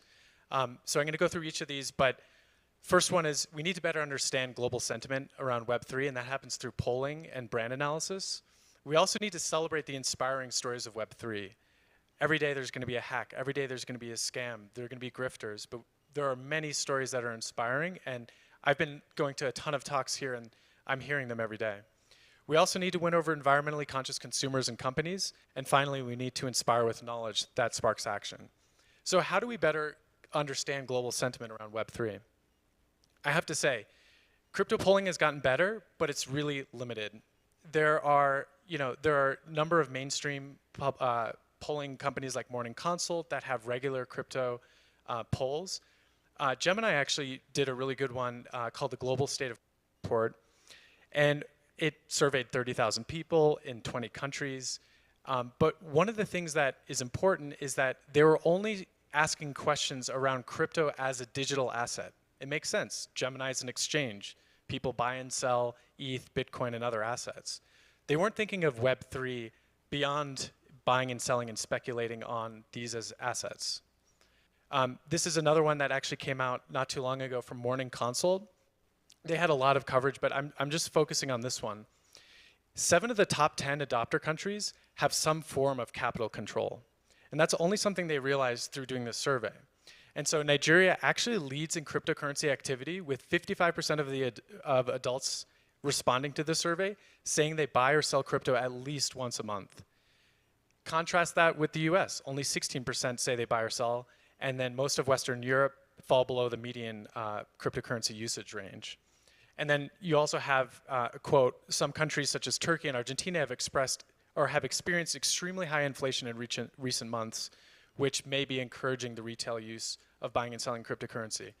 But I have to say again, Morning Consult is defining usage as buying and selling, not using your Web3 wallet like MetaMask or Rainbow, connecting to an account, buying an NFT. That's not included in this. So again, people are only thinking and polling around buying and selling of cryptocurrencies, which to me is only a partial story, especially when we talk about Web3.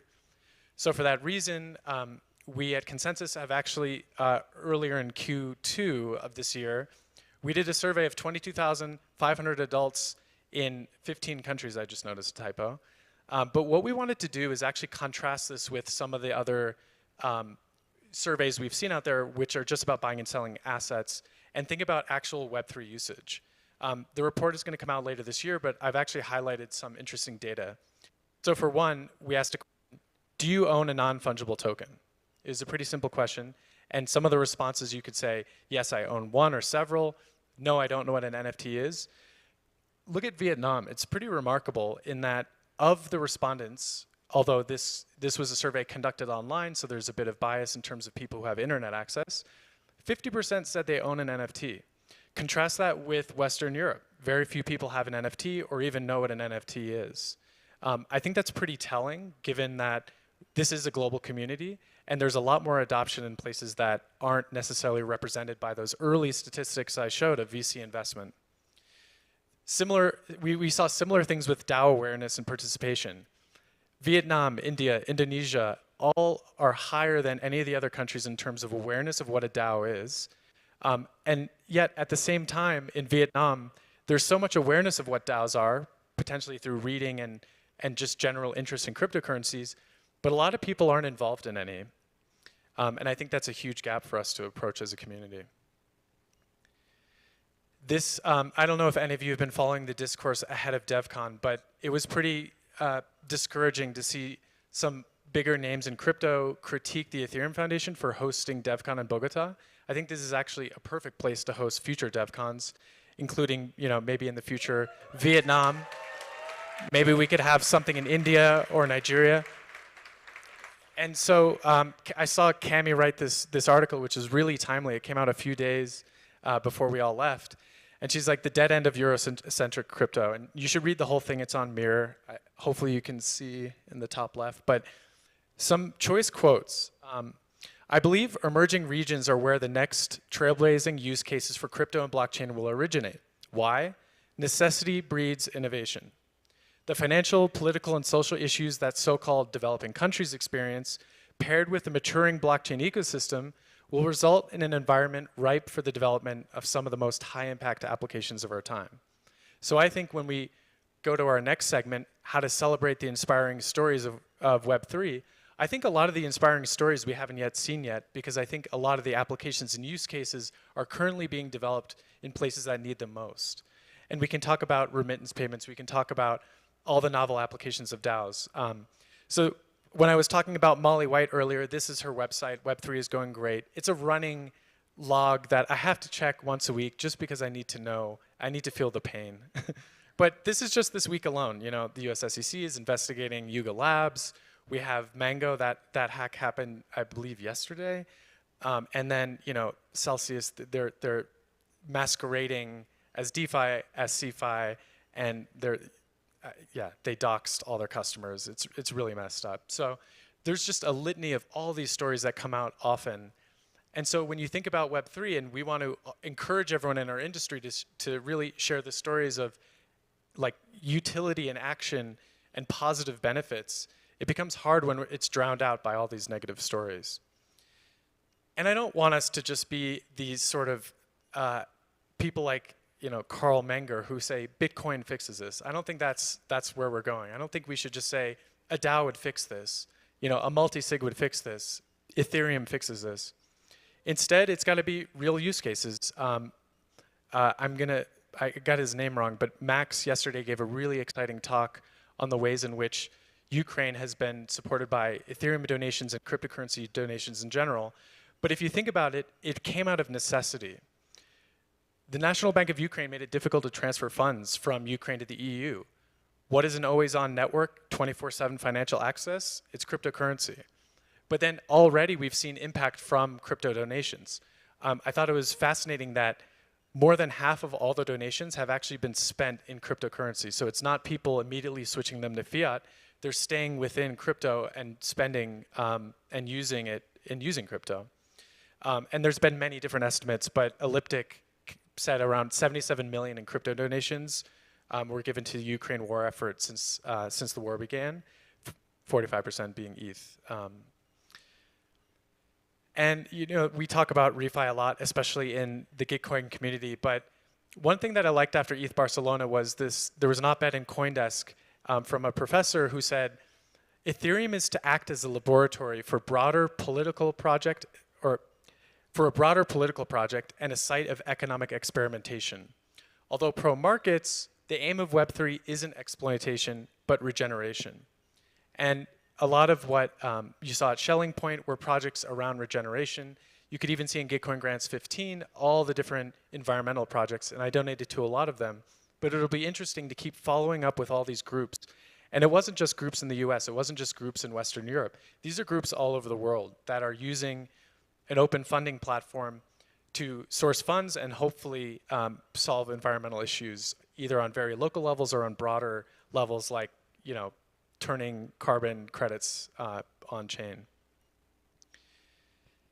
People may have forgotten about Constitution DAO, but a lot of the ideas around Constitution DAO last November, about a year ago, have really still, like, I keep thinking about when are we going to see the next Constitution DAO for something that isn't so frivolous as buying a copy of the Constitution.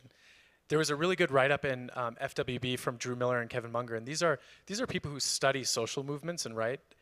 And they said, here was a group of people staking a claim for Web3 as a tool that could be used to build a world with new rules by purchasing rules of the old one.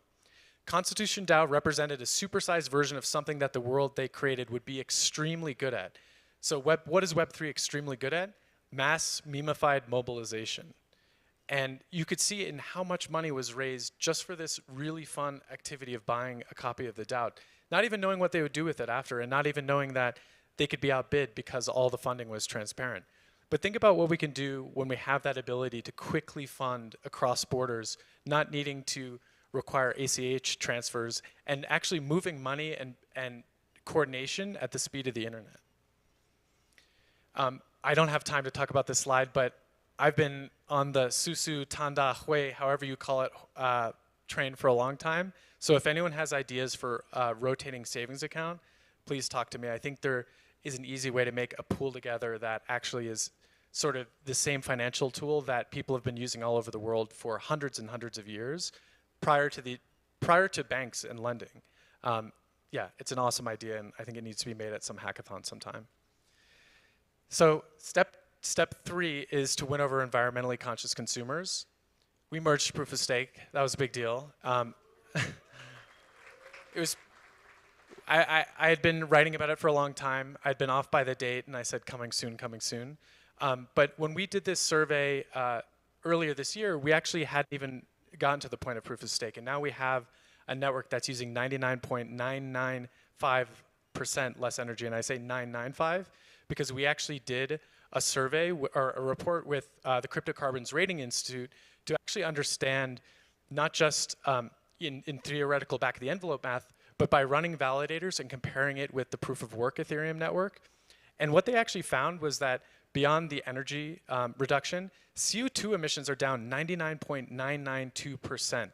So from 11 million tons annually to 870, which is about 100 US homes. That's incredible. And you know, overall the consensus marketing team said, how are we gonna get people who are maybe not that interested in Ethereum, maybe don't know what the merge is, to care about this environmental fact? And so we did this big campaign around the merge. We also tried new tactics such as paid media across like earned, paid, partner. And we really, I think this was one of the first times as a community, overall there was a lot of messaging alignment. You know, Carl at the EF started with the 99.95% more energy efficiency, a country's worth of power, no more. But what we ended up seeing is that what we found is that I think it was, I don't have it on the slide, but 98% of the articles that ended up covering this were either positive or neutral sentiment. We ended up taking out a full page ad in the Wall Street Journal. You know, Joe and other talking heads were on mainstream media. And so we had this moment where the world's attention was on Ethereum, and we could actually reiterate this environmental message. But it shouldn't just stop there. And I think just to put this in context, this is maybe the largest decarbonization event of any industry in history.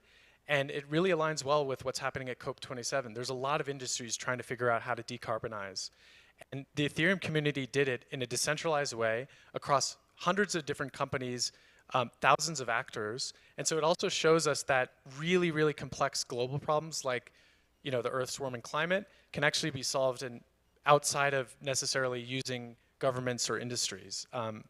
So it was a pretty cool story that we need to keep telling.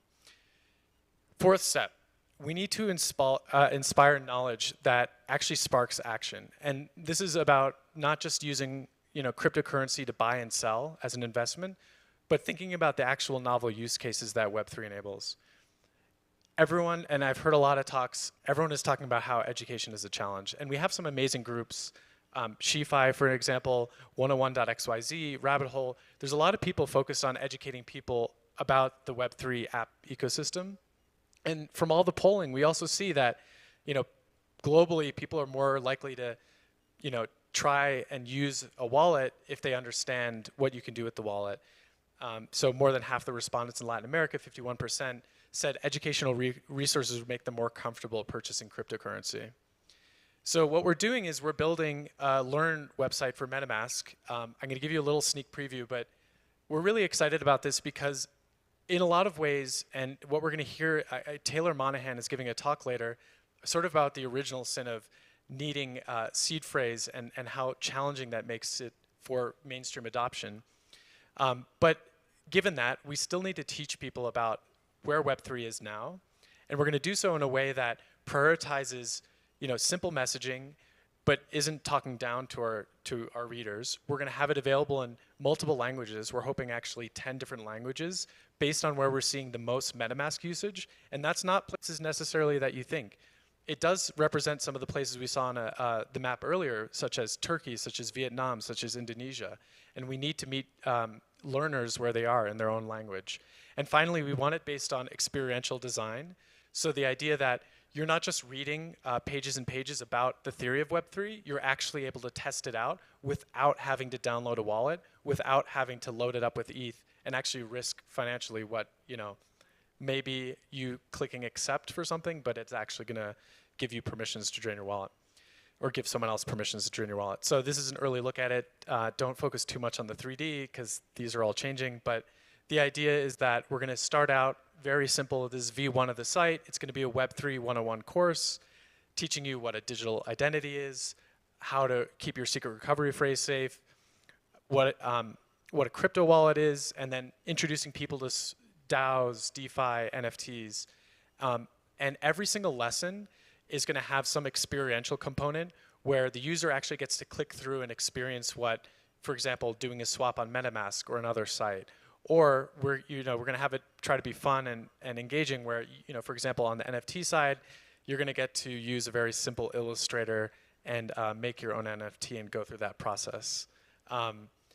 Again, this is a work in progress. We're hoping to have this out by the end of November. So we look forward to sharing this with all of you soon. I'm going to end with a quote, if this will switch. So just as kind of a closing thought or a minute for questions.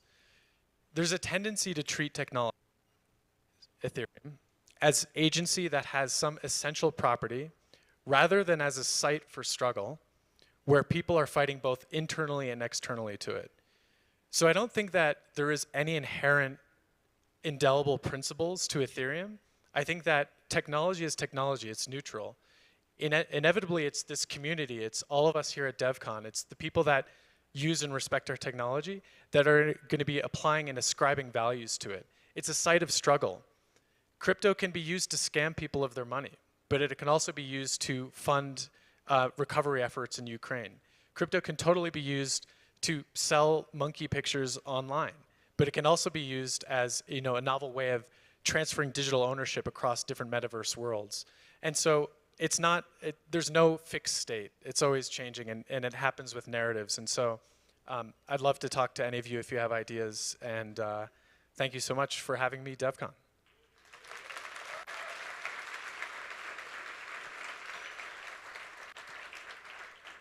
I think we have 1 minute for questions, if anyone has any. Any questions? Yeah. There. Oh, Fira. Welcome, Fira. She's a NFT artist from Colombia. Welcome. Bearded guy in the back. Hi, hi.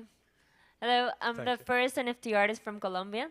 So congratulations. Welcome to my country. Do you like my country? I love Bogota. I can't say I have been anywhere else besides Bogota. This is my first time. But I have to say, it's like anyone who is worried about safety hasn't been to Texas, where there's a shooting every single day. Thank you for having us. Okay, any other questions? No, we don't have any time. Well, if you have any question, please look for the speaker. Oh yeah, in the white jacket, she's been avidly. Okay, but quickly, please. Hi. Hey, thanks for your talk. My question is, it appears that the general sentiment for crypto and NFTs from Western countries is very positive, is very negative, but from developing countries it's very positive. What do you think are the causes of that divergence? I think that a lot of the NFT sales, I mean, we look at our MetaMask statistics, and a lot of the marketplaces have been created in the US. So you talk about OpenSea, Foundation. Inevitably, there's going to be a wider aperture of critique if you have more people participating in them. And also in terms of like pop culture, Bored Apes were really like a lot of people, if they think of an NFT, they think of that. Or they think of, you go on Twitter or Instagram and you immediately have thousands of people saying, buy my NFT, a lot of bots. I'm not sure. I think, I've lived in China. I have experience, on WeChat groups. And I think there's just generally a different understanding of what it could be used for in the future. That's something that deserves further investigation. That's a great question. I think why I brought that up, though, is to say, in our efforts to popularize mainstream Ethereum applications, people should not be overlooking East Asia, especially Vietnam, India, Indonesia. There hasn't been as much NFT adoption, for example, in Japan. Okay. Right, I think we're at time. Yeah, sorry, but thank you. Give it up for Beck. If you have any question to the speaker, it was very amazing. Please follow him in and the questions outside. The next panel is in Spanish, so if you need translation, we have headset or headphones available outside. You can go outside and take them. We start in 3 minutes.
Okay, let's go.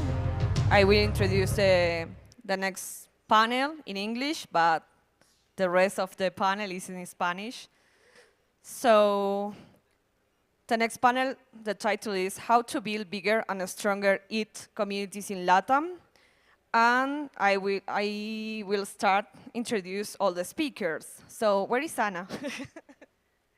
Oh, Ana, excellent. Well, Ana Belén is a Mexican and is currently leading the Ethereum Mexico community. She's governor at HERDAO LATAM and CMM for Espacio Crypto.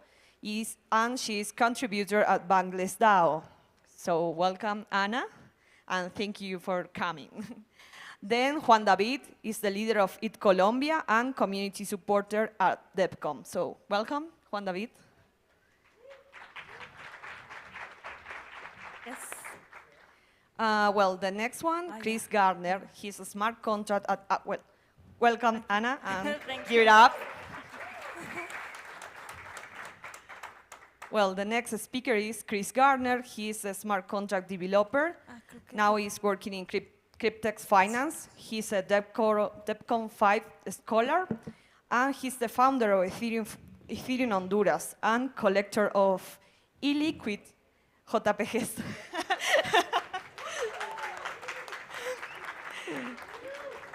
Well, Antonio from Peru, he's the community leader of ETH Lima. He's a blockchain enthusiast and financial executive with more than 20 years of experience in telcos.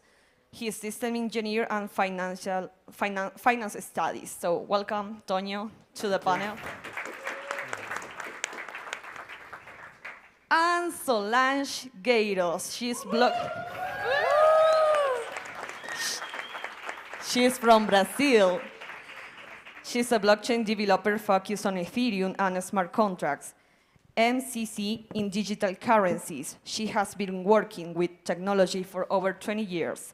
A speaker in World Conference since 2018. Also, she won awards at Ethereum hackathons. She was listed in Cointelegraph Brazil top 50. So welcome, Solange. And the last one, it's me. I'm Romina Cejas from Mendoza, Argentina. I'm part of Ethereum LATAM as a volunteer, and I'm the community leader of DeFi LATAM. Y bueno, ahora vamos a empezar a hablar en español.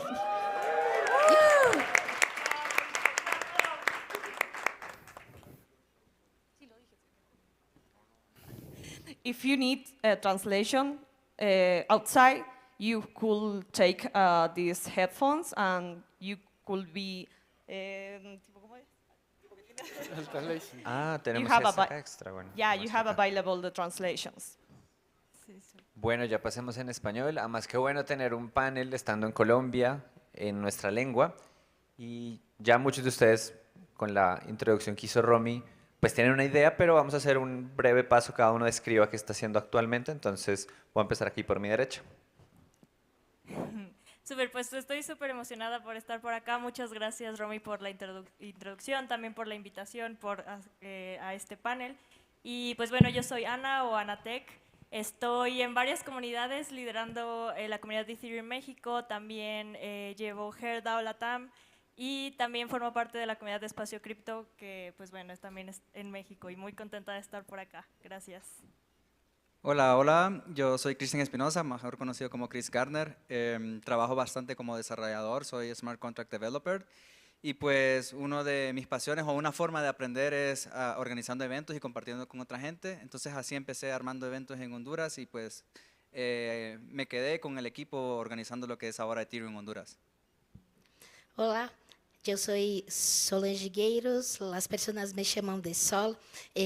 O que mais me encanta hacer es ensinar desenvolvedores y traer nuevas personas para quedarse con nosotros y para construirmos juntos.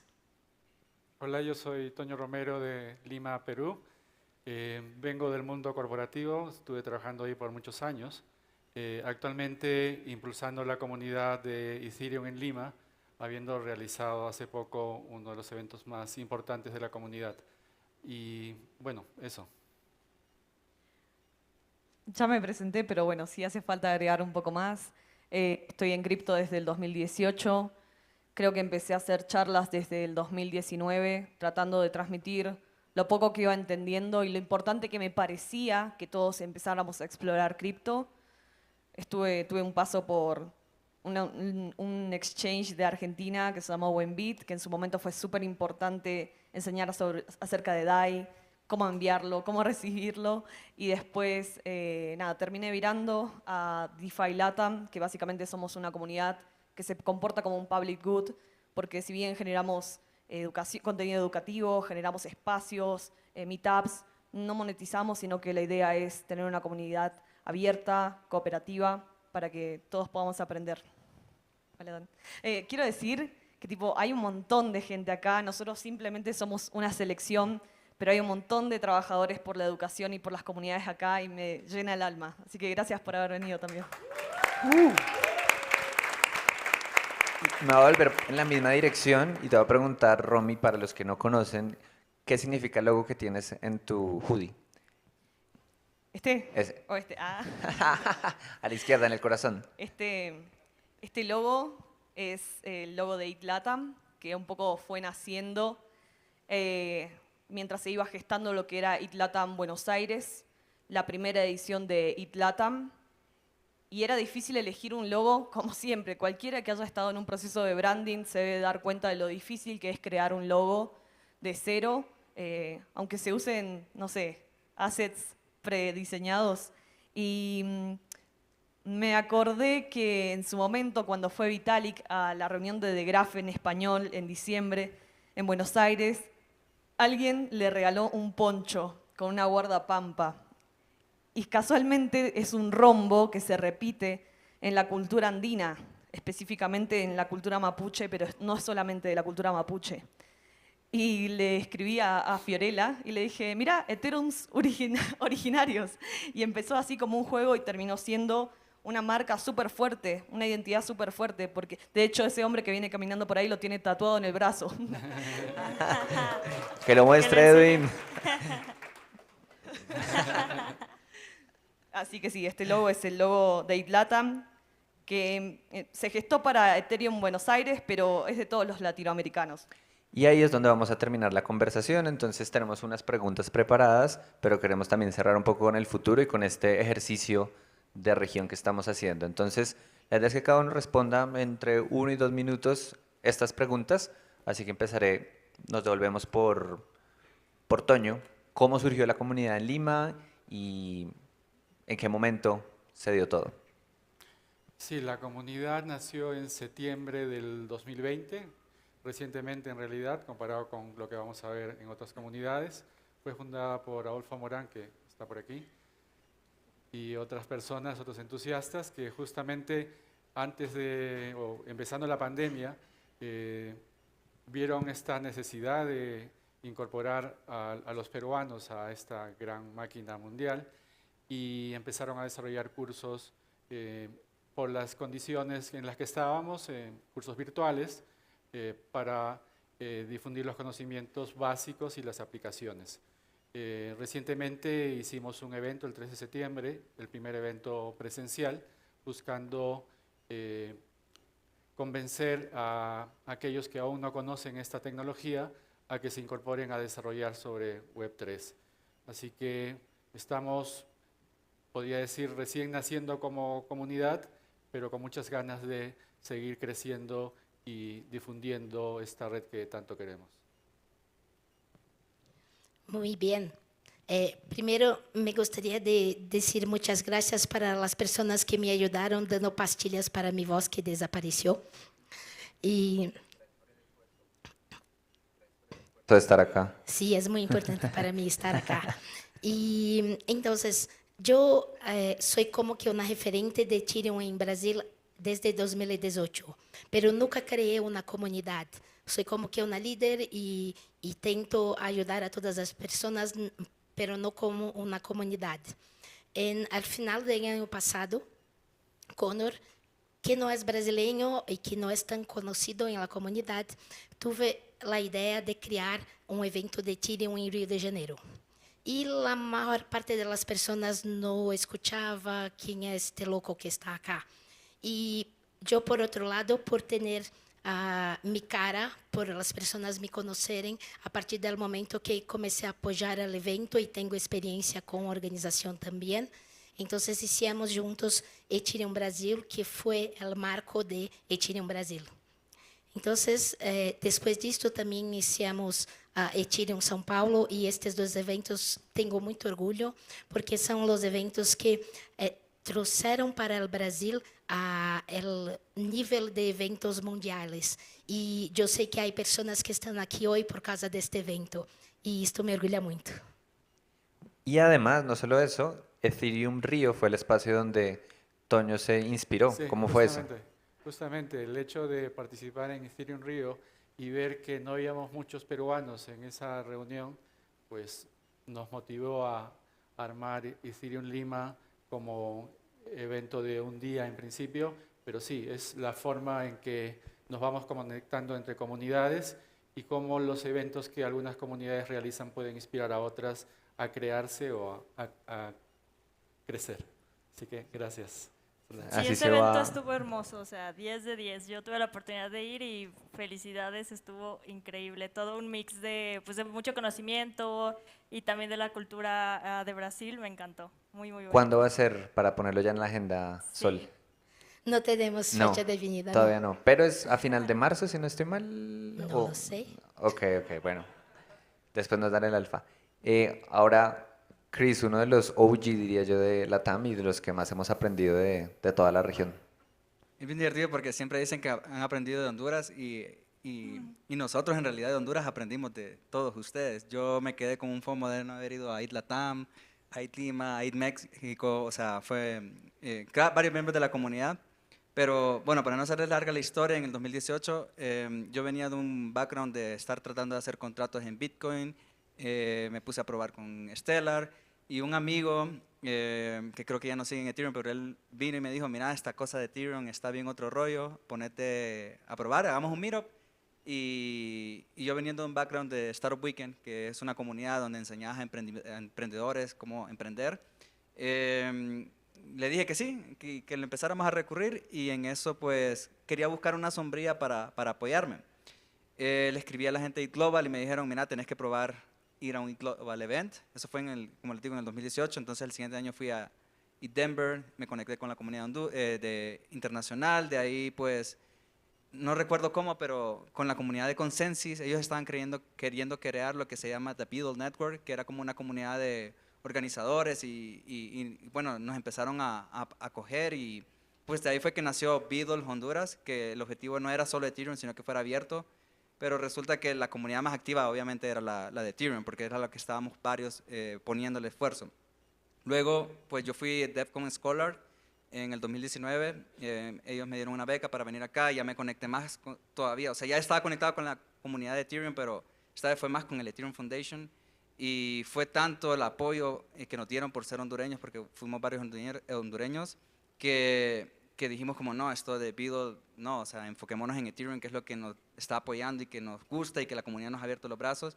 Y nació Ethereum Tegucigalpa, viendo lo que estaba haciendo Ethereum Buenos Aires, el orden que se tenían como no recuerdo, cada viernes de cada mes o cada jueves de cada final de mes.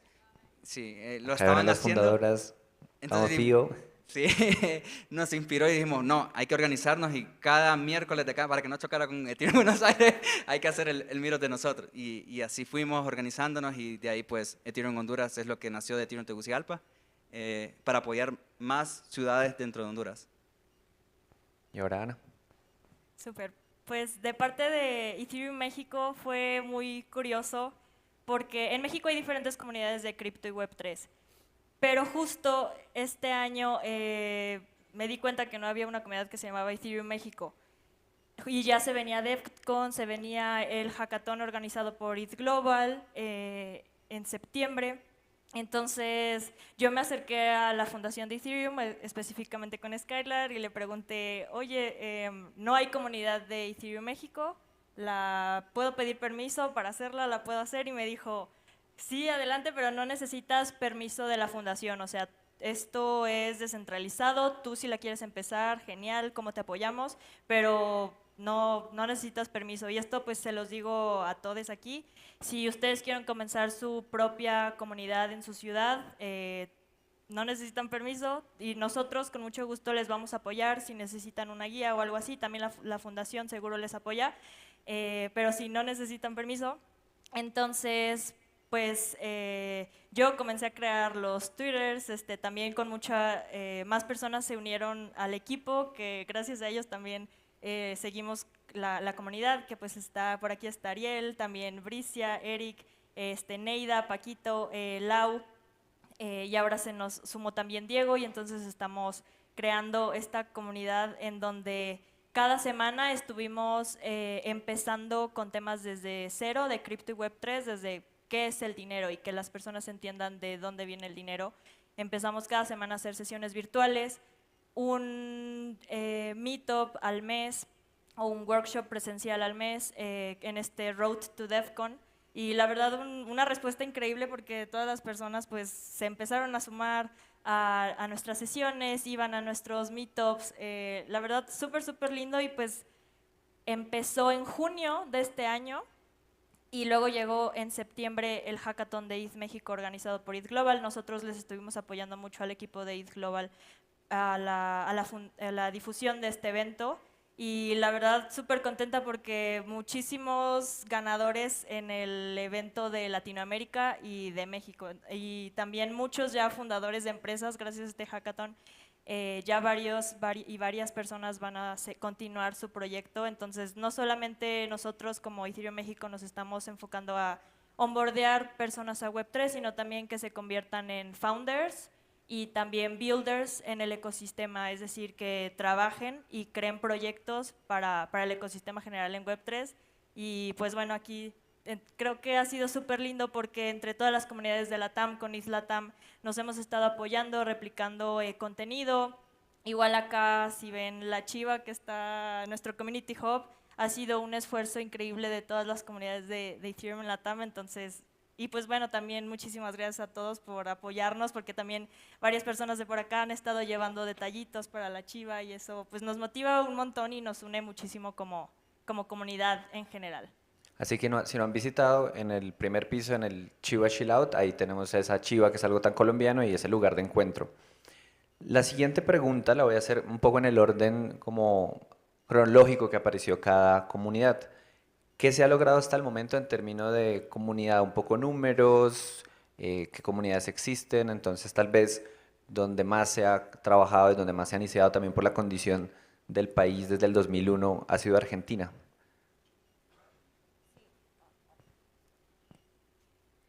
Sí, yo creo que hubo un evento muy importante que creo que Fiorella fue parte de ese entonces, yo todavía recién estaba ingresando a la comunidad, que fue Ethereum Buenos Aires, un evento que también tuvo el apoyo de Global en el 2018, y a partir de esa hackathon surgieron muchos proyectos, muchas, no me gusta decir empresas, pero bueno, nacieron muchas cripto startups desde ahí, y después hubo una continuación de este ciclo, ¿no? Virtual, todos los meses, desde el 2018 hasta el 2020, que cierra con toda la fuerza, con un Vitalik Buterin, hablando directamente con la comunidad. Ese ciclo cierra ahí, se cancela, y y a partir de todo lo que fue la pandemia, todo lo que fue la post-pandemia del 2021, un poco hubo, creo que, una nebulosa, pero no negativa, sino que quizás nosotros no teníamos un Ethereum Argentina tan fuerte, sino que Ethereum era transversal a varias comunidades.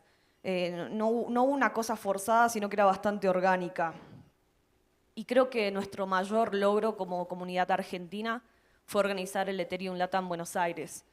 Y creo que nos hacía falta como comunidad, no solo argentina, sino como para todos, la invitación fue para todos, de tener pero sobre todo en el Cono Sur, tener un evento grande, porque se corresponde con la cantidad de builders y con la cantidad de entusiastas de cripto que hay en Argentina y en la región.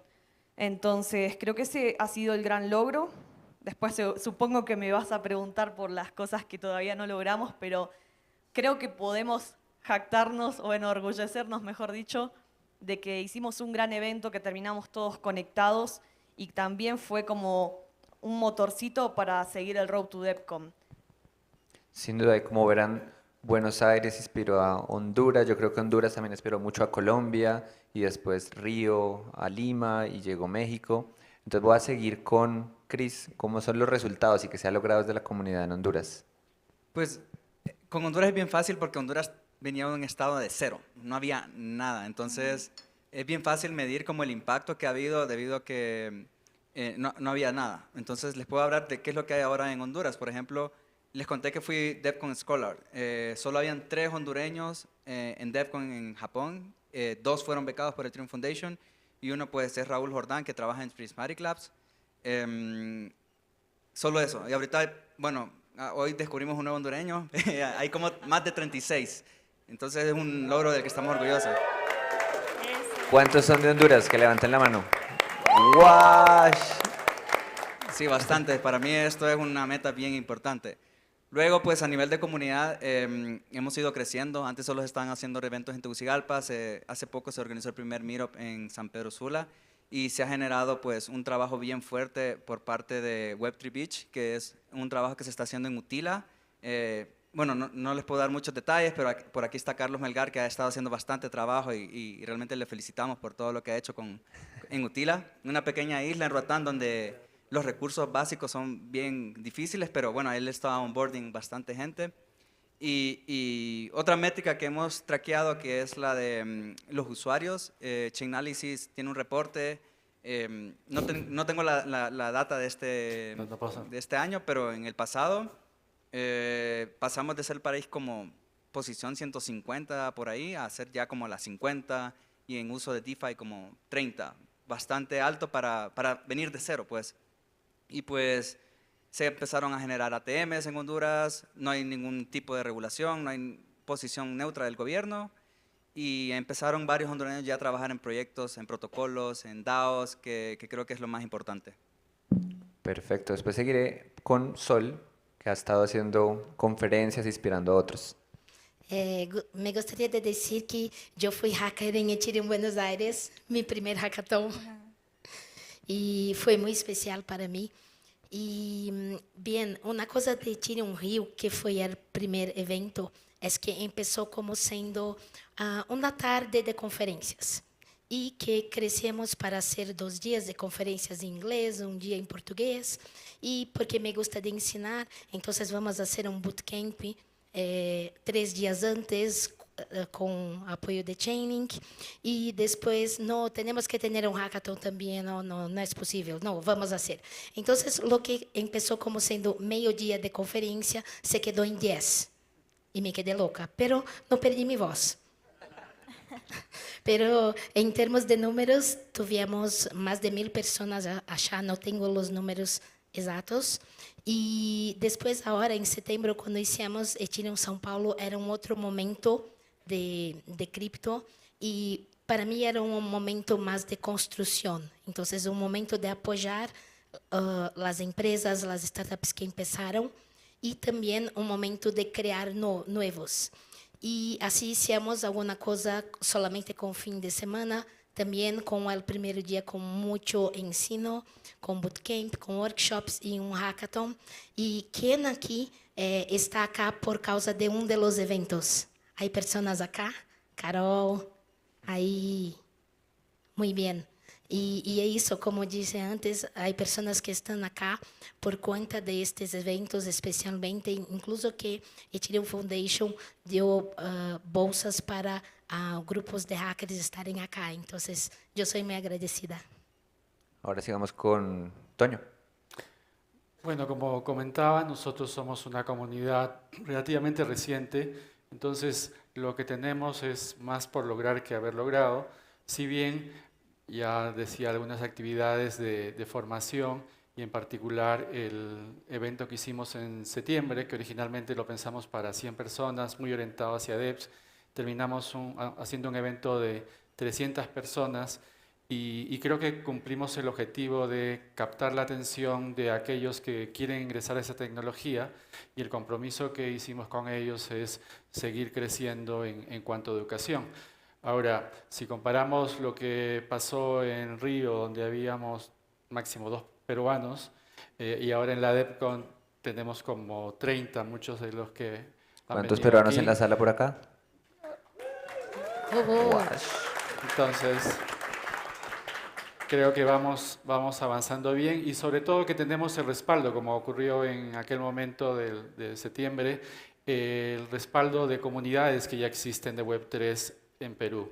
Comunidades de OGs, que por ejemplo es la Asociación Blockchain de Perú, diversas comunidades de chicas como Criptocuriosas, los criptoamigos, etcétera, que nos vienen apoyando a crear una comunidad más grande en Perú. Así que esperamos seguir en esa línea y nosotros como comunidad de Ethereum enfocados en la educación para devs.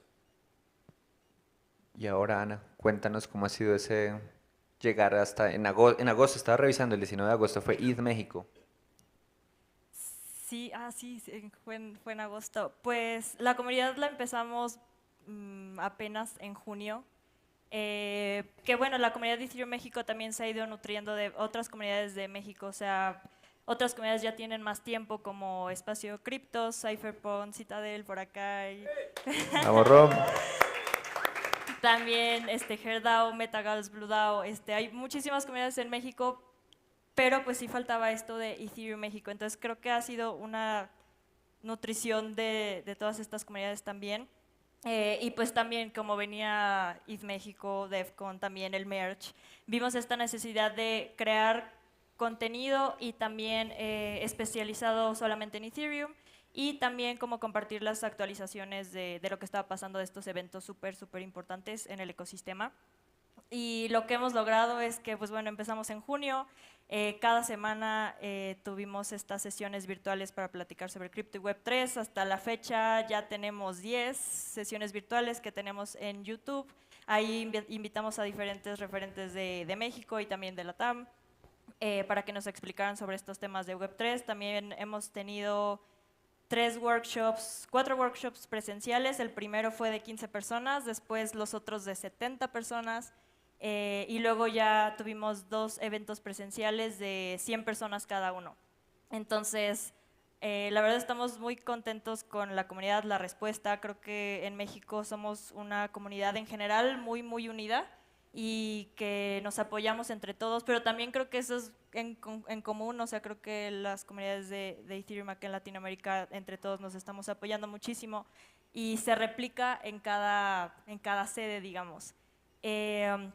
Y ahora lo que se viene, pues esperamos que tengamos algún evento más grande, ojalá de 500 o 1000 personas o más en México, sería fantástico. Por aquí me alegra muchísimo ver gente con la bandera de México. ¿Cuántos mexicanos acá en la sala?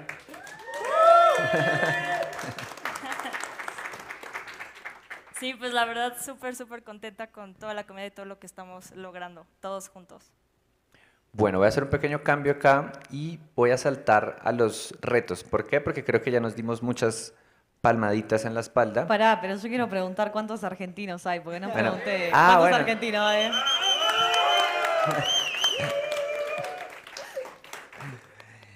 ya estuvo, ya decimos un poco, nos queda la mitad todavía de los 50 minutos en total, llevamos 25, porque creo que está bueno poner y que quede esto grabado y lo podamos ver en 10 años si logramos solucionar algunos de esos retos.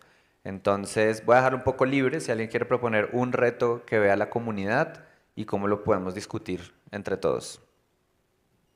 Yo tengo un. Para mí, uno de los grandes retos es acerca de la lideranza.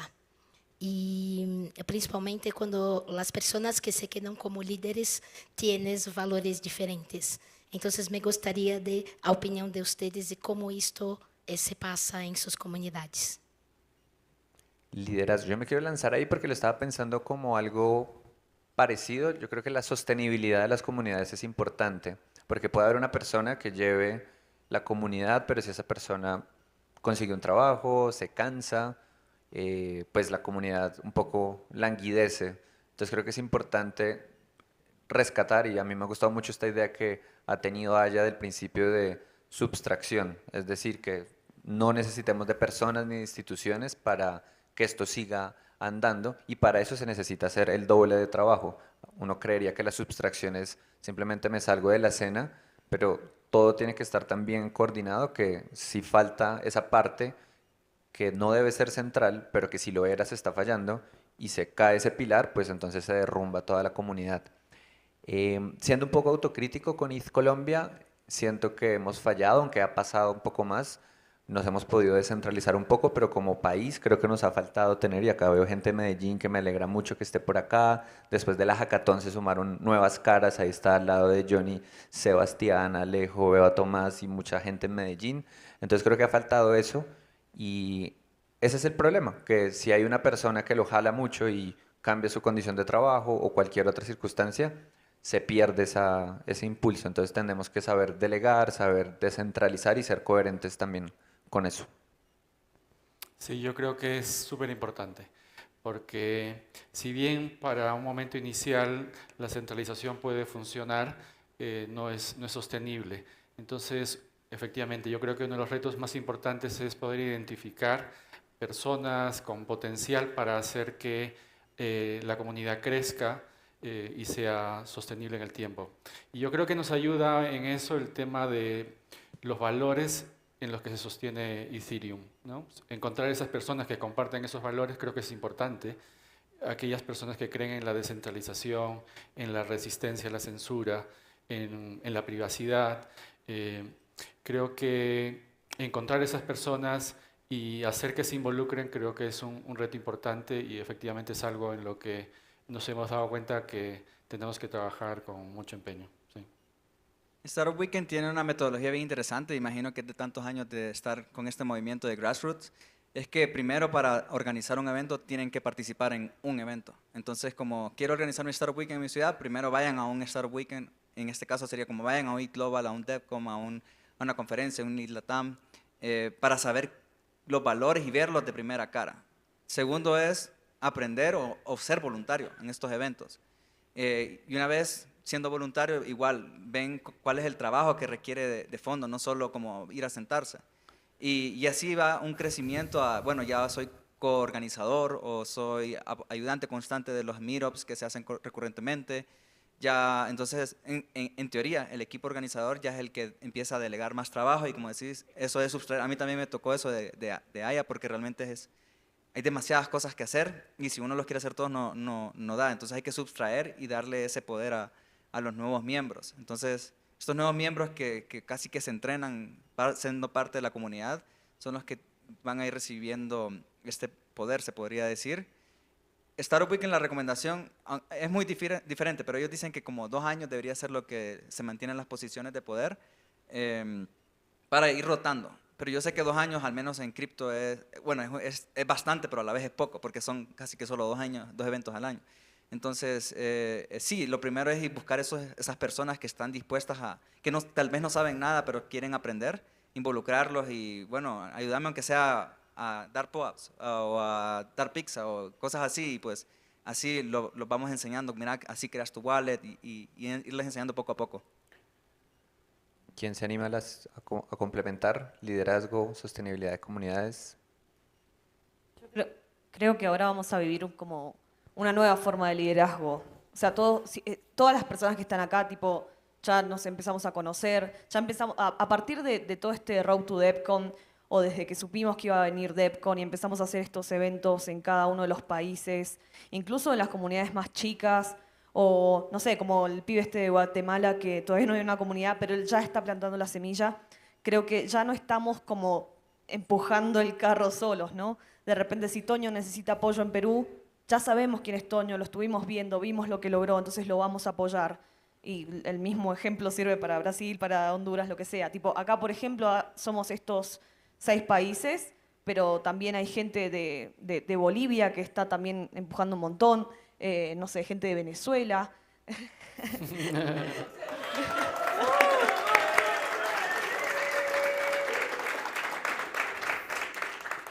Gente de Chile, bueno, de Uruguay, no me voy a poner a nombrar todos los países porque por suerte somos un montón, pero se va el tiempo. Entonces creo que ya por lo menos podemos apoyarnos en la estructura. Todo lo que va a ser LATAM va a ser lo que nosotros decidamos. Entonces, eso creo que a partir de ahora, desde Devcon hicimos un punto, ¿no? Un milestone, y a partir de ahora vamos a vivirlo de otra forma. Sí, 100%. Creo que ahora con cada insight que cada persona va a tener por acá, creo que así vamos a ir nutriendo nuestra comunidad en general, y también, como comentan ustedes, estar repartiendo tareas o dejando la semillita en cada persona nueva que veamos para seguir creciendo en general como comunidad, y que nuestras comunidades vayan creciendo a través del tiempo, y que no se quede con nada más un líder o varios líderes, sino que vaya pues el jardín infinito, que acá le gusta mucho comentar a Juan David, que se vaya nutriendo, que vaya creciendo poco a poco. Y cada vez que me da la oportunidad de hablar de eso, pues hoy empezamos la grabación de nuestro podcast del Jardín Infinito, que va a ser un espacio para resaltar esos liderazgos y esas comunidades que ya existen, y sobre todo con esta idea de que, bueno, estamos bajo esa cortina o esta carpa que estamos armando que se llama LATAM, pero precisamente no debería ser eso, sino más bien debe ser el sustrato, porque si la cubre, no florece y no se consolida un Ethereum México, Honduras, Brasil, Perú, o bueno, Lima. Eso también, ahorita creo que voy a hablar del naming, que creo que también es importante, y Argentina. Y pasemos a eso. ¿Cómo ustedes entienden esto de Ethereum Argentina o Ethereum Buenos Aires o Lima o Perú? ¿Cómo ver la perspectiva de que florezcan cosas por ejemplo, aquí en Colombia me encantaría ver un Ethereum Ibagué, por nombrar una ciudad intermedia, y que no se quede la conversación en las grandes capitales? Entonces voy a empezar por Romy, porque Buenos Aires tuvo esa y está en el mapa mundial, y cómo puede haber Rosario, Mendoza y demás. ¿Cuál es el reto para que suceda eso en ciudades pequeñas e intermedias? Yo creo que las comunidades criptos, no sé, ustedes tipo hagan el ejercicio mental de pensar en su primera comunidad cripto. Mi primera comunidad cripto fue Bitcoin Mendoza, ni siquiera fue una comunidad de Ethereum. Y después hice como el salto. Entonces creo que las primeras, independientemente, o sea, depende de cuándo entraste al ecosistema cripto, tenés un snapshot de cómo estaba pasando, ¿no? Quizás en el 2013 solo existía Bitcoin por obvias razones, o sea, Ethereum recién se estaba ideando. Entonces creo que las comunidades empiezan primero de corte generalista, sobre todo en países donde no hay comunidades o en ciudades donde no hay comunidades. Es como, bueno, vos sabés de cripto, listo, no sé, hagamos Cripto Mendoza, y después vamos viendo, después nos peleamos. O sea, después nos vamos por Ethereum, o nos vamos por Bitcoin, o por cualquier otra blockchain, o nos especializamos en NFTs o en DAOs. Cada uno va eligiendo qué es lo que más le genera eco. Yo creo que en Argentina nunca se pensó en un Ethereum Argentina porque, como se dice allá, Dios atiende en todas partes, Dios escucha, está en todos lados, pero atiende en Buenos Aires. Y es que nosotros, yo soy del interior, soy de Mendoza, y la verdad es que uno ya está como un poco acostumbrado a viajar a Buenos Aires. Y se trata de federalizar, pero creo que recién ahora tenemos la fuerza para federalizarlo. Yo inicié Ethereum Mendoza en el 2019 y la verdad que no prendió. Y con la pandemia, tipo, era todo virtual. No tenía sentido tener una comunidad regional porque nadie iba a ir porque no se podía salir de nuestras casas. Entonces te encontrabas en un Zoom, te encontrabas en un Meetup, hacías no sé, una llamada de WhatsApp. Pero ahora que recuperamos la presencialidad, son re importantes estos espacios. Supongo que vos, Cris, que no sé dónde vivís, pero bueno, me imagino que no vivís en la misma ciudad que Carlos, que es de Utila. Y son diferentes realidades. No, yo vivo en la capital, que es Tegucigalpa. Claro, entonces lo que vive alguien de Córdoba, o lo que vive alguien de Mendoza, o lo mismo que vive alguien de Puebla o de Guadalajara, no es lo mismo. Y lo ideal es tener esas comunidades que están cercanas. Entonces yo creo que recién ahora van a empezar a florecer estas comunidades mucho más regionales. Y en el caso de Argentina, rebrandeamos hace unos días, gracias a Ana que nos estuvo ahí pusheando, teníamos que mandar el logo para la chiva de Argentina, y era Ethereum Buenos Aires. En 2 horas armamos un rebranding con Candu, le doliera a quien le doliera, pero ya era hora de llamarnos Ethereum Argentina, y si de repente quiere surgir un Ethereum Buenos Aires, o un Ethereum Mendoza o Rosario, ya se puede armar porque ya hay recurso humano. Bueno, y ahí me corto. Es re largo para mí, este tema es re interesante, pero me callo acá. Bueno, en el caso nuestro también nos planteamos si debíamos llamarnos Ethereum Perú, pero Lima no es el Perú. Entonces no queríamos justamente partir de manera centralizada. Somos Ethereum Lima y lo que esperamos es que vayan surgiendo comunidades a lo largo del Perú, ¿no? Hay personas que creo que incluso han venido acá, que vienen de Piura o de Arequipa, diferentes ciudades del Perú, donde esperamos que vayan surgiendo nuevas comunidades, van a recibir nuestro apoyo y el apoyo de la Ethereum Foundation y de todo LATAM seguramente. Así que los invitamos a que formen sus comunidades. Como dijo Ana, no hay que pedir permiso a nadie, más bien empiecen y van a recibir nuestro apoyo. Más adelante veremos de manera coordinada si somos Ethereum Perú, queremos formarlo o no, pero Ethereum es descentralizado, así que hagamos eso. Sí, muy bien. Piensas en Brasil, que es muy grande, entonces sí tenemos un Ethereum por estado, ya son más de 20. Y esto que quiero que se pase en Brasil, que tenemos más comunidades de Ethereum, más eventos de Ethereum en todos los estados. Isso vai fazer a diferença. Incluso que quando pensamos em jardim infinito, também pode ser que eu não esteja junto com Connor depois e que tenhamos 2 nomes em Brasil, que tenha Ethereum Brasil e que tenha outro nome que organize este tipo de coisa. Então, que nome vou usar? Não lo sei, pero é possível também. Pero estamos todos pensando em el jardim infinito e em crescer as comunidades. En nuestro caso, pues, igual, yo creyendo bastante en el tema de descentralización, quería lanzar como, hicimos 2 experimentos de DAOs con la comunidad de Honduras, Beatles Honduras, y sinceramente no funcionó. Lanzar una DAO con una comunidad tan pequeña no funciona. Luego vimos lo que estaba pasando con la comunidad de emprendimiento. Hablé bastante de Startup Weekend. Startup Weekend explotó en Honduras, o sea, no funcionó por esto mismo. Tanta gente hablando, poniendo voz, pero nadie haciendo.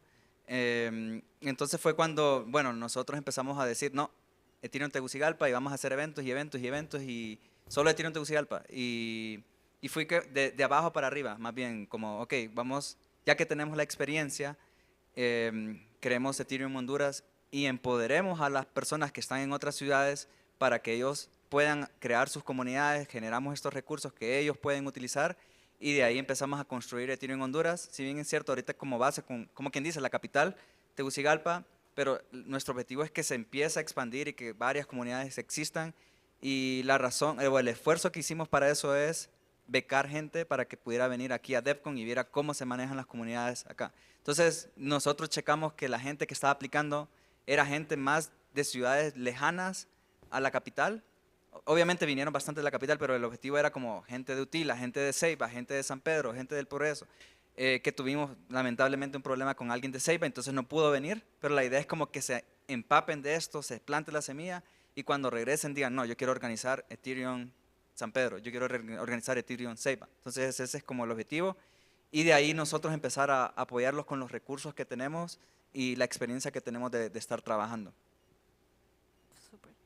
Sí, para Ethereum México actualmente ya se están creando otras comunidades. Por aquí está Ethereum Guadalajara, que ahorita se va a volver a reactivar, Ethereum Mérida, Y pues bueno, nosotros como Ethereum México siempre está como la puerta abierta para nosotros poder apoyarles en lo que podamos. También nosotros impulsarles también con contenido. Todo nuestro contenido que hemos creado es abierto. También se han creado otros eventos como el evento del merch, por ejemplo, ahora hace poquito les mandamos como la convocatoria de la Ethereum Foundation de que cada comunidad en su ciudad podría crear un evento del merch. Entonces nosotros les apoyamos directamente en que si necesitaban algún visual, que si necesitaban apoyo para la organización del evento o algo así, nosotros estuvimos apoyándoles. Y pues bueno, sí, la invitación está abierta de que si necesitan apoyo de parte de la comunidad de Ethereum México, del equipo, para crear su propia comunidad en la ciudad de México, que tenemos muchos estados y muchas ciudades, podemos apoyarles en lo que necesiten. Yo voy a compartir tal vez un error que cometimos en Colombia, que después lo conversaremos, y es que decidimos ponernos Ethereum Antioquia, por ejemplo, y tal vez necesitaba primero consolidarse un Ethereum Medellín, y tenemos también Ethereum Caribe, esperando que la gente de Riohacha, Santa Marta y Cartagena se unieran a los de Barranquilla, que fueron los iniciales, y en realidad la comunidad es de Barranquilla. Bueno, hay un chico de Valledupar. Entonces creo que una enseñanza y algo que veo acá en común es que primero hay que consolidar la semilla, lo más embrionario, y después sí se puede convertir en algo más de país, en términos de... Porque el nombre también importa, ¿no? La gente, yo me siento mucho más cercano si me dicen Bogotá a Cundinamarca, por ejemplo. Cundinamarca es solo un departamento grande de acá, que mi identidad no es de Cundinamarca, sino de bogotano. Y creo que eso también es importante a la hora de generar esa conexión. Nos quedan 7 minutos y vamos a pasar al futuro, y creo que eso también nos da pie para reflexionar qué es eso de LATAM, porque LATAM es una palabra muy grande, es una palabra que incluye 2 idiomas o incluso más. Por acá está Dan, no sé dónde está Dan. Creo que se fue, estaba muy positivo el panel para él. Él también, por ejemplo, nos dice como, bueno, ¿y dónde está el Caribe? El Caribe son unas islas que tienen otras condiciones, que por ahí en Twitter vi una chica de Trinidad. Trinidad y Tobago debería tener un Ethereum Trinidad, pero debería caber en ETH LATAM, por ejemplo. Entonces, bueno, quiero abrir la pregunta de cómo vemos el futuro y qué rol tiene ETH LATAM. Y yo sé que mi amiga Romy tiene mucho que decir, porque además surgió desde allá. Yo creo que ETH LATAM, o sea, ¿qué es ahora ETH LATAM? Tenemos 2 eventos. Tenemos un evento que fue en agosto en Buenos Aires, y tenemos el evento que fue en Bogotá, el lunes. Y ahora tenemos que tomar la decisión de qué vamos a hacer. O sea, ¿cómo es que se organizó ETH LATAM? Hubo un grupo humano que estuvo coordinado. Obviamente que el de Argentina estaba, creo que había todos argentinos, y bueno, estaba Edwin y estaba, no sé, Tobal de repente en algunos roles, pero estaba generalmente lleno de argentinos, obviamente, porque teníamos que hacernos cargo de nuestro evento. Y después, cuando empezó ETH LATAM Bogotá, una parte de ese grupo siguió y empezamos a sumar gente de Colombia, gente de México. Bueno, todos los que están acá estuvieron contribuyendo, y también otros más que no están acá arriba. Entonces yo creo que tenemos que pensar ya no solo en un evento, tenemos que pensar en cómo unificar, aunar esfuerzos, juntar esfuerzos para de repente un hub educacional, como siempre plantea Toño, y que nos dice, che, Polkadot ya tiene uno y Ethereum ¿para cuándo? Y tiene razón, tenemos una oportunidad histórica para onboardear gente. También tenemos que pensar, de repente están las rondas de Quadratic Funding, que Honduras ya tuvo un antecedente, Buenos Aires también, y seguramente la Ethereum Foundation va a querer traer más capital. Bueno, ¿y a dónde va esa plata? ¿Estamos midiendo cuál es el impacto? ¿Cuál es el rol de los latinos en las gobernanzas de los diferentes protocolos? ¿Cómo es que estamos trabajando nosotros como líderes para poder insertar ese talento latino en protocolos de Web3 a nivel global? Son todos interrogantes, son todas metas que uno quisiera poder ayudar a todo el mundo de una forma efectiva y eficaz, pero creo que tenemos que seguir trabajando, y mientras más pluralidad de voces hayan, mientras más países vengan, más consenso y más legitimidad vamos a tener como ETH LATAM. Sí. Efectivamente, originalmente pensamos en LATAM como estos eventos. De hecho, yo también lo había planteado así, como un evento itinerante, pero en realidad vemos que es mucho más que eso. Tenemos tanto conocimiento disperso en los países que puede ser compartido. No tenemos que reinventar la pólvora cada uno y hacer esfuerzos comunes para, sobre todo, a mí me parece, para educar respecto a Ethereum y a través de la educación generar tecnología y a través de la tecnología generar empresas que finalmente ayuden a transformar nuestros países. O sea, Argentina nos da un ejemplo de lo que puede ser un país que puede llegar a ser una potencia en el mundo Web3. Tenemos empresas como POAP, como Decentraland, Open Zeppelin, empresas argentinas que son líderes a nivel mundial y eso lo podemos replicar en todos los países. Tenemos el conocimiento, tenemos la capacidad y a través de LATAM podemos hacer colaboraciones para conseguir eso. Muy bien. Sabes que ano que vem me voy a Lima para ensinar a los desarrolladores de allá. Exacto, ya te comprometimos. Sí, para mí el más importante de decir es que Brasil es parte de LATAM. Esto es el más importante y que yo quiero un LATAM en Brasil y que estamos juntos haciendo esto. Y es muy importante que no importa la lengua, o importante que quedemos juntos, creciendo juntos.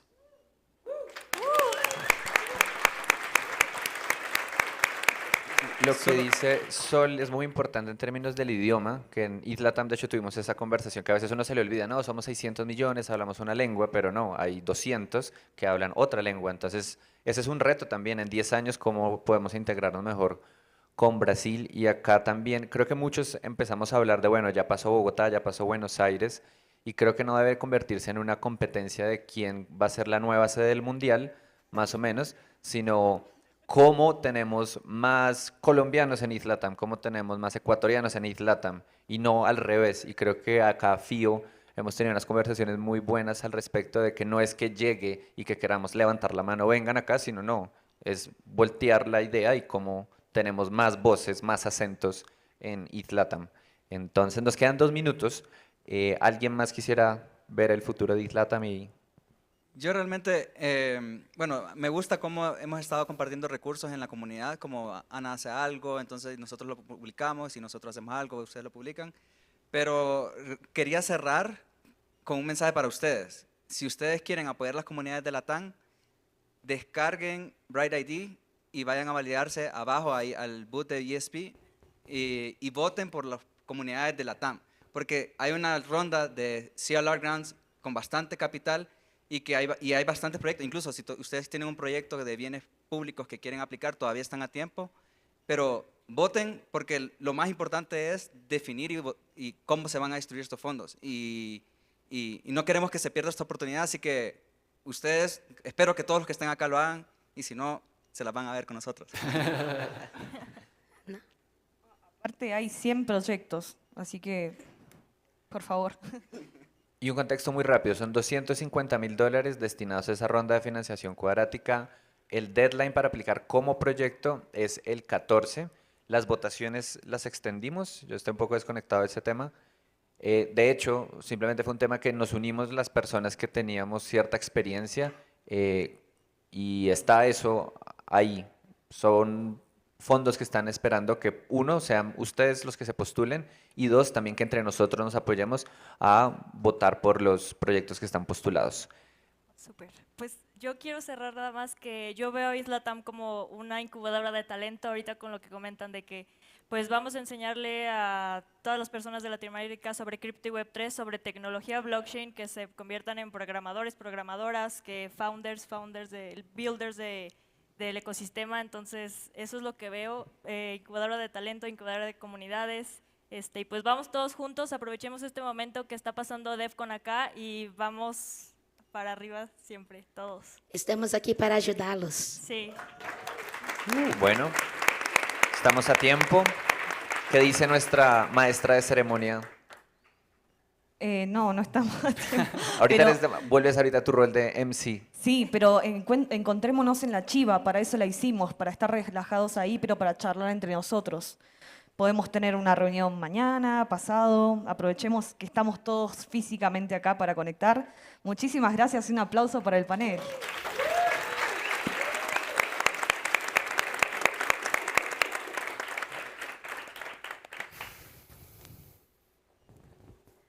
I have to move to English.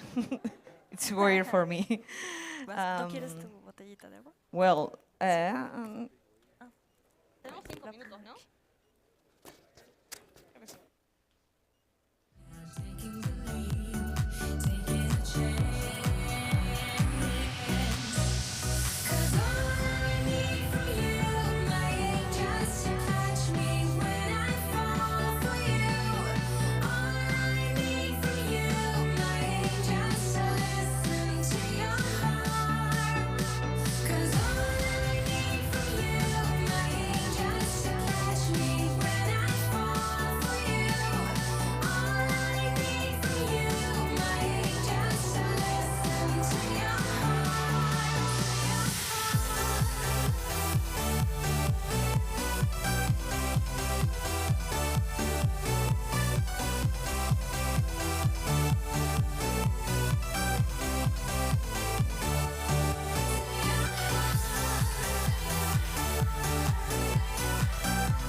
Hola, hola, hola. Por favor, a la gente latinoamericana, tenemos que seguir con el evento, así que por respeto al speaker, por favor, vayan a la chiva, aprovechen que está lindo el día.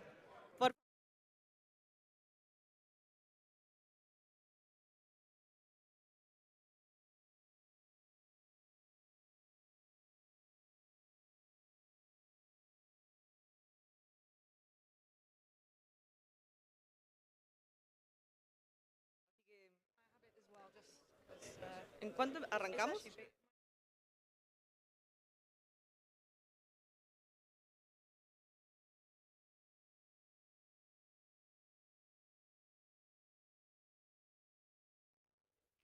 Si están interesados en el metaverso, a la gente de LATAM, quédense y si no entienden inglés, pueden ir a buscar los auriculares afuera.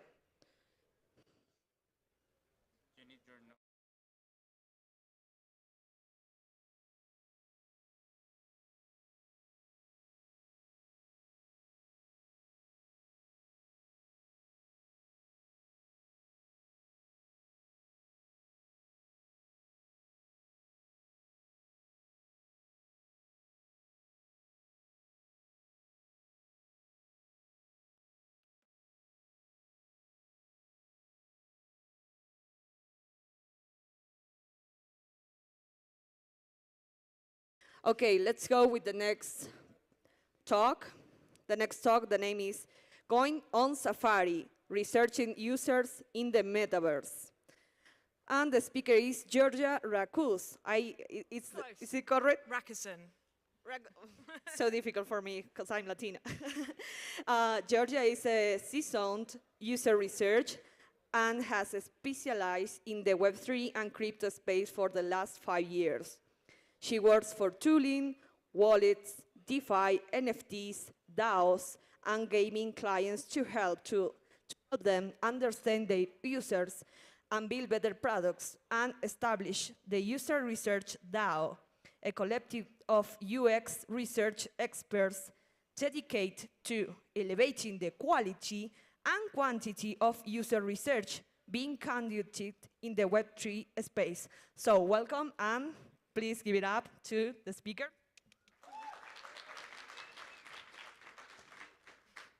Thanks for having me. You can hear me okay, yeah? Cool, all right. Hola, buenas tardes. I'm Georgia Rackusen. I'm a user researcher. Thank you for the great intro. I'd like to get a quick sense from those in the room. Who has played in the Metaverse as a user? Oh, quite a few, okay. And it's anyone building in the Metaverse here? Good, all right, both, excellent. So I'm going to share some of the research findings from a recent study that I've conducted into the experiences of early adopters in the Metaverse, and then what happened afterwards. And just for clarification, when I use the word Metaverse, and I did a quick word count, I'm going to use it 61 times in this presentation. I'm specifically meaning the Web3-enabled Metaverse experiences that exist right now. Things like Decentraland, Crypto Voxels, Spatial, the Sandbox, etc. Not the non-Web3-enabled Metaverses, things like Minecraft, Roblox, VR chat, Meta's Horizon as well. Okay. Great, so a little bit of background for you. Earlier this year, Protocol Labs commissioned a big study on the experiences of Metaverse users. And the objectives of this research were to uncover the characteristics of early Metaverse users, identify the meaningful experiences and user pains, surface opportunities for platform improvements, and deep dive on themes of identity, ownership, and portability. So we interviewed 16 users, all existing Metaverse users, in these kind of in-depth 1-hour interviews. And the research is now at the survey stage. And the full results will be made public, available later this year. But I'm going to share a few learnings from that study with you. So from the research, we mapped how people first encountered the Metaverse and what affected whether they became a regular user or not. And early adopters fall into like 4 main camps. They're either just inquisitive people, they want to get ahead of new tech trends, it's really up their street. Creatives, people looking for new outlets for work. Investors, those are folks who are maybe already in the NFT space. And people already working in Web3. And the triggers for getting started in the Metaverse really vary for these different people. So it could be that they've introduced to it by another person that they know, hearing about the term in the media, or being driven by the opportunity to make money. So though NFTs go hand in hand with the Metaverse, there were some who, in our pool of participants, who came to it totally fresh. They had no knowledge of Web3 or NFT, and the Metaverse was their first Web3 experience. And whether users continue once they try it depends on whether they experience a wow moment early on. So wow moments might be social engagement or realizing the creative or earning opportunity. These users move pretty quickly then from just trying it out to becoming quite active. But some people have really negative first-time experiences. They might be put off by the quality of the graphics. If you've played it, you may have a sense of that. Or from not discovering positive social engagement. Those users just don't come back. So there was an assumption going into this research that all of these early adopters were going to be gamers, right? Gaming is the really big use case for the Metaverse. We're not there yet. Gaming in the Metaverse just can't compete with the Web 2 experience. And early Metaverse adopters are quite likely to be in a stage of life where they have less time for serious gaming. So a lot of early adopters are millennials, so some of them actually have children who are playing Minecraft right now, give you a sense of who these people are. And they have other priorities other than grinding in play-to-earn games. So a lot of them had never played any play-to-earn games. But their nostalgia for that formative gaming experience and nostalgia for the early internet does impact how they perceive and react to the metaverse. So gaming in their youth during the emergence of online forums in the early 2000s, I'm sure some people can, this resonates with them, it's prepared them for what actually being in the metaverse is like now, the convergence of 3D virtual worlds and social media. And this user spells it out great. To me, the metaverse is the ultimate social platform. It reminds me of AOL chat in the 90s. But now you have visuals and tokens attached to it. It's an improvement on life. So those who are looking for AAA game quality are not going to find it right now, and they are disappointed in the graphics. It's enough of a turn-off, and the playability. It's enough of a turn-off for them just not to come back ever again. So it's likely that committed gamers are just not going to be into this space until these experiences vastly improve. So from the pool of people that we spoke to, if it's not gaming that brings them, what is it? The ability to find your tribe and create shared connections is really, really powerful. This user was a DJ who ended up quitting his full-time desk job to work in the metaverse. He said, "I've spawned a lot of meaningful relationships. It holds tremendous value to me. It's stuff I wouldn't be doing in real life that I've always longed to do. It's hard to go out there and make friends. In my job, nobody shared the same interests as me. The metaverse is an easy way to focus in on a group that has similar interests and then continue those relationships even outside of the metaverse." So social connections make the metaverse really sticky, but hand-holding is essential for that positive first experience. So we heard that if users have someone to show them the ropes right at the beginning, they're more likely to work through the hassle of getting started, which might be overcoming reservations that they have about it in the first place, working out how to move their avatar around, all of that kind of the growing pains, really, of getting started. And they end up on this fast track to those wow moments that keep them coming back again and again. For people without anyone they know to handhold them, they can feel lost. And it's unclear to them where they should go and what activities match their interests. So a question for those who are building metaverse experiences right now: how can you fast-track users to those meaningful experiences? And is the hand-holding you're doing now optimal? The path from explorer to full-time creator in the metaverse is really short. I was surprised how fast some of these people went from like 0 to "I've quit my normie job and now I work only in the metaverse." There was quite a lot of them. And that's testament to the success of Web3 as a way for people to monetize new ways of being creative. And it's also testament to the fact that metaverse platforms are showcases for what can be achieved. So this user was a professional artist in real life who was invited to display their work in the metaverse for the first time. And he said, "I could see my art virtually on the gallery walls. It looked stunning. This would cost $10,000 to display in a gallery in real life, and here I am doing it for free. A collector had questions, and everyone in the space could read my answer.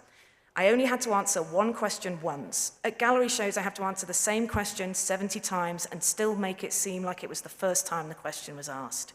That, for me, was like the golden wow moment."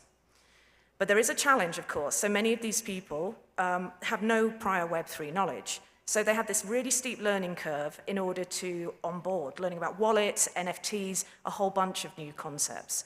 So how are these platforms actually supporting Web3 newcomers with all of this learning? So as I was writing up the findings for this research, I reflected on my own personal experience of having used the metaverse. And honestly, I'd only used it once. I dipped my toes in. I think it was for an ETH Global event like some years ago. I tried it. I remember feeling lost, not really feeling like it was for me, being unsure what the etiquette was, and I kind of found the experience a bit scary. But after doing these interviews, it got me wondering, could you do research in the metaverse? Could you study user behaviors, motivations, and culture by immersing yourself into the virtual world? So I had some initial reservations, and for those of you who are researchers in the room, you'll be thinking, well, usually when conducting research, you try to take yourself, the researcher, out of the situation so that you are not influencing what's going on around you. Thankfully, a much bigger brain than mine has written a lot about this topic, so I consulted the Bible on netnography. It's called Netnography by Robert Kuznets. So netnography is qualitative social media research. It's an adaptation of ethnography, which is the study of people and their behaviors, but instead of going physically to where they are, all the action happens online. It's focused on human experiences and cultural understanding, not product UX research, is not the focus for it, and it's informed by a sense of self-awareness of the researcher. It's not spying on what your users are doing in public forums, watching from a distance. It's not that. It's researching at the same time as actually participating in the culture. You can think of it like action research. So it involves watching what people do online, documenting what's going on, collecting lots of data, but that could be screenshots, links, anything, video, as well as immersion by the researcher into the space that they're researching, and reflecting on their own role in that process as well. And then interpreting all of that information and answering research questions. Now, most of this book, which I do recommend, it's like quite a big book, it is a good read though, most of it explores really this method around traditional social media. There's very little reference to virtual worlds. However, someone has done their own ethnographic study of Second Life. The author, Tom Bowlstorff, spent 2 years doing it. I realized I didn't have that much time, so I just wanted to get a taste for like what this method was like and whether it's useful for other people to do too. So what does it look like in reality? So the researcher keeps field notes, like a journal, and whenever they're observing or immersing, they take notes with a focus on social behaviors. And the researcher is writing what's happening and how they feel, and they reflect on their own role in the experience as well. Now, there are some very important ethical considerations for doing this type of study. There's this concept known as the consent gap. If you think about it, all of us do it. Many people are always sharing information about themselves online publicly, you know, posting on social media. But just because they do that doesn't mean that they're consenting for their data to be used in research. So an ethical ethnographer needs to make their intentions known to the people that they're studying. You can't go undercover, basically. Another thing I needed to consider was that I'm studying Web3 people, and I know that they're really privacy conscious. So I needed to be extra careful about what I share in my research findings. Not everyone I interacted with said, yes, please share screenshots of the tweets I sent you. So I'm being overly cautious on that front. So with some trepidation, I set up a page for myself on Notion, describing what the research was about. I would then add the link to that in my bio in the Metaverse platforms and direct people to that if they wanted to know more. I updated my Twitter profile to say what I was doing, and then I began observing. And I started on Twitter, Reddit, Discord, following threads. I dipped into different Metaverse platforms before finally ending up in Decentraland. So I created my avatar, there she is. In order to adhere to the ethnographic method, I made sure I looked somewhat like myself, and I also called myself GRAC researcher, just so there was no ambiguity where people would recognize me. And I spent many hours doing this work. I kept a journal, and what I'm going to do now is read some excerpts for you. I went to the Decentraland events page, chose a game, and teleported there. There were about 30 or so people. Their avatars all stood around in groups, but not appearing to be doing anything. I tried to work out how the game works, which was tricky. I wonder how everyone else managed it. I felt a bit stupid and wondered whether I was the only new person to the game. Without any helpful prompts by others, what is the experience like for other new users? I engaged in the text chat. It seemed people were up for surface-level conversations, but when I asked a researchery question, I had no response, which felt very disheartening. It made me feel that my approach of asking people upfront questions was wrong. I noted how others were welcoming people they knew, using Web3 signifiers like GM to one another. Looking around, everyone else was in very flashy outfits, and I began to feel self-conscious that my chosen normal-looking avatar was some sort of signifier to others. Later, I followed the coordinates someone posted for a live music venue. I teleported there, and the atmosphere was immediately totally different. I entered the venue. and there was a live band I hadn't heard of playing, streaming their performance into the venue. My name, GRAC Researcher, sparked some interest, and people asked me what I was researching. I noted in the text chat that some people share their real-life locations. I think this is a grounding to the experience and a way for people to find commonality. Looking at what I'm wearing compared to everyone else, it seems dressing to be a likeness of myself is unnecessary for ethnography in Web3. A player's name feels far more important for avatar recognition. Just as in real life, you can't just jump in with questions for people you don't know. You have to do some social lubrication to get people to warm to you. After participating in the rituals of wishing people GM, even though it was my afternoon, and welcoming others by name to the event space, people began to ask me questions. And this became a great opener. When I explained what I was working on, people were very positive towards it and offered to connect me to other people who might share their experiences. In my earlier observations, I saw how sharing screenshots of activities in the metaverse on social media is a really common activity. While I was at the event, the band encouraged people to tweet screenshots, so I went ahead and did so. After tweeting, I got a vocal shout out from the band. That felt very validating and enforced a sense of multi-platform immediacy. I noted how this multi-platform experience requires a lot of multitasking. I wonder how many browser tabs all the other users have open. Once the event finished, someone in the text chat told me to check OpenSea for a show app, which I'd not heard of before. Thankfully, they told me where to find it in the OpenSea interface, as otherwise I wouldn't have known. I didn't ask this question, they preempted it, which suggests to me they've helped others with the same problem. This person is a guide. When I found the NFT just there, it was gratifying, a souvenir from that moment that came to me automatically. A question I began wondering, how did the band experience the event from where they were streaming live? So as my emotion progressed, I bought some mana, I jazzed up my outfit a bit, really to fit in a bit more. I definitely upgraded the look, and I did try a few different platforms, but I kept coming back to Decentraland because that's where most of the social engagement was, and this study is about people. So that was why I came back to Decentraland, for the purpose of trying out this method. So onto some later journal excerpts. A couple of days spent playing in the Metaverse feels like a long time. I wonder why that is. I think I had such a welcoming experience from people here, so I feel like I'm part of something, that it is now for me, when previously it wasn't. I feel bold, confident. I visit a promotional bar. There isn't much going on there. It's sort of a liminal space with no obvious focus.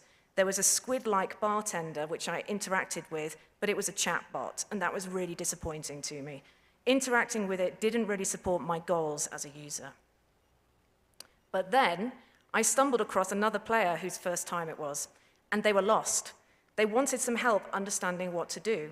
I told them about a music event coming up, and bam, I felt like I'd instantly leveled up from newcomer to experienced player. The apprentice had become the master.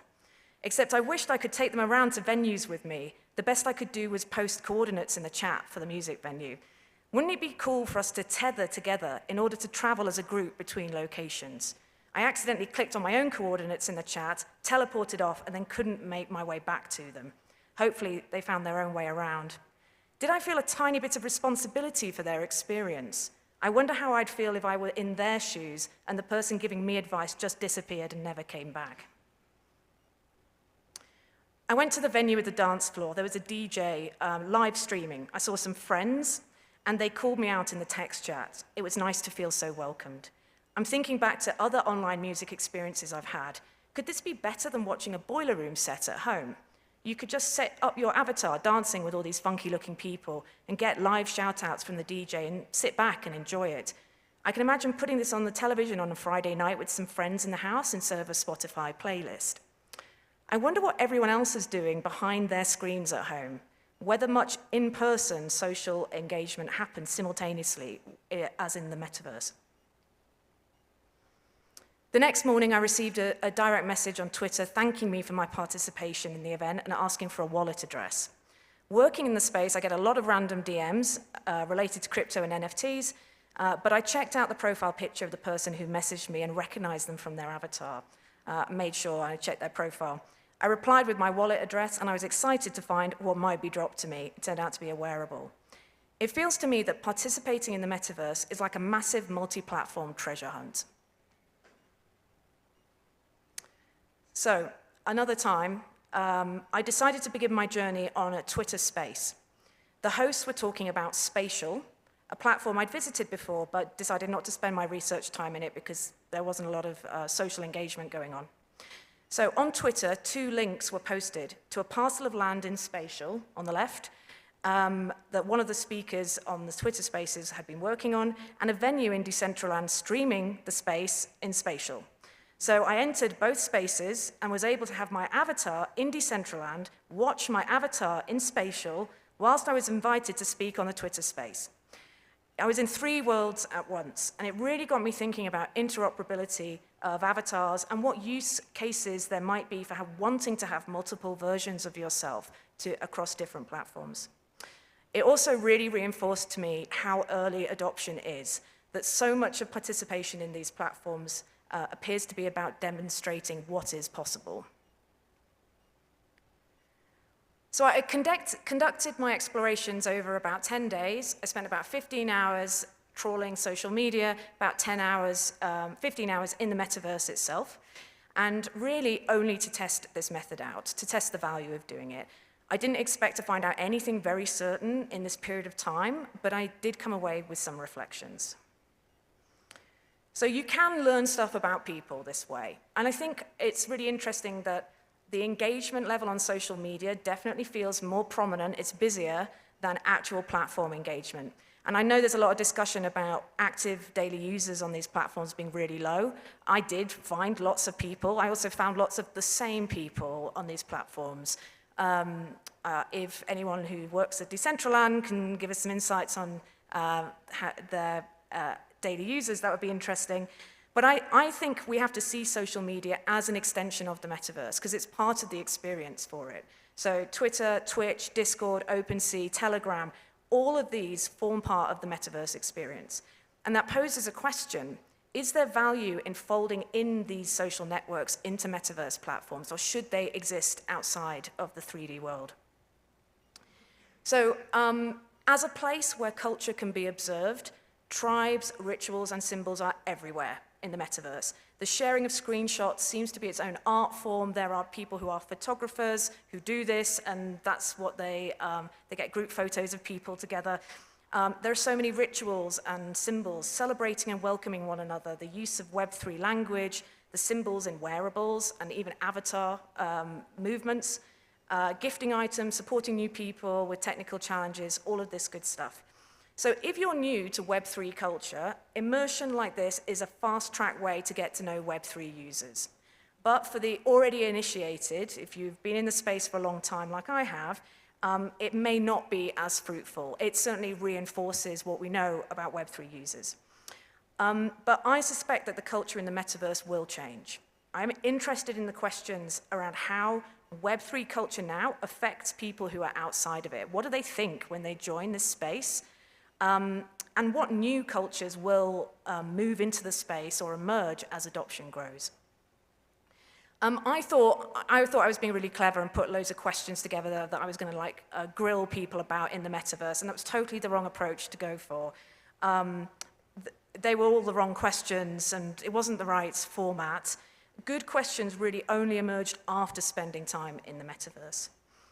And the netnographic method does cultivate very deep empathy with users. Sometimes it's hard to remember that you are studying other people, and it's easy to slip into the mindset of I am the user, and you could end up just performing a UX audit, just writing a journal of all the problems that you find as you go through. But it is about people. It's about observing people, not just about the platform. However, I do think it can be used to identify opportunities for platform improvements. The questions that I came up with as I was journaling on my explorations point to those. Certainly, it can uncover good research questions for further inquiry. So if you're building in the metaverse space, I encourage you to get close to your users. Don't rely on just Discord signals to plan your feature roadmap. Please don't do that. Be methodical, there we go, about your approach to collecting data, right? And triangulate with multiple methods, that's really important. Interviews, observations, and immersion too. And if you want to learn about emerging online communities in general, virtual worlds are a great place to start. So very lastly, if you're a user in the metaverse, then I really want to learn about your experiences to support this ongoing research and the final report. So please scan the QR code, complete the 6-minute survey, potentially win some USDC, and I really look forward to being able to share the full published results. Gracias.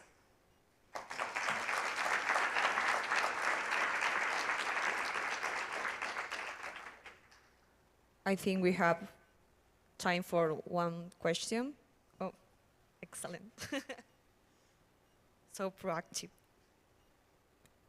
Hi, Georgia. Great talk. I was wondering, how could you keep your user in check, your inner user in check, and keep on being a researcher while you were immersing yourself and you were deep diving into this universe?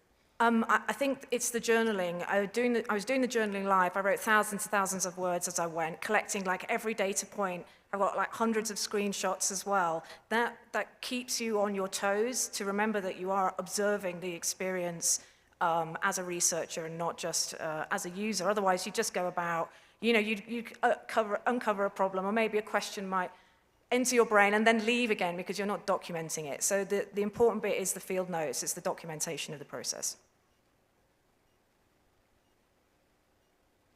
Okay, well, I think we don't have much time, sorry, but you can follow to Georgia outside of the room. Thank you, Georgia. Please, again, give it up to Georgia.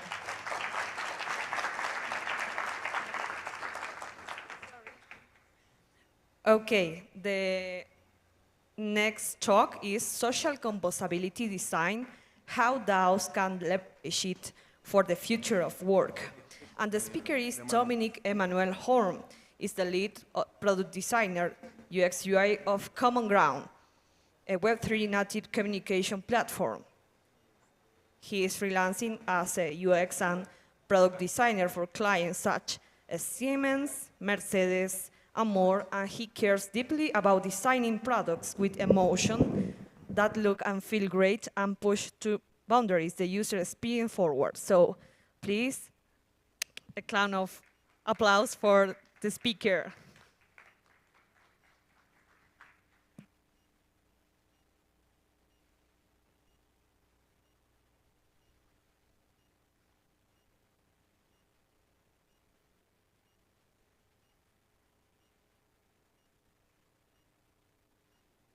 There we go. Test, test. Hi everyone, my name is Dominic. Welcome to the talk about social composability design. Can you hear me? Okay. Yeah, okay.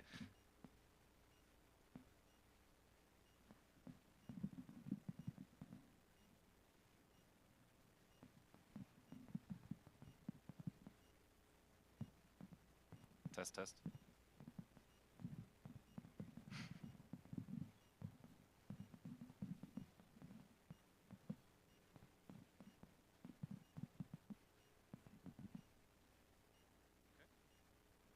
Test? Okay. Okay, so I know it's 5:30 and it's been a long day and I know everybody's thinking about dinner, but let's talk about social composability. So I want to talk specifically about how DAOs can leverage it for the future of work.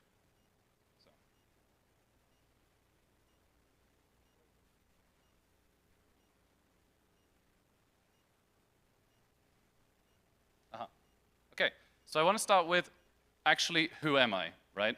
So actually I think that nobody here knows me. So have we met, you and I? Would you hire me for 300K a year? Probably not, right? That would be insane, right? Not yet, exactly. Have we met? No. Do you trust me? Probably not. Okay, so exactly. So who am I? Which begs the question, if you don't know who I am, why should you care about what I have to say, right? You came here, you don't know me, right? So what's happening is actually that invisible identifiers are at play here that we subconsciously respect, right? The fact that I'm up here at Devcon giving a talk means that you, to some extent, respect the approval process of Devcon. Somebody has vetted me and said this person has expertise worth sharing, right? But actually, I would probably think that nobody here knows what the Devcon approval process looks like. So you're trusting something that you actually have no idea how it works. And this is even more difficult online, right? The internet is absolutely crazy, platforms don't talk, and reputation that you build on one platform is completely irrelevant on another. If you've got 3 million followers on Twitter, that only matters on Twitter, technically, right? Did you know, you specifically, that I used to be the head of design at Spotify? Yeah. No, of course not, because it's a lie. I'm not, right? But on LinkedIn, anybody can say anything. Right? I can just go on LinkedIn and say, yeah, I designed the internet as we know it, right? There is very little checks and balances of that system, right? When you hire somebody via LinkedIn, you need to go through their referrals, you need to check their CV, you need to invite them to an interview. There's an arduous process for verifying that somebody has the skills that they say they have.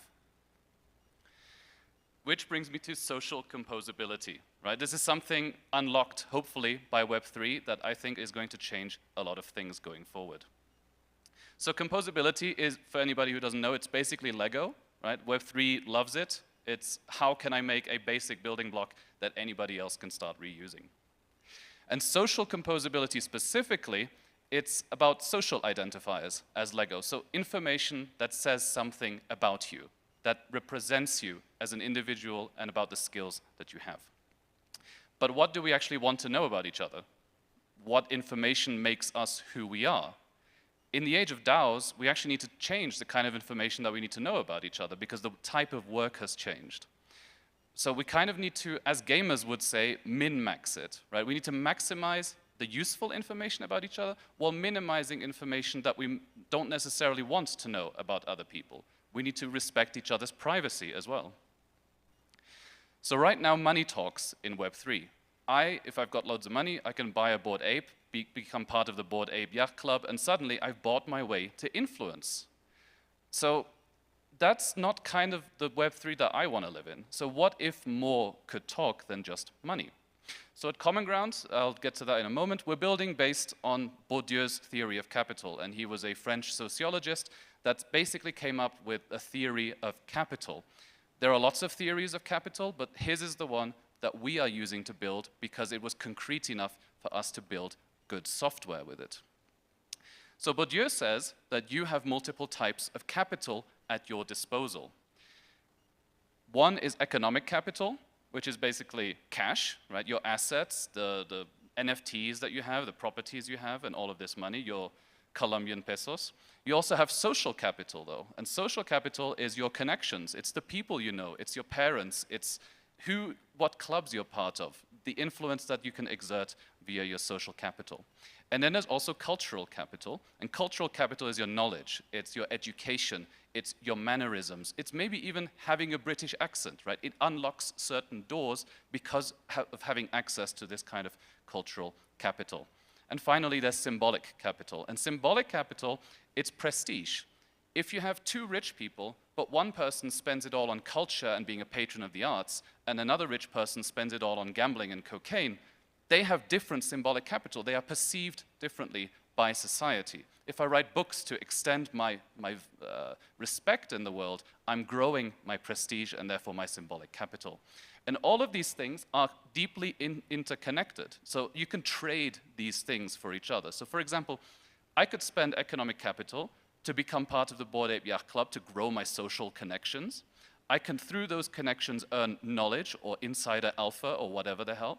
Using that alpha, I can maybe write blog posts about it and get really trending on Twitter and grow my symbolic capital. And using all of these things, I can start making money again. So all of these things are interconnected, and they say a lot about your standing in the world and the influence that you can exert over it. So let's look a little bit about identifiers in Web3 that say something about you. So for example, in economic capital, somebody has 100 Doge. That's okay. This person has a wallet, understands a little bit about cryptocurrencies, Cool, they bought some Doge, good for them. This person, whoa, it's still 100, but who is this person, right? Like this is probably an important person, or at least a very rich person, right? So, but you need to know the difference between these two things. The average person has no idea what this means. And for example, social capital. If you have 72 followers on Twitter, maybe you're writing good content, maybe not, who knows? But you don't have a broad audience, so to speak. But you add a K to that 72, suddenly you're a big person. You have influence over the space. I want to get to know this person with 72K followers. I want to know what they have to say. I don't want to, it's biased, but I want it. I don't know why. And for example, cultural capital, so the knowledge that we have. For example, if you participate in governance, good for you. You've understood what governance is, you've read a proposal, and you put a vote on it. Cool. You already know more than 99% of the entire world. However, if you passed a governance vote, so if you wrote it, if you defended it to your audience and got it approved in your DAO, clearly you know a lot about the subject matter that you just proposed. You have a different cultural capital at your disposal. And another example is, for example, the Devcon attendee. So this is you, the audience, right? You have certain knowledge. You've understood what Ethereum is. You understood how to come here and that you want to learn more. But it's not the same as Devcon speaker, me in this sense, who's been invited here to be an expert on the subject matter. I have, in theory, more knowledge about something. That's why I'm standing up here. And finally, symbolic capital. As an example, to be a member of a DAO is a fantastic, interesting thing. It means that you've understood what a DAO is. You're contributing in some certain way. It doesn't necessarily give you a lot of prestige. However, if you are a founder of a DAO, maybe you have more connections through that. People start talking about, this person founded a DAO. Oh my God, who is this person? So they have access to different kind of symbolic capital, and this again influences all of the other types of capital. So you get the idea. Web3 says a lot about you, but only if you understand it. And actually understanding it itself is cultural capital. It gives you an advantage to know these things, and most people don't understand it. So let's talk about designing a system of identifiers. And this is, I think, where it gets a bit more interesting. So we think at Common Ground that a major source of identifiers should be when humans interact. Most of society is built through humans interacting, and I think it says a lot.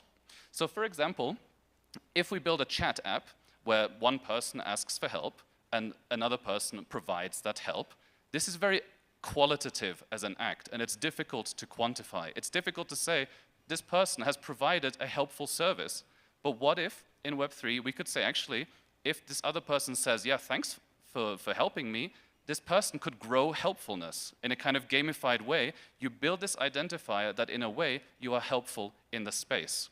And this is just the first example. Another example is you become a member of a DAO. So if I join a DAO as a designer and I contribute for a month, slowly my little DAO contributor level can go up. And eventually, of course, once I'm level 2, level 3, people will be like, whoa, this person knows a lot about contributing to DAOs. And another example is governance votes. If I vote yes on governance proposals, I can grow my governance expertise. And in a few years, people will be like, wow, this person has participated a lot in governance. And what this does is basically you start mapping out a skill tree of the human condition.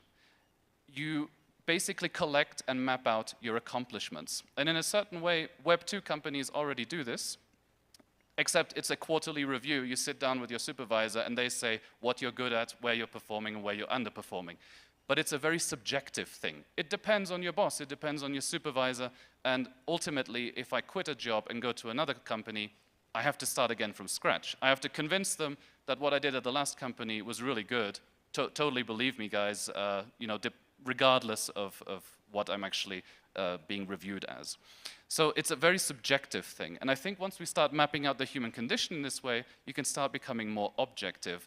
But we'll get to the cons in a moment. So this becomes a massive skill tree summarizing your entire existence into badges, right? This is amazing. Loads of projects are building this right now. It's going to be really cool. So these social identifiers become verified credentials to be used anywhere. This is the composable aspect, something I earn on one platform, I can use anywhere across Web3. That's where it gets interesting. And pay attention to VCs, because you're about to see them everywhere in Web3. Actually, the W3C in March this year recommended starting to use verified credentials. So it's officially endorsed, and I think loads of projects are going to start using it. So I think my work here is done, right? Easy. I've mapped the human condition. That was super easy, and nothing bad can come of it, probably. But it's not that simple, right? Because designers have a massive responsibility when actually trying to map social behaviors and social inequality to basically a glorified skill tree. So all human beings are fundamentally born free and equal in dignity and rights. So this is from the Universal Declaration of Human Rights. And basically that means that these kinds of systems have to be designed really, really thoughtfully because they can have ramifications socially that maybe you don't entirely are able to anticipate, right?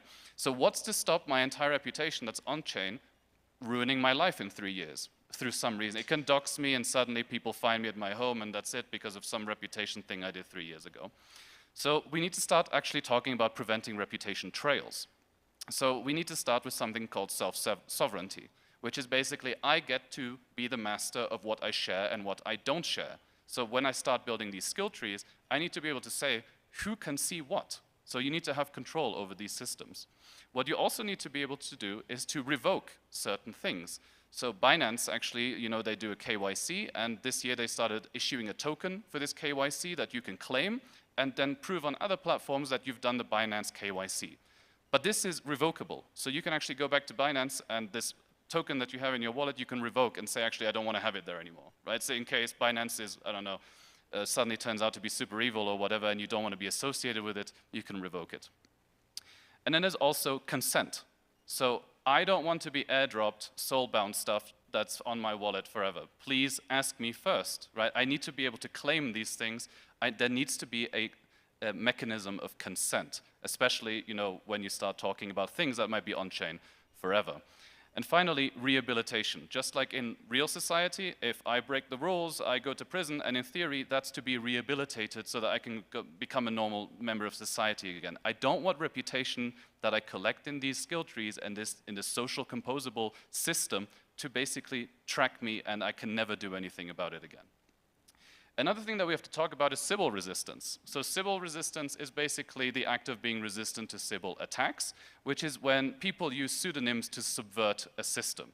And if you've ever asked your cousin to leave you a 5-star review on your Google business, you've in some way committed an act of Sybil attack. Or if I post something on Twitter and then I quickly change account and upvote my own thing and I support myself, then you are committing a Sybil attack. So what do we do about that, right? We can do things like reverse Turing tests, which is humans having to prove that they are humans via some kind of test, you know, picking little street lamps or whatever. But then there's also things like DIDs. So there's loads of projects starting up now talking about decentralized identities. This is basically conducting a KYC, and it's often like holding up a passport on a camera, but there's also privacy-preserving DIDs, which is basically it can scan your face and say you are a unique human being, but we don't want to know your name or identity or anything else. So this is also really interesting. And finally, passports. So you've probably heard of the Gitcoin passport, and I think Disco XYZ is also considered that. What they do is they basically put verified credentials and DIDs into one cool little identity, so when you connect to a platform, you can say, I just want to share this part of my passport to get access to the platform, and it basically confirms that I'm a human being and I have the credentials that I need to access. I think these are going to become very, very common. But verified credentials are only as good as the system that issues them. So it doesn't matter if I make a decentralized application and issue myself a badge that says best designer in the world, like, it's irrelevant because it has no value, it has no reputation, the system that issued it. So you actually need to think about who is issuing these things. You need to actually have a reputable issuer issuing reputable credentials so that the user can themselves become reputable. So it's really reputation all the way down. So you're going to see a lot of projects in the next few years issuing all of these badges and all of these verified credentials, but you always have to think in the back of your mind, who are they to be issuing these things? Do they have robust mechanisms in place, and do they have a nuanced view of the world so that these issues, these credentials actually are fair and good for society and not just, you know, the next thing? So how does all of this change anything? At Common Ground, we are building basically something which is decentralized collaboration coupled with verifiable credentials. So we want to be the intersection of this. We're building like this communication platform. And as I mentioned at the beginning, interactions are where things happen. So what happens when you start using these verifiable credentials and start planning online spaces with them? This is where I think it gets very interesting, because probably most of you use Discord. So Discord is a cognitive overload catastrophe. You join 3 communities and suddenly you're spammed with 7,000 notifications, and then you're like, yeah, I'm going to mute all of them, and that's it, right? It's kind of pointless. So what happens if you actually start building areas which are more dynamic using verifiable credentials? So let's say that you have an online space where you have access to the areas that are destined for you based on the credentials that you have. So imagine you're a DAO, and you can basically make a space for each of your working groups that people can only get into if they have the right verifiable credentials. And this can be an automatic process. So if I build up my reputation because I provide my services as a designer, and then one day I'm designer level 3, I automatically unlock access to the right space. And everything else that I don't have access to is fuzzy and in the background. It doesn't cognitively overload me. I think this is the way that the internet is going to be shaped in the future, which I think will make everything a little bit more focusing. What it also allows is more trustworthy interactions. So with this DID credential, for example, we can say only verified humans can talk in this chat, for example. Twitter could tomorrow implement DIDs, and the bot problem would, to 99%, be solved. It's just they're not Web3, they don't care, right? They're not going to do it. But they could, the technology exists, and there are applications right now saying only verified humans can use the app. So it basically means you're locked out of participation until you verify your humanity, and you can do this in a privacy-preserving way. What it also allows is for more concrete information. Maybe you shouldn't have access and a view of everything, and here is an example of, for example, a governance vote that is restricted. So, for example, if somebody asks, should DevCon give more swag, maybe only people who have attended DevCon and have the verifiable credential that they did attend can vote in this thing, because they are the only ones who know how much swag was given. So you don't suddenly allow everybody in the world with their token to participate, only the ones who are relevant for the vote. And what this is going to do is also streamline entire industries. And this is a big statement, but I fully believe it. In fact, you could imagine that if Common Ground, which is my DAO, would choose to hire a senior designer, for example, I could set the verifiable credentials that we require the applicant to have. I could say it needs to be a designer level 3, it needs to have a tested badge of being a good communicator, and this person needs to have verified their humanity, for example. On the flip side, if I, Dominic, am a designer looking for work, it would be as easy as enabling a toggle that says I'm available for jobs, and then another toggle, auto-submit my verifiable credentials to matching DAOs anonymously. You can imagine how suddenly the recruitment industry might get a little bit worried if this would be the simple, this is how simple the process could be. You wouldn't need, like in LinkedIn, yeah, the interviews and the CV and the whatever. These credentials, if the system issuing them is trustworthy and reputable, then you can just set the verifiable credential that you need, and suddenly people are matched. Right? This thing can happen instantly. And imagine multiplied by all DAOs and the entire workforce. Suddenly everybody gets matched in a system that is really robust. So, I think I broke it. Oh, there we go. Summary. Okay, so just getting to the end now. Your online persona is about to get much richer and stickier with verifiable credentials. This is going to happen. You're already using them. Your driver's license is a credential. Your passport is a credential. Your university degree is a credential. This is now going to be translated into Web3 and eternalized on the blockchain. So it's coming, whether you agree with it or not, it is going to come, and I think we as designers should be very mindful of designing these systems in a way that makes society better and not worse, right? And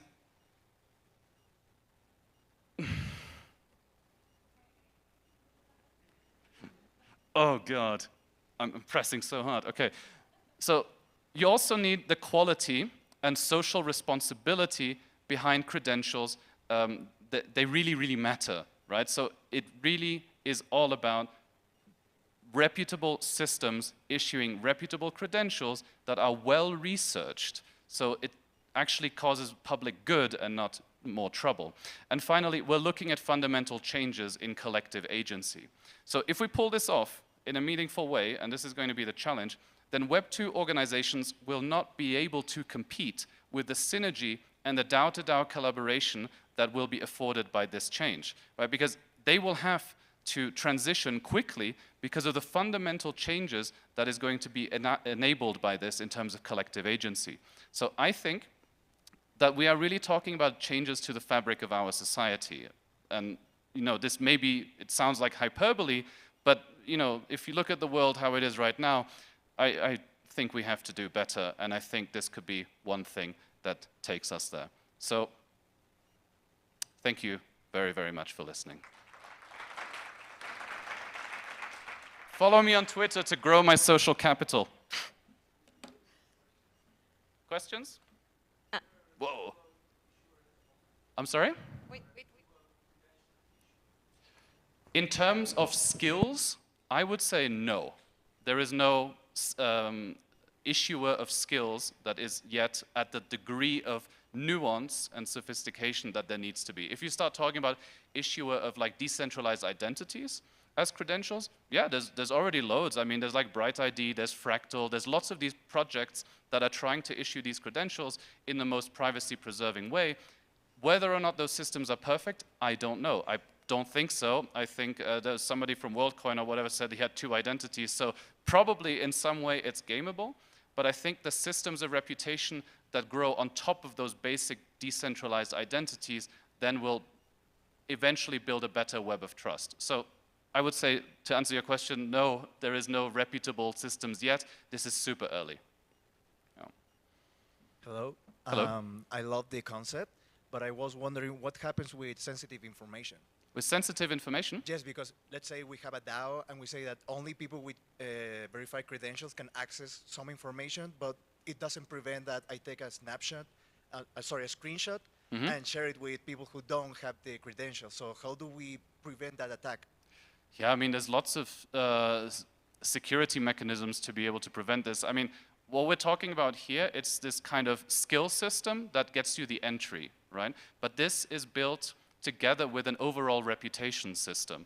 So you could also say that it's a combination of trustworthiness via a matrix of skills and the participation in the platform that you can say only a person with a minimum trust can come in. If I break that trust, then maybe I'm slashed socially or in terms of tokens or in some way. Maybe there's even like a staking mechanism that if you enter, you need to stake your reputation, and if you misbehave and share screenshots, you are slashed in some way. So there are mechanisms that are very, very interesting to be able to address these problems.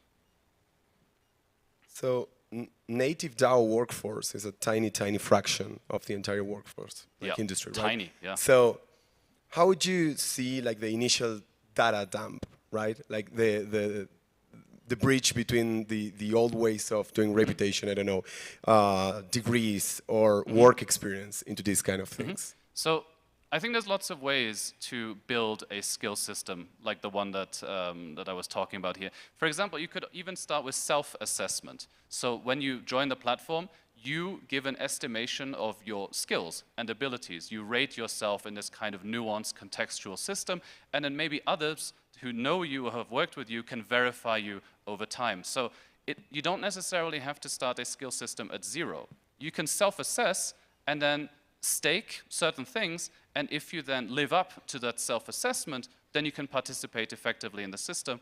If you don't live up to that self-assessment, then you are slashed in some way. So I think we need to, of course, be realistic, and we can't expect everybody to start at 0, especially what happens if you've got an established skill system and then everybody has been there for 5 years and you get a new user who has nothing, they can't compete, right? So there needs to be a system of self-assessment and say, Or somebody vouches for you, somebody stakes their reputation and says this person has the skills they say they have, and if they don't, then they're both slashed. So there are mechanisms to get a head start in the skill system so that you don't get left behind, you know. If that answers your question, ideal. Thank you. Great talk. So I'm just curious about your thoughts on China's reputational system, because they gamify the way they want their population to behave. Yeah. And that might not necessarily be for better. Yeah. But so you're talking about this social credit score in China, right? Yeah. So I think this social credit score in China is a little bit different because it's tied to you as a person, and there is nothing you can do about it because you will only ever be you. In Web3, in theory, you know, I could create a new wallet and generate a new identity and start from scratch. So there is ways for you to reinvent yourself in Web3 without having to, you know, create a whole new identity. So it's not, I would say, the same as the social credit score, because that one you can never get rid of. The government has labeled you with it, and there's nothing you can do. With these kinds of systems, you can create a new wallet, and you're a new person. Okay, and follow up, how can we give opportunities to those that haven't proved their reputation? Because DAOs are going to favor those who have been proven more. Yeah, so I think this goes a little bit back to the previous answer as well. So be able to say that they are skilled in a certain thing, and maybe there can then be a probational period. For example, if I say I'm a master designer and I join a DAO, and you know they don't know, it's just self-assessed that I'm so good at design, then, for example, if I start working with them, maybe the money that I earn is in an escrow account, so like a third party, during this probational period, for example. And if I confirm to the DAO, if they say, actually, this person has been doing a good job, then the money is paid out. Or if I don't live up to those expectations, then maybe that is slashed. Is that in the right direction?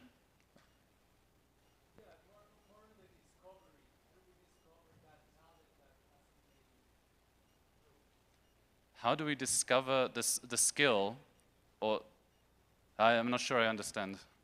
Maybe we can talk later, sorry. Because I think it's a discussion, a large discussion. And anyone has any? Okay. And just the last one. So as you said, you're basically reinventing the wheel. The qualification and credential system already exists in the non-digital world. But I think the biggest problem with scaling it to the larger size is how you rate the issuers. So how you actually make sure that the people that give credentials are the reputable entities. Yeah, I think this is going to happen organically. I think there's going to be a lot of projects issuing a lot of credentials in the next few years. And I think it's going to happen organically based on how people interact with these credentials. So is there a threshold? Is the system robustly designed? Is the system transparent so people can understand how things are weighted and how you collect these badges and these skill systems? I think there's going to be an avalanche, really, of these skills systems and badge issuers and whatever, and it's going to take time for that kind of to stabilize and people actually starting to realize which ones do we take seriously and which not. So I don't think it's as easy as, you know, somebody vetting, you know, a issuance system and saying this one's really good. I think it's going to happen more organically, but this is just my opinion. Okay, that's it, huh? Okay, yeah, we don't have Thank you very much, time. everyone. Yeah. It was amazing. Thank you. This is my first time closing a stage in English, so thank you very much. Sorry for my English. See you tomorrow. Let's go to rave. See you.